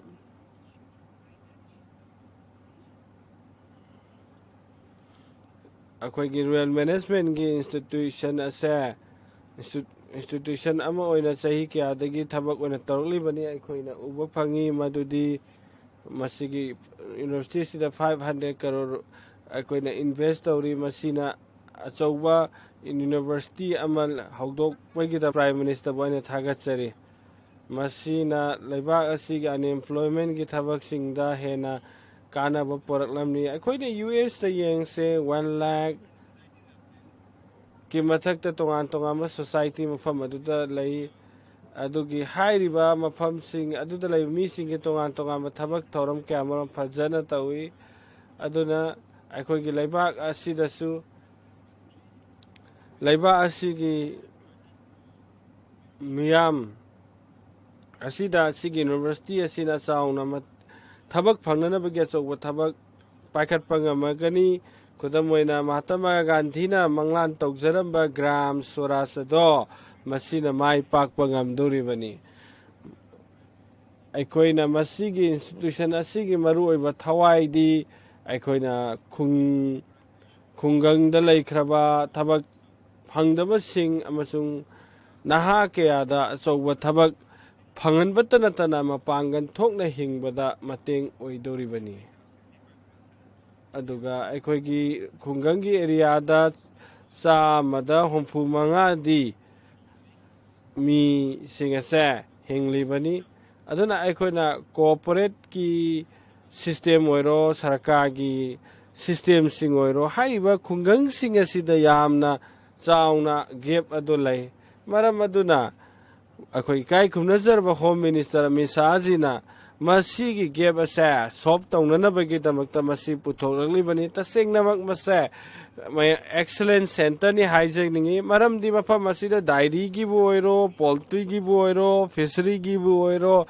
ꯃꯁꯤꯗ ꯃꯍꯩ ꯇꯝꯕ ꯐꯪꯗꯣꯔꯤꯕꯅꯤ ꯑꯗꯨꯗꯁꯨ ꯅꯠꯇꯅ ꯂꯩꯕꯥꯛ ꯑꯁꯤꯒꯤ ꯄꯨꯊꯣꯛꯂꯤꯕ ꯄꯣꯠꯊꯣꯛꯁꯤꯡ ꯑꯁꯤꯗ ꯍꯦꯟꯅ ꯃꯁꯤꯡ ꯍꯦꯟꯅ ꯄꯨꯊꯣꯛꯄꯗꯁꯨ ꯑꯆꯧꯕ ꯃꯇꯦꯡ ꯑꯣꯏꯗꯣꯔꯤꯕꯅꯤ ꯃꯁꯤ ꯇꯁꯦꯡꯅꯃꯛ ꯌꯥꯝꯅ ꯐꯕ ꯈꯣꯡꯊꯥꯡꯅꯤ ꯍꯥꯏꯖꯅꯤꯡꯉꯤ ꯑꯗꯨꯅ ꯃꯁꯤꯒꯨꯝꯕ ꯌꯨꯅꯤꯚꯔꯁꯤꯇꯤ ꯑꯃ ꯄꯨꯈꯠꯂꯛꯄꯁꯦ ꯂꯩꯕꯥꯛ ꯑꯁꯤꯗ ꯌꯥꯝꯅ ꯆꯥꯎꯅ ꯑꯍꯣꯡꯕ ꯄꯣꯔꯛꯂꯒꯅꯤ ꯃꯁꯤ ꯑꯩꯒꯤ ꯑꯣꯏꯅꯗꯤ ꯑꯆꯧꯕ ꯋꯦꯜꯀꯝ ꯁ꯭ꯇꯦꯞꯅꯤ ꯍꯥꯏꯅ ꯊꯝꯖꯒꯦ ꯏꯀꯥꯏ ꯈꯨꯝꯅꯖꯔꯕ ꯆꯤꯌꯔ ꯃꯦꯗꯝ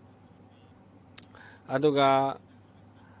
ꯑꯩꯈꯣꯏꯅ ꯃꯈꯥ ꯇꯥꯅ ꯂꯩꯕꯥꯛ ꯑꯁꯤꯒꯤ ꯈꯨꯡꯒꯪꯗ ꯂꯩꯔꯤꯕ ꯏꯟꯁꯇꯤꯇ꯭ꯌꯨꯁꯟ ꯃꯆꯥ ꯃꯆꯥ ꯀꯌꯥꯕꯨ ꯃꯁꯤꯅ ꯃꯄꯥꯡꯒꯜ ꯊꯣꯛꯅ ꯊꯕꯛ ꯇꯧꯕꯗ ꯇꯧꯗꯣꯔꯤꯕꯅꯤ ꯃꯁꯤꯒꯤ ꯀꯣꯑꯣꯄꯔꯦꯇꯤꯚ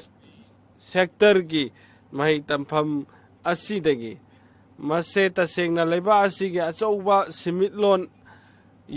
ꯄꯣꯔꯛꯄꯗ ꯃꯇꯦꯡ ꯄꯥꯡꯗꯣꯔꯤꯕꯅꯤ 2040ꯗ ꯑꯩꯈꯣꯏꯒꯤ ꯂꯩꯔꯤꯕ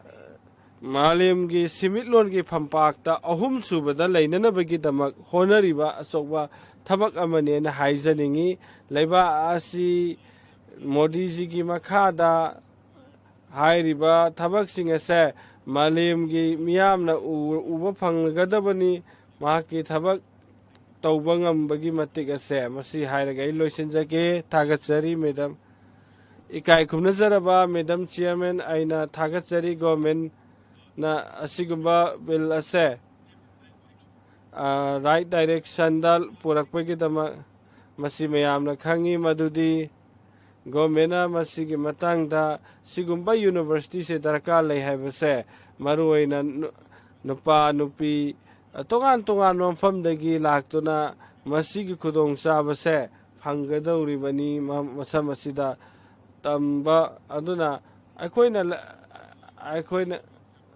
ꯑꯩꯈꯣꯏꯒꯤ ꯂꯩꯕꯥꯛ ꯑꯁꯤꯗ ꯅꯤꯡꯇꯝꯕ ꯍꯧꯕꯗꯒꯤꯅ ꯉꯁꯤ ꯐꯥꯎꯕꯗ ꯀꯣꯑꯣꯄꯔꯦꯇꯤꯚ ꯁꯦꯛꯇꯔꯁꯤꯡ ꯈꯨꯡꯒꯪꯒꯤ ꯑꯦꯔꯤꯌꯥꯁꯤꯡꯗ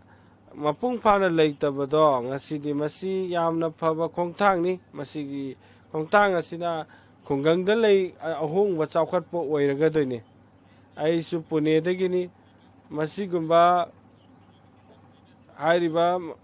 ꯄꯨꯅꯦ ꯍꯥꯏꯔꯤꯕ ꯃꯐꯝ ꯑꯁꯤꯗ ꯑꯩ ꯂꯩꯔꯒꯁꯨ ꯃꯁꯤꯒꯤ ꯀꯥꯟꯅꯕꯁꯦ ꯍꯦꯟꯅ ꯀꯥꯟꯅꯕ ꯑꯣꯏꯕ ꯄꯤꯕꯤꯅꯅꯕꯒꯤꯗꯃꯛ ꯂꯥꯛꯀꯗꯕ ꯃꯇꯝꯗ ꯀꯦꯝꯄꯁꯁꯤꯡ ꯑꯁꯦ ꯇꯣꯉꯥꯟ ꯇꯣꯉꯥꯟꯕ ꯃꯐꯝꯗꯁꯨ ꯊꯝꯕꯤꯅꯕ ꯍꯥꯏꯖꯔꯤ ꯒꯥꯟꯙꯤꯒ꯭ꯔꯥꯝꯗꯁꯨ ꯃꯍꯥꯔꯥꯁꯇ꯭ꯔꯗꯁꯨ ꯁꯤꯁꯤꯡꯁꯦ ꯃꯐꯝ ꯈꯨꯗꯤꯡꯃꯛꯇ ꯀꯥꯟꯅꯕ ꯑꯣꯏꯒꯗꯕ ꯃꯔꯝꯅ ꯃꯐꯝ ꯃꯐꯝꯗ ꯊꯝꯕꯤꯅꯕ ꯍꯥꯏꯖꯔꯤ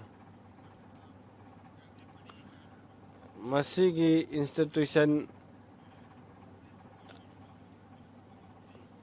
institution asi autonomous pibinaba haizari maram aduna masigi bill ase aina support tawri ikai khumnazarba sotela na matam lobinaba haizari thagatsari madam chairperson ngasi अखोगी तिरुबल सरकारी यूनिवर्सिटी बिल असे 2025 मसी मसीगी मतंगदा वांगांगनब खुदोंचा पीबगीदमक थागतचरी समाजवादी की पार्टी की महुत सिलगा मसीगीदमक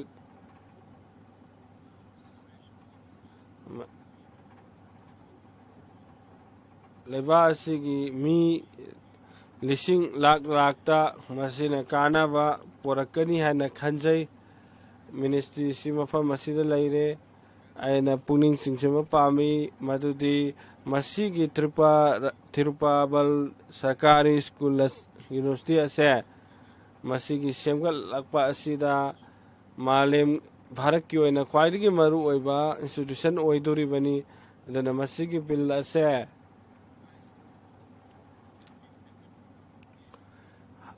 काना खरबा बिल असे यूनिवर्सिटी असे लेबाक पुनमक्ता अखोगी भारत की राज्य खुदिमक्ता लिंकपद करी काइबगे महाराष्ट्र बिहार वेस्ट बंगाल यूपी हाइबसिंगदसु मसीगी यूनिवर्सिटी से थंबिरदी हेन थुना चौखटपा ओइगनी हाइना खनजै डेयरी प्रोडक्शन की मतंग दा हाइरो फिशरी की मतंग दबु हाइरो अखोगी अतोपा मार्केटिंग की थबक सिंगदबु हाइरो मसी सिंग असे अखोगी हाइरिबा स्टेट असिदसु यामना चाउना लैरिबनी अदुगा मल्हा कमिटी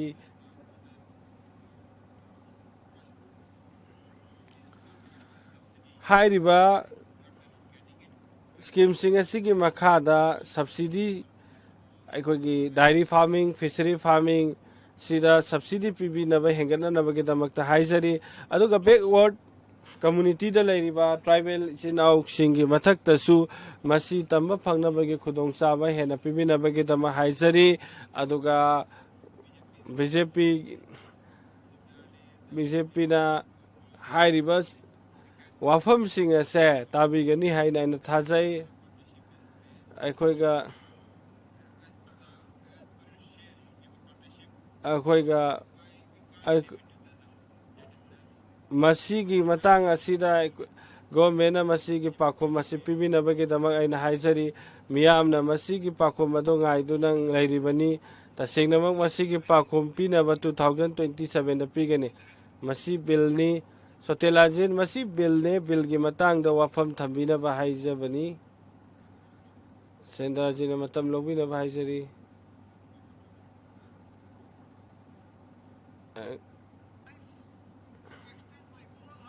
आई थमोय पुनमक अमसुंग पुनिंग पुनमकना तिरुबल सरकारी यूनिवर्सिटी बिल 2025 से आइना पुनिंग थगसरी मसी यामना मियेंग सानबा मतम साना आई खुमनजरबा श्री अमित शाह जी ना मसीगी थबक असे पाखपिबे थागसी अनोब यूनिवर्सिटी अमा लिंगरपगी वफम नते मसीदा नेशनल मिशन प्रोफेशनलिज्म इंडिया की कोऑपरेटिव सेक्शन से मतम को चुनावदा पुखतपने मसी से रोयल की सिमिट लोंदा चौबा यांगलेन सरू ओइदुना लागलेबा मनी मयामना खंगबिरे मदुदे इंडिया कोऑपरेटिव मूवमेंट से मालेम की ख्वाइदगी चावबा मोरबनी मसी 8.5 लाख कोऑपरेटिव असे लैरिबनी मसी चरांगना 29 लाख मेंबर यावरिबनी मसे ख्वाइदगी लाइरबदगी लाइरबसिंगदा मसीना मतेंगुनी मरुओइना लौमीसिंग नुपीसिंग आर्टिसियनसिंग फिशरी सिंग असिना काना फंगने अदुबु ngasiदी फजना training tauba leader leitaba matamga chunaba haisingba watpadigi makoi awaba kya marom leribani kai khumnazaraba speaker sir masigi West Bengal gi damakta supubigna ba haizari cooperative manase haukiba sahi kya da akoige cooperative movement ase West Bengal na suki matik fibam soktuna leiri maram aduna rampel राजनीति तौदुना लेरे मरम अदुना state की control ओइबा थबक सिंगदा cooperative सिंग असे political राजनीति की खुलाई ओइदुना सिनदुना लेरे मरम अदुना समाज अमसुंग सिमिल लोंदा चौवा अशोकपो ओइरे मसी असे रूरल डेवलपमेंट दा मसीना लाइफलाइन ओइरिबनी तसेंगना मसी ब्रेक अप सी ओइरे पब्लिक की दमकता चौवा अशोकपो ओइरे मरम अदुना मतम गचुना बा ट्रेनिंग अमसुंग मार्केट की चौखट थौरांग याउदना हुजि कोऑपरेटिंग असे लेरे बेंगन लेरिबा खुंजा सिंह की सिमिलोन से नोंग नोंग की सोक्चि लगले थमोय सोक्तुन लेरे कोऑपरेट की थबक सिंह मपुंग फाना फम असिद तौते मरम अदुना मसिगी बेला से तसेंगनमा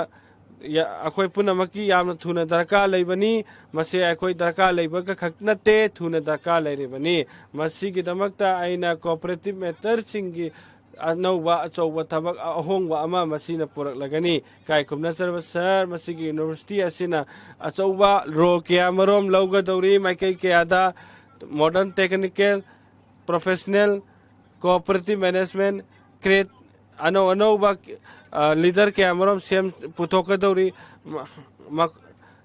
प्रॉपर्टी की कोऑपरेशन असे यामना ट्रांसपेरेंट ओइना यामना इफिशिएंट ओइना थबक तौगदब लीडर सिंह मसिदे पुथोकलगनी मरम अदुना आइना artificial intelligence digital finance agriculture सिंह की थबक सिंगदा इफेक्टिवली थबक सुननबगी दमाय खोइना पुरकना होनरगनी अदुगा आइखोइना ग्रास रूट लेरिबा मेंबर सिंह बीडीएस अमसुंग सपाई गोरी की दा टी गार्डन दा थबक सुरिबा सिमी सिंह मखोइगा सुंदरबन थबक तौरिबा सिंह मखोइ सिंह असे सिगी मार्केट के अहोंग बसि खुदोंग साबसि कोऑपरेट असिगे अहोंग बलाकुना कानाबा फंगलगनी इंडिया के कोऑपरेटिव प्रोडक्ट सिंह से मालेम की स्टैंडर्ड का चाना पुखटपा ngамहनगदौरिबनी खुदम ओइना हैंडीक्राफ्ट के प्रोडक्ट सिंह कोऑपरेट सिंह असे मखोइ प्रॉफिट खक्तगी नते मी खुदिंगमा की इकाई खुमना हिंसबदा अमसुंग लाइबाक असिगी खुंगंगी अखोगी थवाइनि सिमिलोन चावखदनबगी दमा अखोगी ngasiदी इकाई खुमना Jarba leader Narendra Modi Singh Modi अमसुंग Amit Shah ji मखोइ अनिना cooperate society से अमुक हिंगंदना मपांग कलनबगी थबक तौरकपा से तसेंगनमक एप्रिशिएट तौजै प्रिकेसर आइनासु मरु ओइना पुंगनिंग चिंगचम पामी वेस्ट बेंगल स्टेट असिदा लाइरबा लौमी के अमरम अमांगसी स्टेट पॉलिसी दा यामना अवाबा नंगले मसी लेबा असिगी नहा के अमरम लाइक लाइसु हाइरबा सिंह मबुकचेन सेंगबा सिंह मखोइ मफम अदुदा खुदोंग चाबा निंगतमना थबक तौबा ngamdabado masina masi मखोइगी खुंगंगदुदा लेरिबा खुंजा सिंगना मसागी पुंसी लेपखतना हिंगजबा ngamबदो ओइरगनी मसिगे कोऑपरेट सोसाइटी की यूनिवर्सिटी असिदगी फंगबा खुदोंगचाबा सिंगदगी आइना निंगसिंगबा पामजै मदुदी अखोइगी कोऑपरेटिव प्रोडक्ट अमसुंग मसिगी मैनेजमेंट से फजना थबक तौर मतमदा खुंजा सिंगदा पुथोकलिबा थबक सिंग से मपुंग फाना सिमिट लोन फंगनी अखोइदी सबका साथ सबका विकास सबका प्रयास से थाजबनी मसिगी बिल असिना तसेंगना अचुम्बा माइकैदा पूरी लेबा असिगी मियामबो पुन्ना हिंगमननबगी तमा भारत असे अखोइ पुन्ना अमक खक्ता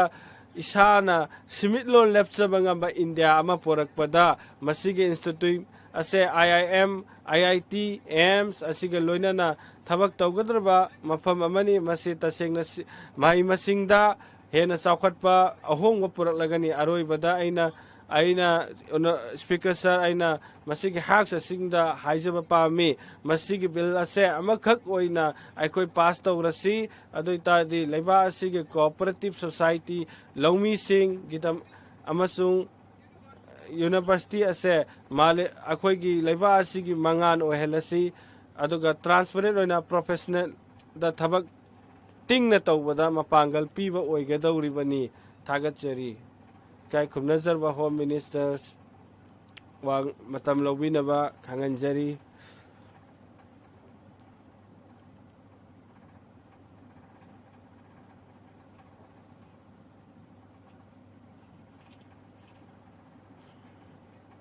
काय खुमनजरबा स्पीकर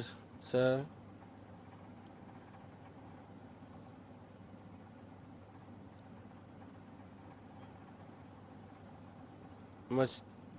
पुंग अहुमुक अखोगी त्रिबाबुन सरकारी यूनिवर्सिटी बिल 2025 असी खना नैनखरे मसीगी डिस्कशन असीदा जनरजी नरबन ठाकुरजी सिंह सिगी हाउस असीदा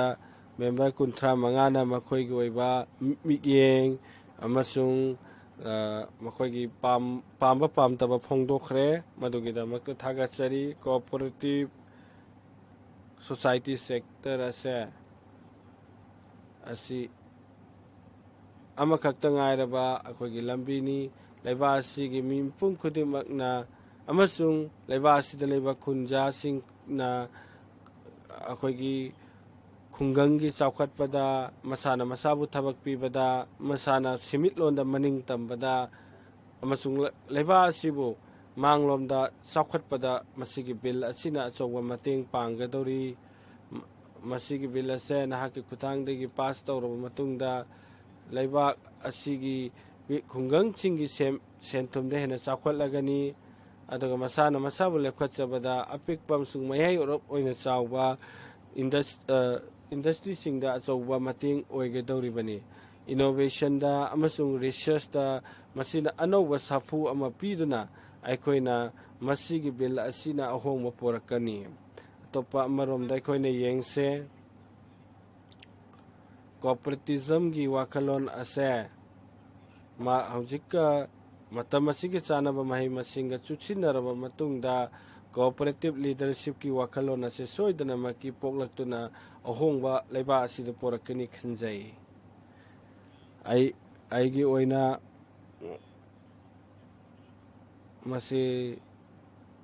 मसिगी बिल असिगी मतंगदा इकाई खुमनजब हाउस असिदा पुथोक चरिङैदा सनबगिदमा आइना थुना पाथोक चगे मसी यूनिवर्सिटी असिगी मरु ओइबा वाफमदी मसीगी मिंग थोनबगी मतंगदा थिरुवन कोऑपरेटिव यूनिवर्सिटी हाइना लेरम डिसाइड तौजरे इकाई खुमनजरबा सर थिरुवन सरकारी यूनिवर्सिटी असे मिंग पीबगी मरु ओइबा मरमदी कोऑपरेटिव मसीगी स्ट्रक्चर की मतंगदा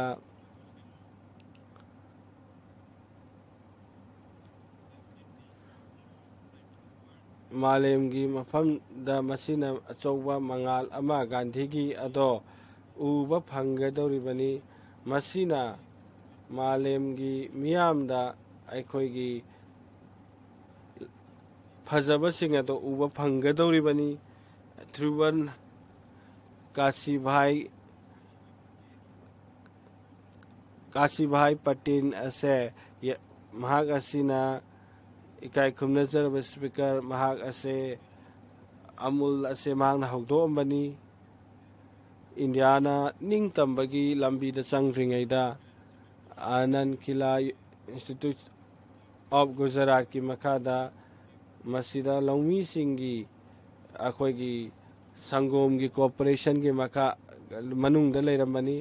मतम खरगी मतुंगदा मसी मुंबई मिल कोऑपरेशन की मनुंगदा लाकी मसीगी ममन हेंगननबगी सही क्या डिमांड तौदुना लाकी लौमी सिंगना पोथाब लेतना चोक्थब लेतना मसीगी थबक असी तौदुन लाकी सदा पटेल जीना हाइकी मदुदी नखोइना असिगुम्बा मिनाइगी मोउंगदा थबक सुहनबा असे अखोइगी लेबा असिगी कॉर्पोरेट सोसाइटी असे मांग ताहलगनी असिगुम्बा एक्सप्लॉइटेशन असे नखोइना फजना येंगबीबा नत्रबदी ꯑꯩꯈꯣꯏ ꯇꯁꯦꯡꯅꯃꯛ ꯑꯆꯧꯕ ꯑꯋꯥꯕ ꯃꯥꯡꯕ ꯂꯥꯛꯀꯅꯤ ꯃꯔꯝ ꯑꯗꯨꯅ ꯏꯍꯥꯟ ꯍꯥꯟꯕ ꯑꯣꯏꯅ ꯀꯣꯑꯣꯄꯔꯦꯠ ꯁꯣꯁꯥꯏꯇꯤ ꯑꯁꯦ ꯁꯦꯝꯅꯕꯒꯤꯗꯃꯛ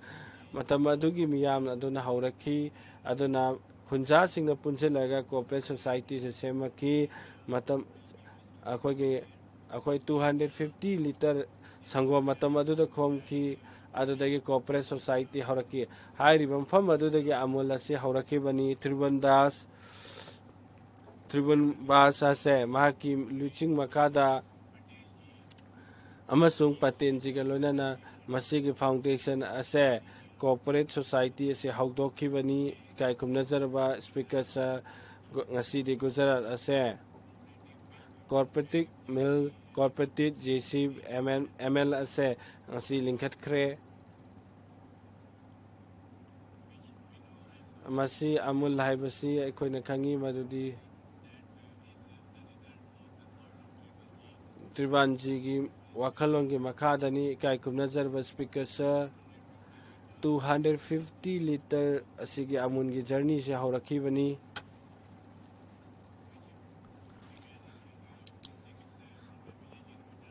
ꯃꯁꯤ ꯒꯨꯖꯔꯥꯠꯀꯤ ꯈꯨꯡꯒꯪ ꯑꯃꯗꯒꯤ 1945ꯇ ꯍꯧꯔꯛꯈꯤꯕꯅꯤ ꯃꯁꯤ ꯃꯥꯂꯦꯝꯒꯤ ꯈ꯭ꯋꯥꯏꯗꯒꯤ ꯆꯥꯎꯕ ꯑꯃꯁꯨꯡ ꯚꯥꯔꯠꯀꯤ ꯈ꯭ꯋꯥꯏꯗꯒꯤ ꯆꯥꯎꯕ ꯁꯪꯒꯣꯝꯒꯤ ꯕ꯭ꯔꯥꯟ ꯑꯃ ꯑꯣꯏꯔꯤꯕꯅꯤ ꯑꯃꯨꯜꯒꯤ ꯃꯣꯗꯦꯜ ꯑꯁꯦ ꯌꯥꯝꯅ ꯃꯥꯡꯖꯤꯟ ꯊꯥꯅ ꯆꯥꯎꯈꯠꯂꯤꯕꯅꯤ ꯃꯁꯤ ꯂꯤꯡꯈꯠꯂꯛꯄ ꯃꯇꯝꯗ 2003ꯗ ꯃꯁꯤꯒꯤ ꯑꯃꯨꯜꯒꯤ ꯇꯔꯟ ꯑꯣꯚꯔ ꯑꯁꯦ 2,882 ꯀꯔꯣꯔꯅꯤ ꯉꯁꯤꯅ ꯃꯁꯤꯒꯤ ꯑꯌꯣꯟꯕꯒꯤ ꯆꯥꯡꯁꯦ 60,000 ꯀꯔꯣꯔꯅꯤ 60,000 ꯀꯔꯣꯔꯗꯒꯤ ꯍꯦꯜꯂꯤꯕꯅꯤ ꯃꯁꯤ ꯑꯇꯣꯞ ꯑꯇꯣꯞꯄ ꯃꯅꯤ ꯑꯩꯈꯣꯏꯒꯤ ꯃꯜꯇꯤ ꯂꯦꯇꯔꯦꯜ ꯀꯝꯄꯅꯤ ꯍꯤꯟꯗꯨꯁꯇꯥꯟꯕꯨ ꯍꯥꯏꯔꯣ ꯍꯤꯟꯗꯨꯁꯇꯥꯟ ꯇꯥꯏꯝꯕꯨ ꯍꯥꯏꯔꯣ ꯃꯈꯣꯏꯁꯤꯡꯗꯒꯤ ꯍꯦꯟꯅ ꯋꯥꯡꯅ ꯆꯠꯂꯤꯕꯅꯤ ꯃꯁꯤꯒꯤ ꯇꯔꯟ ꯑꯣꯚꯔ ꯑꯁꯦ ꯃꯁꯤ ꯇꯁꯦꯡꯅꯃꯛ ꯑꯆꯧꯕ ꯃꯤꯀꯨꯞ ꯑꯃꯅꯤ ꯑꯩꯅ ꯈꯟꯖꯩ ꯃꯁꯤꯒꯤ ꯑꯐꯕ ꯕꯤꯜ ꯑꯁꯤꯒꯤ ꯈꯣꯡꯊꯥꯡ ꯂꯧꯕ ꯑꯁꯤ ꯂꯩꯕꯥꯛ ꯑꯁꯤꯒꯤ ꯑꯄꯤꯛꯄ ꯑꯃꯁꯨꯡ ꯌꯥꯏꯃꯔꯞ ꯑꯣꯏꯅ ꯂꯧ ꯎꯔꯤꯕꯁꯤꯡ ꯅꯨꯄꯤꯁꯤꯡ ꯃꯁꯤꯒꯤ ꯊꯕꯛ ꯑꯁꯦ ꯄꯥꯏꯈꯠꯄꯗ ꯑꯆꯧꯕ ꯃꯇꯦꯡ ꯑꯣꯏꯒꯗꯧꯔꯤꯕꯅꯤ ꯑꯗꯨꯒ ꯃꯁꯤꯒꯤ ꯊꯧꯗꯣꯛ ꯑꯁꯤ ꯄ꯭ꯔꯤꯊꯤꯕꯤꯅ ꯎꯔꯛꯄ ꯃꯇꯝꯗ ꯌꯥꯝꯅ ꯑꯉꯛꯄ ꯃꯑꯣꯡ ꯑꯃꯗ ꯎꯗꯧꯔꯤꯕꯅꯤ ꯁꯪꯒꯣꯝꯗꯩ ꯅꯠꯇꯅ ꯑꯇꯣꯞ ꯑꯇꯣꯞꯄ ꯃꯥꯔꯀꯦꯠꯇꯁꯨ ꯌꯥꯝꯅ ꯑꯍꯣꯡꯕ ꯃꯌꯥꯝ ꯑꯃ ꯂꯥꯛꯀꯗꯧꯔꯤꯕꯅꯤ 90,000 ꯀꯔꯣꯔ ꯍꯦꯟꯕ ꯅꯨꯄꯤ ꯃꯌꯥꯝ ꯑꯁꯤ ꯃꯁꯤꯅ ꯊꯕꯛ ꯄꯤꯒꯗꯧꯔꯤꯕꯅꯤ ꯃꯁꯤꯒꯤ ꯌꯨꯅꯤꯚꯔꯁꯤꯇꯤ ꯑꯁꯤ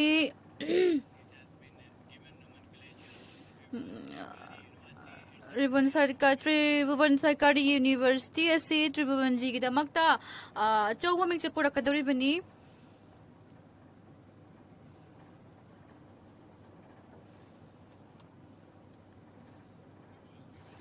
ꯈꯣꯟꯖꯦꯕ ꯁ꯭ꯄꯤꯀꯔ ꯁꯔ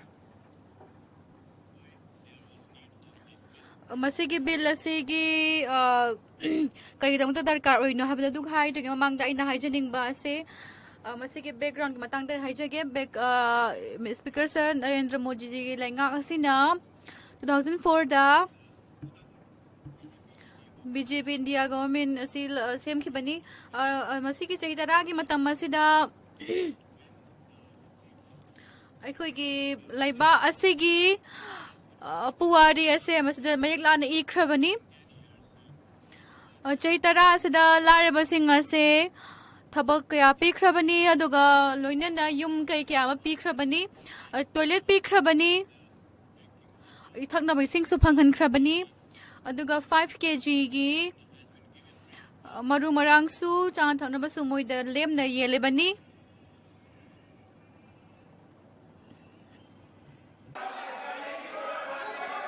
मान्यवर इनको सुनना है ꯀꯩꯈꯨꯝꯖꯤꯕ ꯁ꯭ꯄꯤꯀꯔ ꯁꯔ ꯃꯈꯣꯏꯅ ꯀꯔꯤꯒꯨꯝꯕ ꯇꯥꯒꯦꯅ ꯈꯟ ꯇꯥꯔꯗꯤ ꯑꯩ ꯋꯥ ꯉꯥꯡꯖꯒꯦ ꯑꯩ ꯈꯨꯝꯖꯒꯦ ꯍꯥꯏꯔꯤꯕ ꯃꯌꯥꯝ ꯑꯁꯤ ꯃꯈꯣꯏꯁꯤ ꯒ꯭ꯌꯥꯁ ꯀꯅꯦꯛꯁꯟ ꯄꯤꯔꯤꯕꯅꯤ 5 lakh ꯑꯌꯨꯁꯃꯥꯟ ꯚꯥꯔꯠꯀꯤ ꯃꯈꯥꯗ ꯍꯤꯗꯥꯛ ꯂꯥꯡꯊꯛ kaya ꯑꯃ ꯂꯦꯝꯅ ꯄꯤꯔꯤꯕꯅꯤ ꯑꯗꯨꯒ ꯂꯣꯏꯅꯅ ꯃꯈꯣꯏꯁꯤ ꯃꯩ ꯐꯪꯍꯜꯂꯤꯕꯅꯤ ꯑꯗꯨꯒ ꯂꯣꯏꯅꯅ ꯃꯁꯤꯒꯤ ꯆꯍꯤ 10 ꯑꯁꯤꯗ ꯇꯧꯔꯤꯕ ꯃꯌꯥꯝ ꯑꯁꯦ ꯅꯈꯣꯏ ꯑꯝꯇ ꯌꯦꯡꯕꯤꯌꯨ ꯃꯗꯨꯗꯤ ꯃꯣꯗꯤꯖꯤꯅ ꯂꯥꯛꯇ꯭ꯔꯤꯉꯩ ꯃꯃꯥꯡꯒꯤ ꯆꯍꯤ 65 ꯑꯗꯨꯗ 12 crore के गैस सिलेंडर शहर की शहर की जगह की दमकता से याम अपिकपा मसिंग दोइरंबनी 12 crore की गैस सिलेंडर सिंग असी येंथोख्रबनी टॉयलेट की मसिंग असी सु सब चाही हुमद्रंगा गेंगनाबदा यामने हेलबनी अदुगा युम कै साबगी खुदोंचाबा से जो आदम के 75 years सुदगी हेलिबनी इकै खंजो स्पीकर सर अदुगा लोइना मतम मदुदा अदुगुंबा इदा लांगथक्की करिगुंबा सिनबा लांगबम त लैरमदे ngasi लायबसिंग असे यामना चावखले अखोई की थंबाल से फजना सत्काइरे थंबाल से दिल्ली दसु योंग सत्काइरे अदुगा 5 लाख ट्रीटमेंट की दमकता आइना हाइजे बंतम द वेस्ट बेंगल असे होजते अखोई वेस्ट बेंगल असे अखोइना नाकंदा थमले बनी आइना हाइजे थंबाल सत्काइबगी खक्ता नत्ते असे आइना ये हाइजे बस रिपोर्ट से येंजरगनी हारिबा चाही असिदा 25 crore की मिसिंग असे लाइबदि मुथल्लबनी अदुगा मिसिंग से युम कई की खुदोंचाबा फंगलाबनी इसिंग फंगलाबनी मई फंगलाबनी टॉयलेट फंगलाबनी अदुगा सोलर पैनल फंगलाबनी मेम की मथक्ता अदुगा 5 kg की चाना थकनबा फंगलाबनी अदुगा लायबसिंग नसिगुम खुदोंचाबसिंग से लोइना फंगलाबनी अदुबु हुजी खुई की मांगदला लाइरिबा चैलेंज से कैनो हबा मतमदा अखोई लाइबसिंग असिगी मियुसिंग पुंसी असे 365 चाही असिदा मखोई साम कन्ना यामना हुमांग ताव मखै सूरी बनी अदुबो हौजिकती लाइबसिंग असिना केम तोनिंगा लाइतरे हौजिकती मुखै वानिंगा सु लाइतरे लाइबसिंग असिना ngasiदी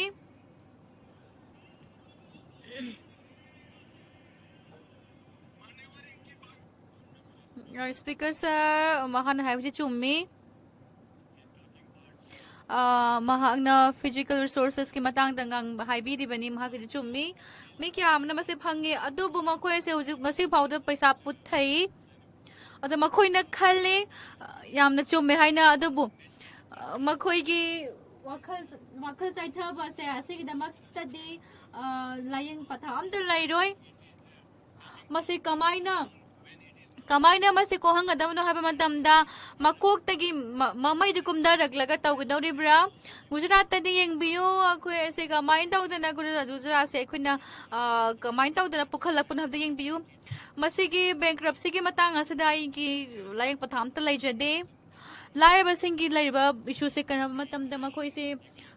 चान थनब लेमना फंगले मै चेंग लेमना फंगले गैस फंगले हां जी मसि मोइना सि फंगदब याम कन होनरंबनी माना करिगुमा खरा तौबा दरकार लई हाबसे कइनो हबा मतमदा खोय लैबा सिगी चाखत खोंथांग रसौ याबदो खक्तनी लाइबा मिसिंग असि मोइगी लनथुम लैजदे अदुबो मोइसे कमाइ तो लनथुम लैते मिसिंग कमाइ तो जाति संगपदा मयो सरु यागदबनो हायबदो अदुगी दमत सोय खोइना मोय असि मसिगी दमकता फजना एंटरप्रेन्योरशिप की खुदुंग चाबगा लोइना नमखोय असि खोइना लंबी सेंबिरिबनी चामा खक्तना मी करोड़ असे एंटरप्रेन्योरशिप की अदुगुंबा लंबी द लाखलबनी हौजिकती अदुगा असिगी सेल्फ एम्प्लॉयमेंट सिगी खुथांग दगे मखोयशी ngasi जाति संगबन मतeng पांगले इकोनॉमिक सिंगी दमकता हारबदा जीडीपी लैरी सेमिटलोन की आई मदु याजै जीडीपी से एजुगुंबा चांगमनी मदुना तसेंगना सेमिटलोन की मपांगत कनबदा मतeng पांगदौरिबनी अखोई लैबासदा जीडीपी का लोइना थबक फंगबा हाबसिजु जुगमा चांगमनी सेमिटलोन की दमकता दुका कोऑपरेटिव सिना अतुगुंबा मखतंगारबा जगानी मदुना सेल्फ एम्प्लॉयमेंट पिगदौरिबनी मी खुदिंगमा से मसिना pull-up पुंजल हल्लाका चामाना साखोमिन हंगदौरिबनी काखुमजबे speaker sir Narendra Modi जीना चाही हुमद्रामंगा सिदा लौमी सिंह अदुगा खुंगंगी मी सिंह अदुगा मोइगी दमकता तौरिबनी अदुगा मखोइना डिमांड तौरिबा से खोइगे लैंगाक असिदा कोऑपरेटिव की मिनिस्ट्री मा लैगदबनी हाइबादुनी कनामतना तादे अदुबु चाही अहुम मखाइगी ममांगदा महाकना कोऑपरेटिव अमगी दमकता हौदोकपा हौख्रबनी ꯑꯗꯨꯒꯤ ꯃꯇꯨꯡꯗꯗꯤ ꯑꯅꯧꯕ ꯆꯦꯅꯥ ꯑꯃ ꯂꯥꯛꯂꯦ ꯑꯩꯈꯣꯏꯒꯤ ꯆꯥꯎꯈꯠ ꯈꯣꯡꯊꯥꯡꯗ ꯃꯔꯨꯑꯣꯏꯅ ꯀꯣꯑꯣꯄꯔꯦꯇꯤꯚꯇ ꯃꯁꯤꯒꯤ ꯌꯨꯅꯤꯚꯔꯁꯤꯇꯤ ꯁꯥꯕ ꯑꯁꯤꯗ 13 lakh ꯃꯤꯁꯤꯡ ꯑꯁꯦ ꯃꯦꯝꯕꯔ ꯑꯣꯏꯔꯤ ꯌꯨꯝꯊꯣꯡ ꯈꯨꯗꯤꯡꯃꯛꯇꯒꯤ ꯃꯤ ꯑꯃꯃꯝꯗꯤ ꯃꯁꯤ ꯀꯣꯑꯣꯄꯔꯦꯇꯤꯚꯁꯤꯡꯒ ꯁꯝꯅꯍꯟꯒꯗꯧꯔꯤꯕꯅꯤ ꯃꯤ ꯃꯉꯥ ꯈꯨꯗꯤꯡꯒꯤ cooperative ka may lainagani duga masigi kudung chana bagdamakta sa khona binamta sei humdra manga se kai adum pallang lainagba mayam dong asidi phajana tawba ngam lagani thabak mayam adu maram asina maram moiraga speaker sir akhoi modi jina ministry of cooperative ase linkhat lebani kai khumajirba speaker sir la how khriba chahi ahum makhai degi hauraga akhoi gi prime minister thabak ya ma tawre asigi chahi singasida cooperative ki movement haurabani inda bharat ki mafam sen bathong namasi haurabani masita sengna hairagadi mipum khuding maki hol khangba du movement khongthang amani south tasu duga hoi east tasu masi kitang no pe habati yai mamang dari cooperative ki thong mandaba movement lairami aduga ahoba mayam aslarami database asularamde cooperative state ke subject oba maramna aduna maram akoina kamai tawdana masigi chang ase akoina yengadori bano kamaina khalse ongadori bano habatu gi awaba moirami aduga hojikti cooperative ki database laire chahi manga sida cooperative khuding makki database laire kai khonjbe speaker se ngasidi akoina database adugi maikai do khoi yengba ngamle aduga matuda akoina khud bi khadang namaga kamain tawdana bihar da hairo bihar gi sinmi sing se kamai thabak shuri haiba do adugi database to khangba ngamle fishery gi boro housing gi boro khuding mak samda lon yaw ba ngamle Dabanga district ta laita chat pataraga su adom na khudum bi heng namaga khuding mak asigi loina ma punama ubangam doribani khonggang amagi apun ba data do kana khomangam doribani masda 2 lakh ki anauba cooperative society lairibani mase pex ase kun semle aduga laiba asida panchayat amta lairoi aduga pek laitaba amta lairoi panchayat amta buk lairoi adu masina lainari ba se pek sing ase mamangda sema madu kamaina thingjan gi bano habado tasena gadi pek singa se thingjan gi bagi maram se koi ge semit loan gi ahom upra ngamna na bagda maktani mase tawba ya da ma lairi aduga makhoina pigidaba sina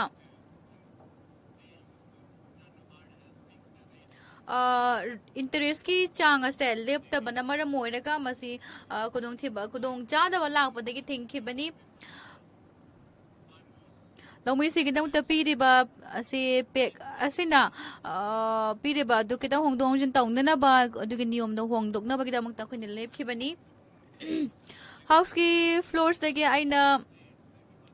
state ki lainga khudi mu koina thaga chai masigi pe se india ke lainga khatana hongbangam gada bunate masigi niom singa se state na su masi firep lawar kada bani aina se khudi maki chief minister sing bo aina wai chana jai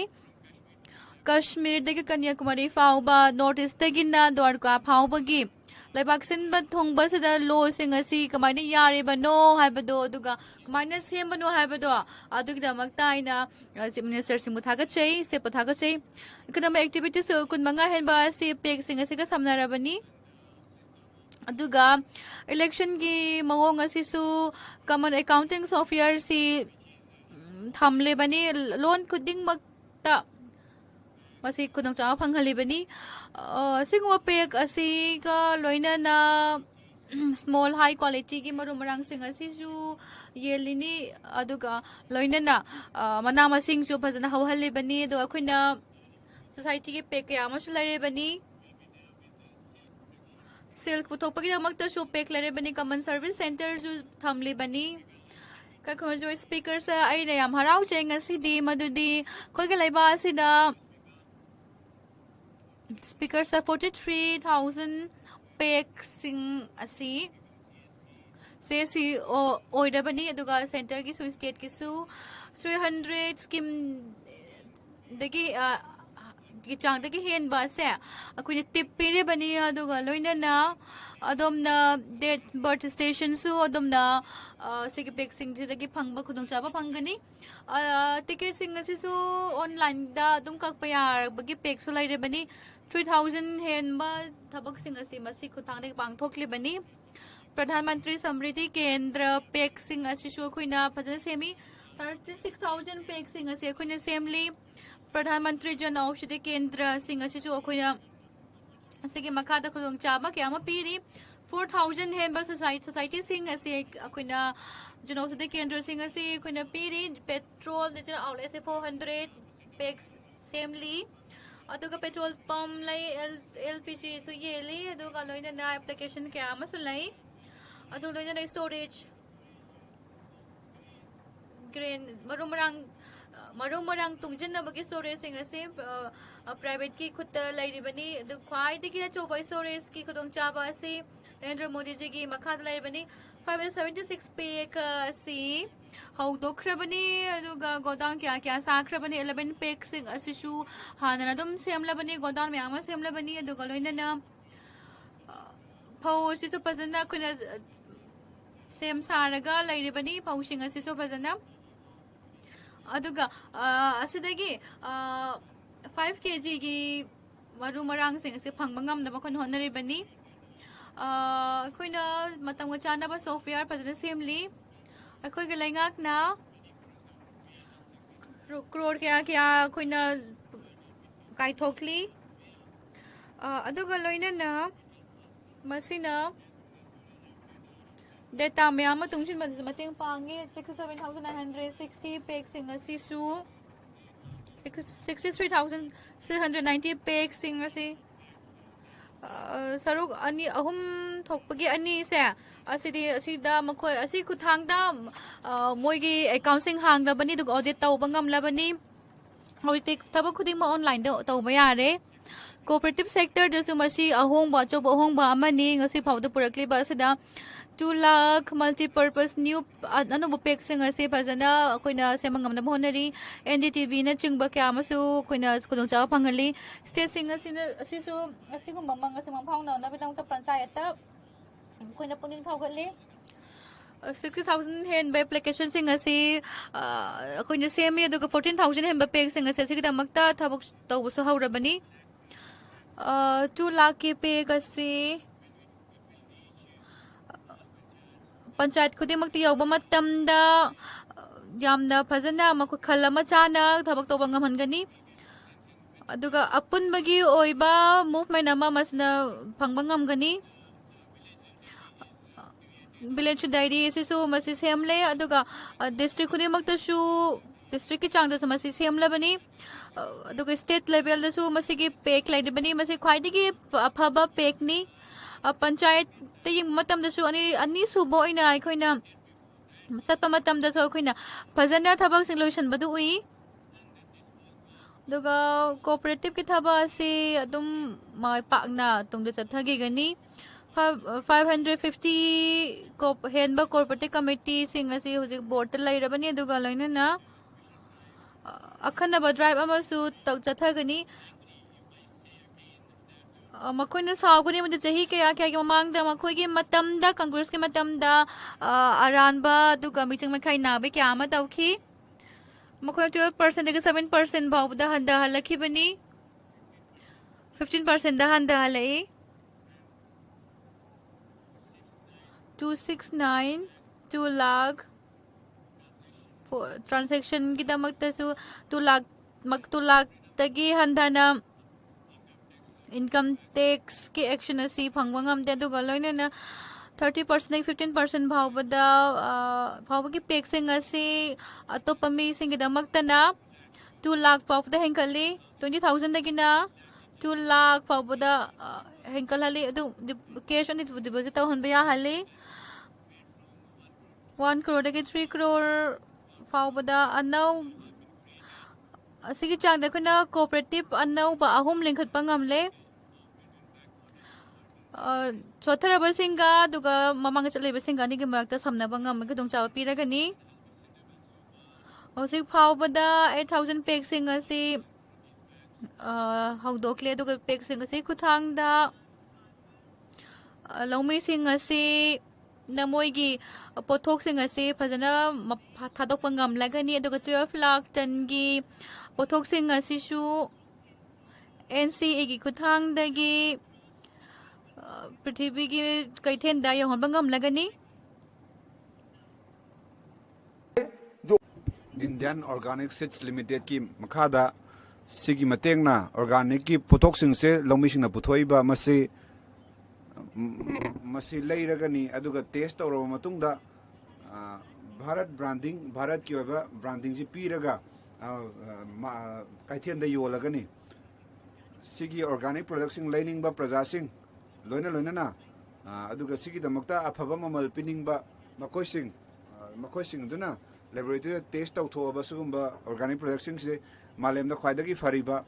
Amul Bharat branding सिंग से पीदुना अदुगा 19,000 pack सिंग से farmer की दमक्ता BBSSL की मतेंगना मागी poaching से लौमी सिंग की poaching से organic की कैथेल योलगनी India the लोइना लोइना मालेम की कैथेल दा सिगी दमक्ता सिल्लांगबा अमदि टेस्ट तौननबगी दमक लोइना सिंदुना लोइरे टेस्ट तौरगा भारत ब्रांडिंग से सेमननबगी दमक पोथोक मयाम अमा सिगी पोथोक सिंग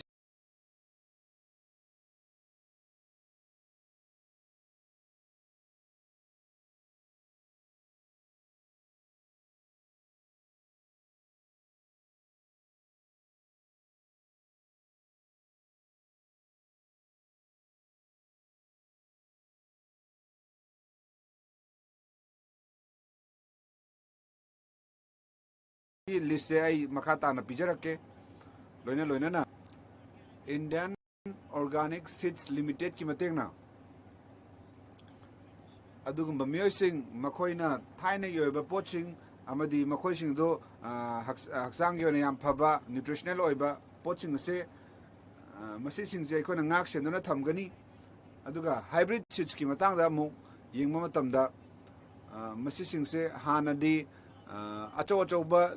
इनाखोनब लौमी खतना सिजनब ngambado हौजिकती इचम चंब लौमी खुदिंगमकना 5 एकर लेन की चांगदा लैब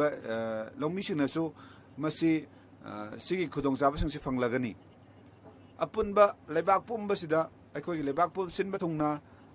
2.85 टाइम्स से मरु मरांग पुथोकपा ngamlabani स्पीकर्स सिगी ऑर्गेनिक कोऑपरेटिव अखोना सेमगलाइबा से भारत ऑर्गेनिक ब्रांड की मतेंगना सिगी अगसाउ सिदा इन पंजनिंगी सोंगी मतेंगना मदुदी अखोना अपुनबा लेबाक सिबु मांगजिन थादना पुबिगदबनी अदुगा कनागुम्बा मना महाकी हिंगोनगी महाकी चखुमगी दमक यामना मयक सेंगबा ऑर्गेनिक पोट पामलगदी ऑर्गेनिक फौ ओइबा याय गेहू ओइबा याय बाली ओइबा याय चा ओइबा याय चिनी ओइबा याय दगी मरु मरांग मरोक सानबा मही मरोक मयाम ओइबा याय खोही ओइबा याय बकुप तारबा मरु मरांग सिंग ओइबा याय तोंगान तोंगान मखल मथेल मयामगी कोली हवाई ओइबा याय दगी हवाई ट्रक ओइबा याय असंग मही मरोंग ओइबा याय सी पोचै मयाम से चादा चामा ऑर्गेनिक ओइरबा भारत ऑर्गेनिक की मखादा पुथोकचरगनी अदुगा तोंगान खन्नबा अमना अमु अखोइना पीरिबा पोचिंग से अमूल पैटर्न की मखादा चादा कुंजे ऑर्गेनिक लिमिटेड चली अदुगा चादा मैफू केजी अमदा मसिना लौमी की अकाउंट से चलीबनी हानदी मसे लौमी सिंगसिदा हान मखागी ओइबा बेस ओइबा रेट अमा पिरमबनी अदुबु चै नुमित कुंथ्रा मथोई की मतुइनदी मसी चादा मैफू अमना लौमीदा पीरबनी अदुगा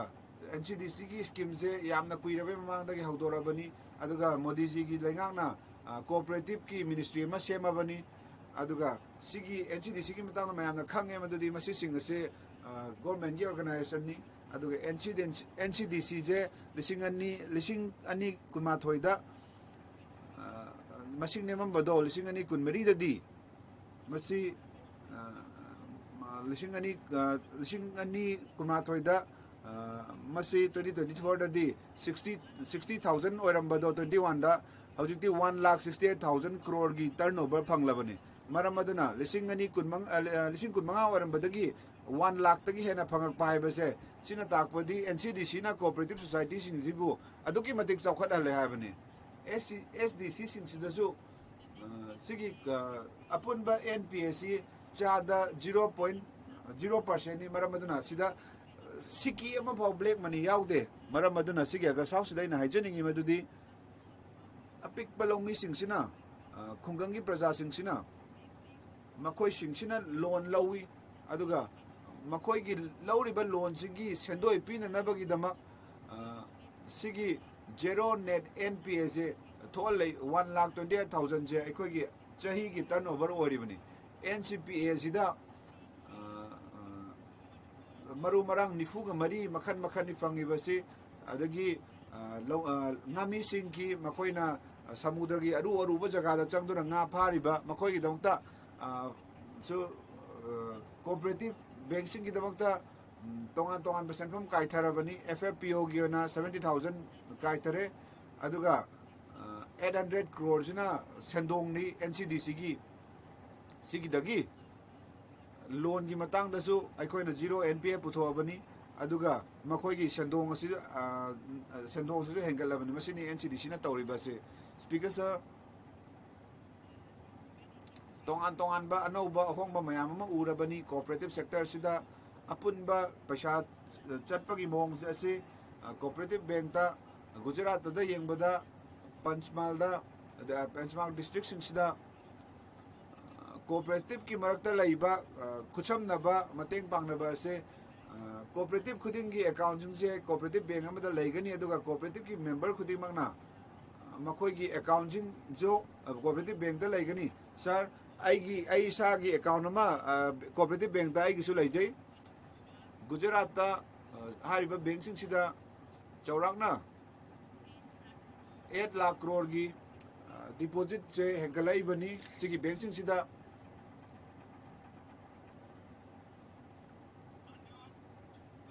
इकाई खुमनजर बे speaker sir cooperative sugar mills की मतंगदा अखोइना खोंगथांग मयाम अमा लखले हौगलकपदा अइना हाइजनिंग मदुदी कोऑपरेटिव बैंक की मतंगदा हाइजगे UCB सिंग से सिंगनी अहुम दगी हौरगा मखोइ से अनो अनोबा ब्रांच हांगदोकपा यारमदे अदुबु हौजुक्ति चादा तरा की ब्रांचिंग से मखोइना ब्रांच हांगदोकपा यारे मसाना मसिगी अयाबदो पीखरबनी रिजर्व बैंक ऑफ इंडिया ना मखोइ की अयाबदो यारमदबनी हानदी मखोइना अदुंबा बैंकिंग सिंदु तौबा यारगनी हानदी मोइजे मखोइ की ब्रांच आंगदोकपा यारमदबनी दो हौजुक्ति याहल्लबनी नेशनलाइज शेड्यूल बैंक सिंगी मतंग दसु PSL की मतंग दा येंगु मतंदा मखोइसिना मतंग चाही मंगा दरकार लई अदुगा RBI दा कनामतना कोऑपरेटिव बैंक की अवाना दो हाना येंजनबा यारमदबनी अदुगा कोऑपरेटिव अर्बन कोऑपरेटिव हाउसिंग दा सिगी लिमिट से हेंगटख्रे सरुक अनि थोकना अदुगा इंडस्ट्रियल रिक्रिएशन सु सिगिसु लोन लिमिट सु लोन की लौबगी याबै चांग से सरुक अनि ओहल्ले अदुगा नन शेड्यूल बैंक सिंग दसु मखोइ की ओइना तोंगान तोंगान बा थबक मयाम अमा लौखलबनी मखोइबु मपांग कंखलनबगी दमा गोल्ड लोन से सरुक अनि ओहल्ले नेशनल कोऑपरेटिव फाइनेंशियल कॉर्पोरेशन सु नेफकेट सु मसी अपुनबा अम्ब्रेला कॉर्पोरेशन अमनी कंपनी अमना हेक्ता मखोइना पामलगदी मखोइ सेनफम मतेंग पांगबा याय मखोइना तोकनिंगबा मतमदा तोकपा यागनी अदुगा डिपॉजिटर की पैसा जो 1 लाख तक 5 लाख हेंगल ले काय खनुजर मोदी जी ना स्पीकर सर सिना मरम ओरगा कोऑपरेटिव बैंक सिंगसिदा प्रजा की थाजबदो अदुकी मते हेंगल ले आइना हाइजब मतमदा कोऑपरेटिव शुगर मिल्स की मतंगदा चाही मयाम अमा कोऑपरेटिव लीडर मयाम अमना एग्रीकल्चर मिनिस्टर ओरमी कोऑपरेटिव शुगर मिल तो लेरमीबा प्रॉब्लम सिंग जे अदु मतमदा येंगसन सुगम गममदे अदुबु इकाई खम नजर प्राइम मिनिस्टर मोदी जी की मखादा मिनिस्ट्री ऑफ कोऑपरेटिव अफेयर से हांगदोकपा मतमदगिदी सिगी प्रॉब्लम सिंग से लोहन खरबनी प्रॉब्लम लहंद्रबनी 46,000 करोड़ रुपीस से सी डिमांड ओरंबनी ऑर्गेनिक शुगर मिल सिंग सिगी अदु चाही खुदिंगी 8,000 करोड़ रुपीस से मसी मतेंग पीरिबनी सिगी बैंक सिंगसिदा निंखा तमबा मतुंगदगी कोऑपरेटिव शुगर मिल सिंग से सिगी अचौबा थाकी मतेंग असे फंगलबनी 10,000 करोड़ से मखोइना फंगबा क्रोरनी अदुगा इथानॉल ब्लेंडिंग मिल जिंगजे सिना मॉरिशस दा बेस तौबा इथानॉल की इक्विपमेंट सिंग अदुगा तोंगान तोंगान बा फील्ड सिंगदा सिजिनबा याबा शुगर मिल सिंग शुगर कैन मिल जिंगजे थबक तौददुना लेरे अदुगा सिगी मिल जिंगसिदगी चुजांगना चिंगबसिदगी इथानॉल से सुंगबा यानबगी दमा अखोइन स्कीम सेमले अदुगा मेलिसिस की मतादा GST से हेंकले सिगी थबक सिसु भारतीय जनता पार्टी लेंगा आसिना तौबनी स्पीकर सर CRCS की मखादा मसिगी अपुनबा ऑफिस से सिग पूरा कंप्यूटराइज तौरबनी अदुगा रजिस्टर ऑफिसर सिंग से स्टेट की अदुगा खुंगंगी रूरल डेवलपमेंट बैंक सिंग मखोई की ब्रांच सिंग से कंप्यूटराइज तौरे अदुगा अपुनबा अचंगबा पैसा से सेंट्रल गवर्नमेंट पुथोई बनी वाइट रिवोल्यूशन से सिगी मतंग सिदसु अखोई पांडम थमले अदुगा मसिगी अपुनबा लोकदबसे 660 लाख क्रेटर ओइबनी नोमगी 2029 की दमक अखोइना 66 लाख लीटर दगी 1 लाख लीटर पर डे दा हेंकट हनगदोरिबनी ngasi हौकिबा चाही अहुम असिदा इंडिया सिना ओरकलबनी ख्वाइदगी संगोम पुथोकपा लेबाक ओइरबनी मालेमदा स्पीकर सर मालेम की संगोम पुथोकपै चांगदा इंडिया दा सरुक मरी इथोकपगी अमा पुथोइबनी अदुगा मसी 24 करोड़ टन दा पुथोबनी 2014-15 अखोइना पावर लापा मतन 14 करोड़ ओरंबनी अदुबो 2014 दगिना 2024 फावदा येंगबा मतमदा मसी 24 करोड़ लीटर्स ओइरे मखोइना हारी मदुदी मतु सिंगदो मोदी जी न तौरे हना अदु मसे आइना डेटा अमसुंग फिगर सिंगदो पीरिबनी सही तरह सिदा 14.6 करोड़ दगी मसी 24 करोड़ ओइरइबनी स्पीकर सर नसी राहुल जी लेते मफम असिदा मखोई सिंग से होंगलोय मखोई मफम असिदा कुनगा हुमदोय नेशनल लेवल ऑर्गेनाइजेशन लाई 23 मार्केटिंग अमसुंग डिस्ट्रीब्यूशन सेंटर सिंग लाई अदुगा तोंगा तोंगा खुंगंग सिंग सिदा मिल्क प्रोड्यूसिंग सेंटर सु लाइरिबनी अदुगा ngasi चौराकना अखोइना फंगले सर्कुलर इकोनॉमी अमा फंगलबनी मरमदुना हौजिक मखोइ सिंग अदो मखोइ अदुना प्राइवेट कंपनी सिंगदा संगोम पीरिबा सिंगदो अदुगा मखोइ की हिदा कापथोकपसे हिदा कापथोकनबगी सरुक सिसु कोऑपरेटिव एरिया अदुना लौगनी अदुगा मफम अदुदगी मखोइ अमांगबदुदगी बायोगैस सुंगदुना कोऑपरेटिव मीडियम की मतेंगना सुगुंबा मौगी पोथोक सिंसिबु खरा हेना वांगबा ममंदा योनबा ngamnabagi damak hondokani sigi thabak sigi damak 10,000 crore changkre sigi damakta sangom ge pothok puthoknabagi damak sangi amangbadagi pothok pa yaba pothok sing puthokuna sidagi puthorokpa kanaba sing ado lairaba san iroi long yonba kangbu da kanaba phangangadori bani sangom ge pothok ki matangda चादा हुमद्रादगी हेनबा नुपीसिंगना थबक सूरिबनी अखोइगी अहल ओरबा नुपीसिंग अखोइगी इचलसिंग इचा नुपीसिंग से मसिना संगोम गे ओइबा industry सिंग दा थबक तौरिबनी सिगुम्बा मखोइगी मफम मसिदा सेंदोंग गे ओइबा सेंदोंग मयाम अमा Lakpa मतमददी मखोइ मसाना मसाबु कंखत हनगदोरिबनी MSP की मतंगदा हाइबा मतमदा चाही मयाम अमदगी MSP सि तांदुना लाइबनी अदुबो कांग्रेस सरकारना करिमता तौगिद्रे मही मरोंग अहुम खक मखोई सिंग असे अखोई एपता नापेटा NCCL की एप सिंग सिगी साइट सिंग सिदा चटपीरगा नंग नसाना नसासिबु मिंग चनसनजरगा चादा चामगी नखोई की पुथोकपा पोचै सिंगदो लौरगा MSP फंगनगनी नखोई सिंगसिना नापेटा की ओइगेरा SCCL दगी ओइगेरा मखोई सिंगसिना चादा चामगी MSP लौगनी गवर्नमेंट इंडियाना लौहनगनी अदुगा मसी इहान नानबो ओइना थोकलिबनी मदुदी मसी अखोइना पावर द हेक पारप कांदगी थोखिबनी मसी अइना याजै स्पीकर सर मसी इहान नानबो ओइना नि मदुदी कोऑपरेटिव की सेक्टर सिदा कोऑपरेटिव लोन पीबगी खुदोंचाबा से तोंगा तोंगा सेक्टर मैम अमा लेबिरमगनी मोगी पैरामीटर सिंग लेजरमगनी अदुबु टैक्स लौबगी मतंगदा नत्रगना पिसिकल्चर की मतंगदा हादी अमसुंग ग्राम उद्योग की मतंगदा मखोई सिंग से समझनरे अदुगा डिस्ट्रिक्ट लेवल अमदी state level loan state level दा नेशनल लेवल दा सिगी मांगजिल थाबगी अवार्ड सु पीगनी अदुगा मखोई सिंग अदो मथंग मनाव नायना सेमदोकपगी तंजासु खुदोंचाबसु पीगनी स्पीकर सर अखोगी इकाय खमनजरिब मोदी जी की खोलाव सरकार दगी समृद्धि हाइबा खोलाव से इचम चम खोलाव नते मसी अखोइना असेंग असेंग बा तसेंगना असेंग बा ओंथोकनी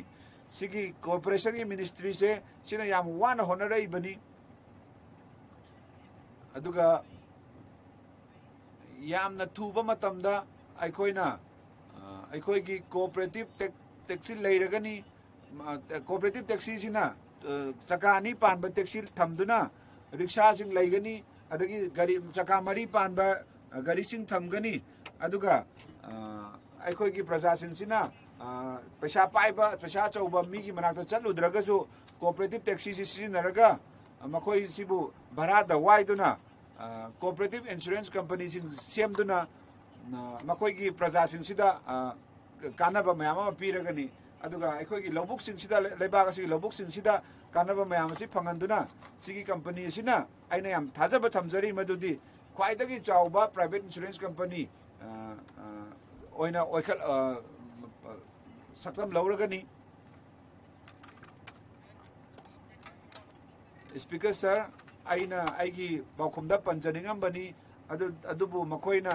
मसिदा येसल ए मदुदी आइना बुखलाइबा बिल असे यूनिवर्सिटी बिल असे मसी हौदोखिबनी गुजरात हौदोकदोरिबनी कइगिनो हाबदा मसिगी लम असे गुजरात की लमनी अदुबु गुजरात की लमदा मसी हौदोकसरगसु लैबाक असigi मफम खुदिमक्ता सिगी कानाबा फंगनगनी आइना हाइ जमता ताबियु आइगे पाउखुमसबदा ताबियु खांग बगमता कनबियु आइगी पाउखुमसबदा ताबियु स्पीकर सर अपुन बलेबाक से अपुन बलेबाक असे आसाम ओगेरा कोऑपरेटिव ट्रेनिंग इंस्टीट्यूट अमा ओगेरा मखोगी स्कूल नत्रगा कॉलेज सिदा स्टेटस से फंगलगदी मोइना ममिंग चनबा यागनी यूपी दसु चमाना तवनी तमिलनाडु दसु केरला दसु अदु ओडिशा दसु करिगिनो हाइबदा कोऑपरेटिव से चौखलकपा मतमदा अदु ओरबा तारगदी मफम खुदिमक्ता अखोई भी ट्रेनिंग फंगलबा हाई सिंगलबा ह्यूमन रिसोर्स दरकार लोइगदरिबनी मरम अदुना मसीगी ट्रेन लेरबा मी थोलक्तोरिबसे सिगी यूनिवर्सिटी सिगी थोलक्तोरिबनी स्पीकर सर आइना फम असिदा लाक्सरिङै मतम असिदा आइना हाइजनिङि मदुदी सिगी यूनिवर्सिटी सि हौदोकपा मतमदा हौकिबा चाही अहुम मखाइसिदा करी डेवलपमेंट तौग्रबगे हाइबदु खनसी कोऑपरेटिव से मपांगल सोंथरिबगी मरम से खनसी कमिटी सिंगी कमिटी सिंगना कैदौरमगे हाइबा मतम मखोइना खंगना चानबदा खतंग थबक पिरमे मरम अदुना मखोइ सिंगसिना सोंधरंगनबगी मरम ओरमबनी कोऑपरेटिव यूनिवर्सिटी से मसी हौदोरप मतमदा मागी डिप्लोमा फंगबा डिग्री होल्डर सिगी डिग्री से फंगबा मीसिंग दो अतनमक सिदा थबक फंगबा यागनी स्पीकर सर सिदा सेंदोंगदा बेस तौबा मॉडल सिंग सि थमगदी मसी फरोय अदुना चौखटपदा बेस तौबा मॉडल ओना सेमसी मरम अदुना आइना याम चेना थाजजै मदुदी डोमेस्टिक का लोइना मालेम की थाकता लैबा थाक असिसु येंगदुना अखोइना होनगदबनी स्पीकर सर हौजिकी चाहिजिगा चानबा कोऑपरेटिव कल्चर अमा असिगी यूनिवर्सिटीना पुथोकपा ngमगनी अदुगा कोऑपरेटिव की माहि तंबदसु मसिगी ट्रेनिंग तौननबगी लोइसंगसिंग लिसिंग मयाम अमा लेबाक्सिदा लाउथोइबनी लैरिबनी अदुबु सिगी चप मानबा कमन नोइबा कोर्स ति केमता लैते अदुबु सी कोऑपरेटिव सेक्टर से थबक तौरिबसिंग सिगी मोगी अककनबा कोर्स लैते कोऑपरेटिव शुगर मिल दा लैरिबा टेक्नीशियन से मकोइना अककनबा कोर्स लैते मकोइना मयक सेंबा इंजीनियरिंग तमुरे अदुगा कोऑपरेटिव से थबक तौबनी अदुबु अखोइना मकोइगी कोर्स से डिजाइन तौरे यूनिवर्सिटी से हेक एस्टैब्लिश तौबगा अखोइना मकोइगी कोर्स सेमगनी डिप्लोमा डिग्री PhD बाव पीरगनी अदुगा मकोइगी थबक सुबह मीसिंगदसु हप्ता अमगी डिग्री कोर्स पीगनी ऑनरेबल मेंबर सिंह हाउस ना यारगदी सिगी हाउस की मतम से सिगी बिल से डिस्कशन से लोइद्रिबा व यथोक चरगनी स्पीकर सर सिगी बिल से मतेंगना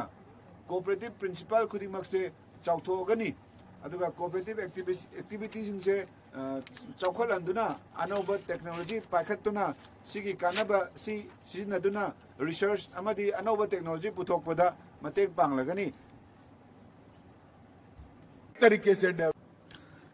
अखोगे लेबाक पुनबदा यामना चाउब कोऑपरेटिव की लिंखत्प ngamgani masina अखोइना खुंगंगी सेमिलोन सिंग यामना हेंकलनगनी amasung लाइंगा की यूनिवर्सिटी अखोगी त्रिभुवन पटेल जी की मिंगदा मसीना कोविड सेक्टर लेबा असिदा यामना मपांगन कलनगदौरी मसीना ह्यूमन रिसोर्सिंग यामना हेंकलनगनी इकाई खुमनरी स्पीकर मसीगी बिल असे मसीगी एक सिगी मतुंगदा मदुदा हब मॉडल कैमरूम मथौ तौगनी कैंपस मसीगी लाइरकनी मसीदा एफिलिएटेड तौब इंस्टीट्यूशन क्या लिंखकनी कोविड सेक्टर के मनुंगदा मसी अहानबा ओइना मखन की यूनिवर्सिटी से कोऑपरेटिव सेक्टर दा मपुंग ओइबासी हौदोकनी मरोइना मी लाख निपान सिंगदा डिग्री डिप्लोमा मखन मखन की सर्टिफिकेट सिंग अमसुंग पीएचडी न सिंगबा अतोप कोर्स सिंगी दमक पीगदौरी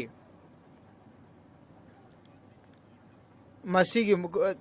डिस्ट्रिक्ट खुदिमक्ता मसीगी लोइसंग सिंग हांगलगनी अहुब चही मक्तदा मसीगी लोइसंग सिंग असिदा ट्राइंथोय 12 पास तौरबा 10 पास तौरबा सिंगना मखोइना कोर्स लौबा यागनी चार्टर्ड अकाउंटेंट चिंग सिंग टेक्नोलॉजी का मरी टेक्नोलॉजी कोर्सेस तौरी बंगांगसिना टेक्नोलॉजी की मरी लेनब कोर्स सिंग असिगी यूनिवर्सिटी सिंग असिदा खुदम ओइना डायरी अदि फिशरी न चिंग सिंग अदुगुम्बा मखोइगिदमकसु कोर्सेस क्यामरुम अखोइना सेम साजरी मसी याम चाउना ई लर्निंग प्लेटफॉर्म असिसु फंगनगदौरी स्वयं न चिंगबा स्वयं की मपानदगिसु अखोइना मदु समनहनगनी मसीदा अनौब एजुकेशन पॉलिसी की मनुंगदा मची की थोकपम अमसुंग चंगभम पॉलिसी असे फजन सेमगनी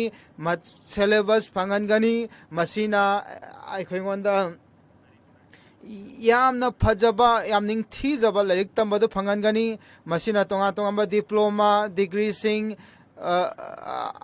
नाहासिंदा फंगनबसिना कोऑपरेटिव की खोंगतांगदा अनौब इनोड अमा पीगनी मसीना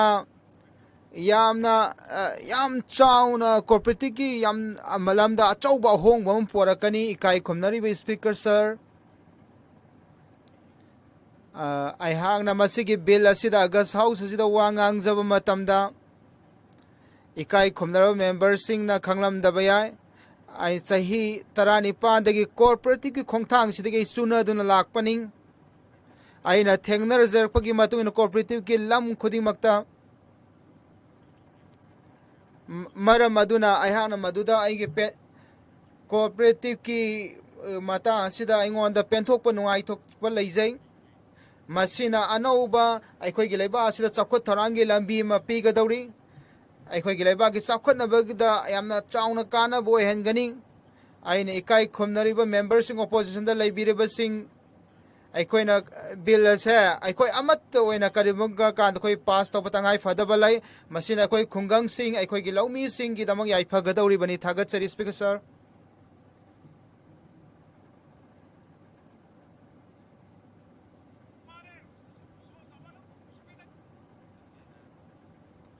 अखोइंगोंदा वहां के अमरम लैजरी अइंगोंदा ताबियो मसी कोऑपरेटिव की मतांगदनी मसीना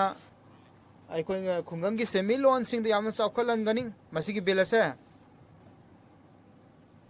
मसीना ट्रेनिंग की इंप्रूव लहनगनी मई मसिंग की लमदा मरम दो नखोइ अमत ओइना मसे बिल से पास तबम थोई बिल से मसीगी माइकईदा लेबसिंगना आय हाइबियु मायोक्ता लेबसिंगना no हाइबियु Eyes have it, eyes have it, eyes have it. Motion ase consent masigi close by close to jik chalagani. Masigi apun ba asida ikoy nulbida masigi apun ba bill asigi content asigi pakum pibam toi adu pakum pibi dragadi ikoy na ngangu bagi wahan thokari lebagi daba eman moin matang da en ki Premchandra Singh en ki Premchandra Singh na pukhala leba MMA number tara mathoi ase masigi mayokta laibasingna no IBU mai na khali no sebit commitment asi laudre number nifu tareta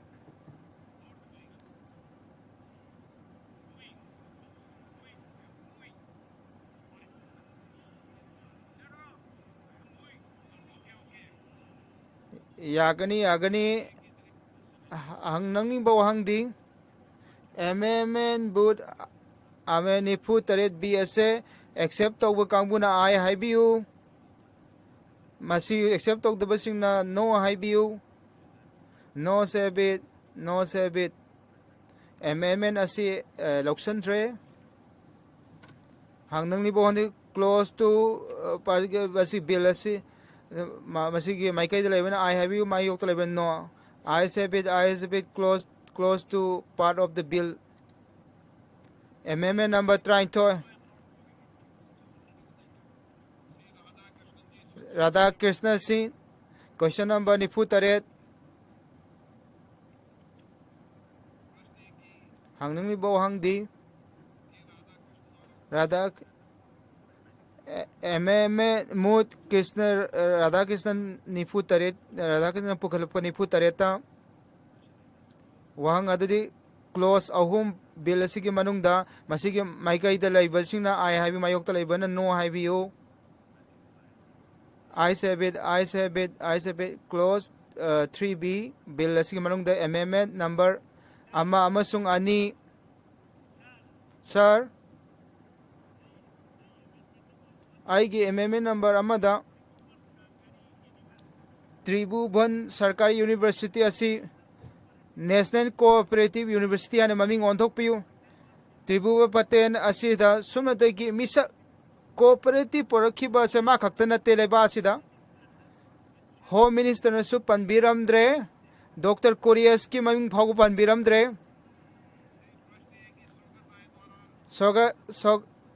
Sogarai ji ki wahang ki matong na ikai khumnari ba home minister Korean ji ki matang do wari saba matamda masi adom na khoi na khangdra male masi Korean ji ki adugumba mapok comment palatong Gujarat laingang na madugi kumon palan tauki Kerala na West Bengal na mahaki mapok kumon palan taude ay na madugi matang na sengdok sa pa madudi amul gi adum yumpam hon ba se yumpam hum ba se Tribun das pate na tauki bani currency aduga Tribun patensi na currency da masigi thaba se pi ki bani Nehru bigan gi dama Dibur Patel Sina Mahakpu Netherlands Thakibani Maram Aduna Mipum Kudima Lai Banupi Singh Masigi Kudong Sabasa Yahun Ganama Habasa Tribu Patel Singh Wakaloni Maram Aduna Mahaki Mingase Masida Piri Bani Sobara Isaki MMN se Masigi accepted of Wessina I have you Masi Korean gi contribution ni masigi government panba adum state sing da Korean sigi mapok pogu palan makong unu mi pogu palan taude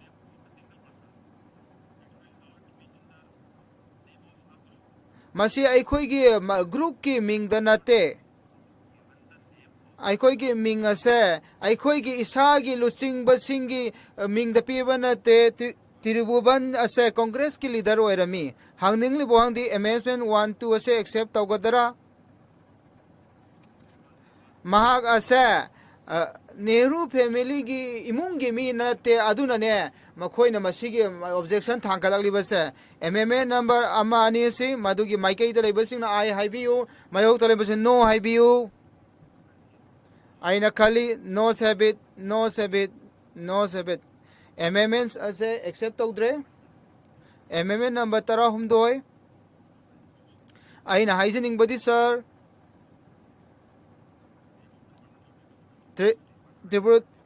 त्रिभुवतन असी ममिंग पीबे RMA Raman त्रिभुवती Korean असे मा की ममिंग असे यावगदबनी मसीगी एमएमएन असे accept तौबीगदबनी हांगनिंगली बोहांगदे एमएमएन बे पुखलबे NK Premchandra ji 13 से favour the लेबे आयु मायोक तलेबे लेबसिंग नो हाइबियु आइना खाली नो सेबिट एमएमएन असी एक्सेप्ट तौद्रे एमएमए नंबर 38 सीरी के एमए नंबर 94 एमए राधा कृष्ण सिन्हा मसीगी एक्सेप्ट तौबसिंगना आई हायु मायोक लेबसिंगना नो हाइबियु आइना खाली नो हैबिट एमएमएन असी एक्सेप्ट तौद्रे हांगनिंगली बोंदी क्लोज फी पार्ट बी मधुगी माइकई द लेबसिंगना आईआईबी मायोक तलेबसिंग नो हाइबियु आई सेबिट clause four part of bill असे एमए नंबर 13 हांगनिंगली बोंदी एंके प्रेजेंटेशन पुखलक एमएमएन असी एक्सेप्ट तौबसिंगना फेवर द लेबसिंग आई मायोक तलेबसिंग नो हाइबियु नो सेबिट आइना खाली एमएमएन असी एक्सेप्ट तौद्रे क्वेश्चन नंबर क्लोज मंगा बिल की मजगी मायोक तलेबस माइकई द लेबसिंग आईआईबी मायोक तलेबसिंग नो हाइबियु आई सेबिट 5b part of the bill असे कमेंट नंबर 3 to 5 एमएमए नंबर अहूम मरी एमएमए नंबर चचके 3 अहूम मंगा एमएमए नंबर अहूम दगी मंगा सगोर राइसिंग पुखलपसी एक्सेप्ट तौनिंग बसिंग मसीगी माइकई द लेबसिंगना आई हाइबियु नो मायोक नो हाइबियु नो सेबिट एमएमए असी एक्सेप्ट तौद्रे close 6b part of the bill मसीगी माइकई द लेबसिंग आई हाइबियु मायोक द लेबसिंग नो हाइबियु आई सेबिट close 6b part of the bill असे MMA number 3 sir MMA number 3 ता इसके सगर राइसिंग की वहां की मतुंगना एमएमए नंबर 3 असी मसीगी माइकई द लेबसिंग आईआईबी मायोक द लेबसिंग नो हाइबियु आइना खाली नो सेबिट एमएमएन असे एक्सेप्ट तौद्रे एंके प्रेमचंद्र सिंह संजुन एमएमए नंबर होमफू अपन हुम्बुद्रा यूनिवर्सिटीना सभी degree certificate goods and service course हाइरिबसे मसी करीनो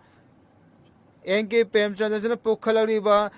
हुम्फू अपन हुम्बुद्रा से मसीगी माइकई द लेबसिंग आईबियु मायोक द लेबसिंग नो हाइबियु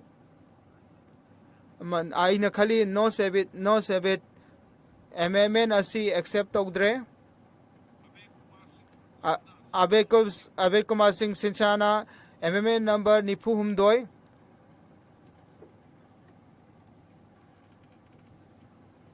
आइना एमएमएन असी move तौजरी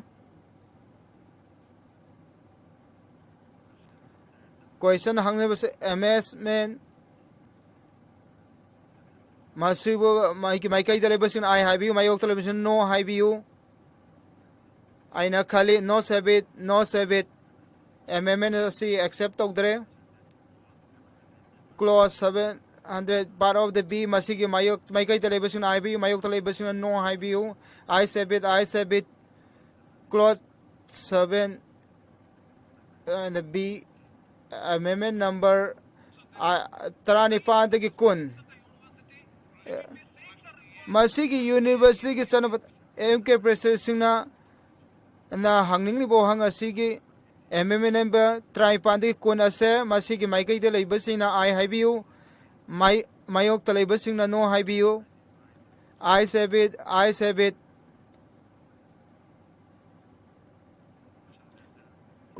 clause number 9 dagi kun asi mayok ta label sing na maikai dalisa I mayok ta I have it clause 19 dagi trapan dagi kun asa asi accept or amendments number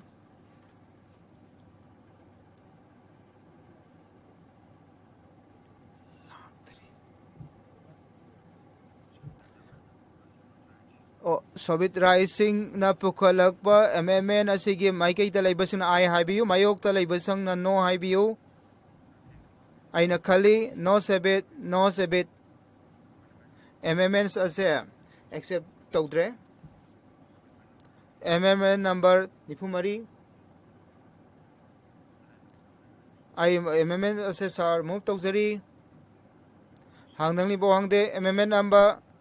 Aves senase nipumari se masigi maikai da laibasing asina I mayok ta laibasing na no IBO ay nakali no sebit MMS ase accept tawdre MM number yangkai hangdang libo hangdi MM number yangkai ase masigi maikai da laibasing na IBO mayok ta laibasing na no IBO ay nakali no sebit amendments ase accept tawdre hangdang libo hangdi clause 21 dagi nipu ase masigi maigai television I habiu mayok television no habiu I sebit clause 21 dagi 40 bill asigi manungda laibase masi accept tawre amendment number 9 masida I na se labor gi mayok talay MM sagorais na pukalak pasi masigi maikai talay basing na I habiu mayok talay basing na no habiu ay nakali no sebit bin ase accept tawdre MM number kumathoy angning libo wahangding MM Prem Chandana Pukhalak Pase Masigi Maigai de Labasing na I Mayok ta Labasing na no habiu ay nakali no sebit MM na se accept tawdre MM number ni pu mga ay amendment se move tawsari abe ke wasinazin amendment number nipu manga se masigi maigai da laibasing I habi mayok ta laibasing no habiu ay nakali no sebit masi accept tawdre 41B part of the B the I sebit MM number kunithoy amasung kunhumdoi da Apple question asidi MK page jandarsina pukalakpa 22-23 asi masigi maikai dalebasing na I habiu mayok talebasing na no habiu no sebit MM is not accepted Madugi maikai da laibasing na I habiu mayok ta laibasing na no habiu ay nakali I sebit clause 40 to the 53 ase accept tawre hangnang libo adi third schedule ke maikai da laibasing I habiu mayok ta laibasing na no habiu ay nakali I sebit masigi bill amon MM number 8 ikai ko ministry singna masigi institution asina Dr. Wakis Korean NK Pesandana Premchandana Pukhalakpa masigi maigai da laibasing na I habiu mayok ta laibasing na no habiu aina khali no sebit MMS asi accept tawdre MMN number nifu gataruk MMN Radhakrishna Pukalakpa se masigi maikai da laibasing asina I habiu mayok ta laibasing na no habiu aina khali no sebit प्रश्न याद है बने याम मरम ना एमएमएन असी accept उतरे close one annexation the मसिगी बिन असी बु फेब हाप याबसिंग अदुने याय हाबिबा याबसिंग यारे हाबियो अदुगा यादेबसिंग यादे हाबिरो याय हाबना याम मरम ना मसिगी बिल असिगी पार्ट अमा ओइबा ओइना थमजरे बिल असे मिनिस्टर ना मूव तौबियो आइना सर बिमसे मूव तौजरे बिल बी पास फेबद लेबसिंग ने यारे हाबियो यादे हाबिसिंग ने यादे हाबियो आइना खाली याय हाबिसिंग यामलबनिना बिल असे पास तौजरे हाउस असे 27 मार्च 2025 ता हाउस असी अमुक उनरगनी पुंग 13 दा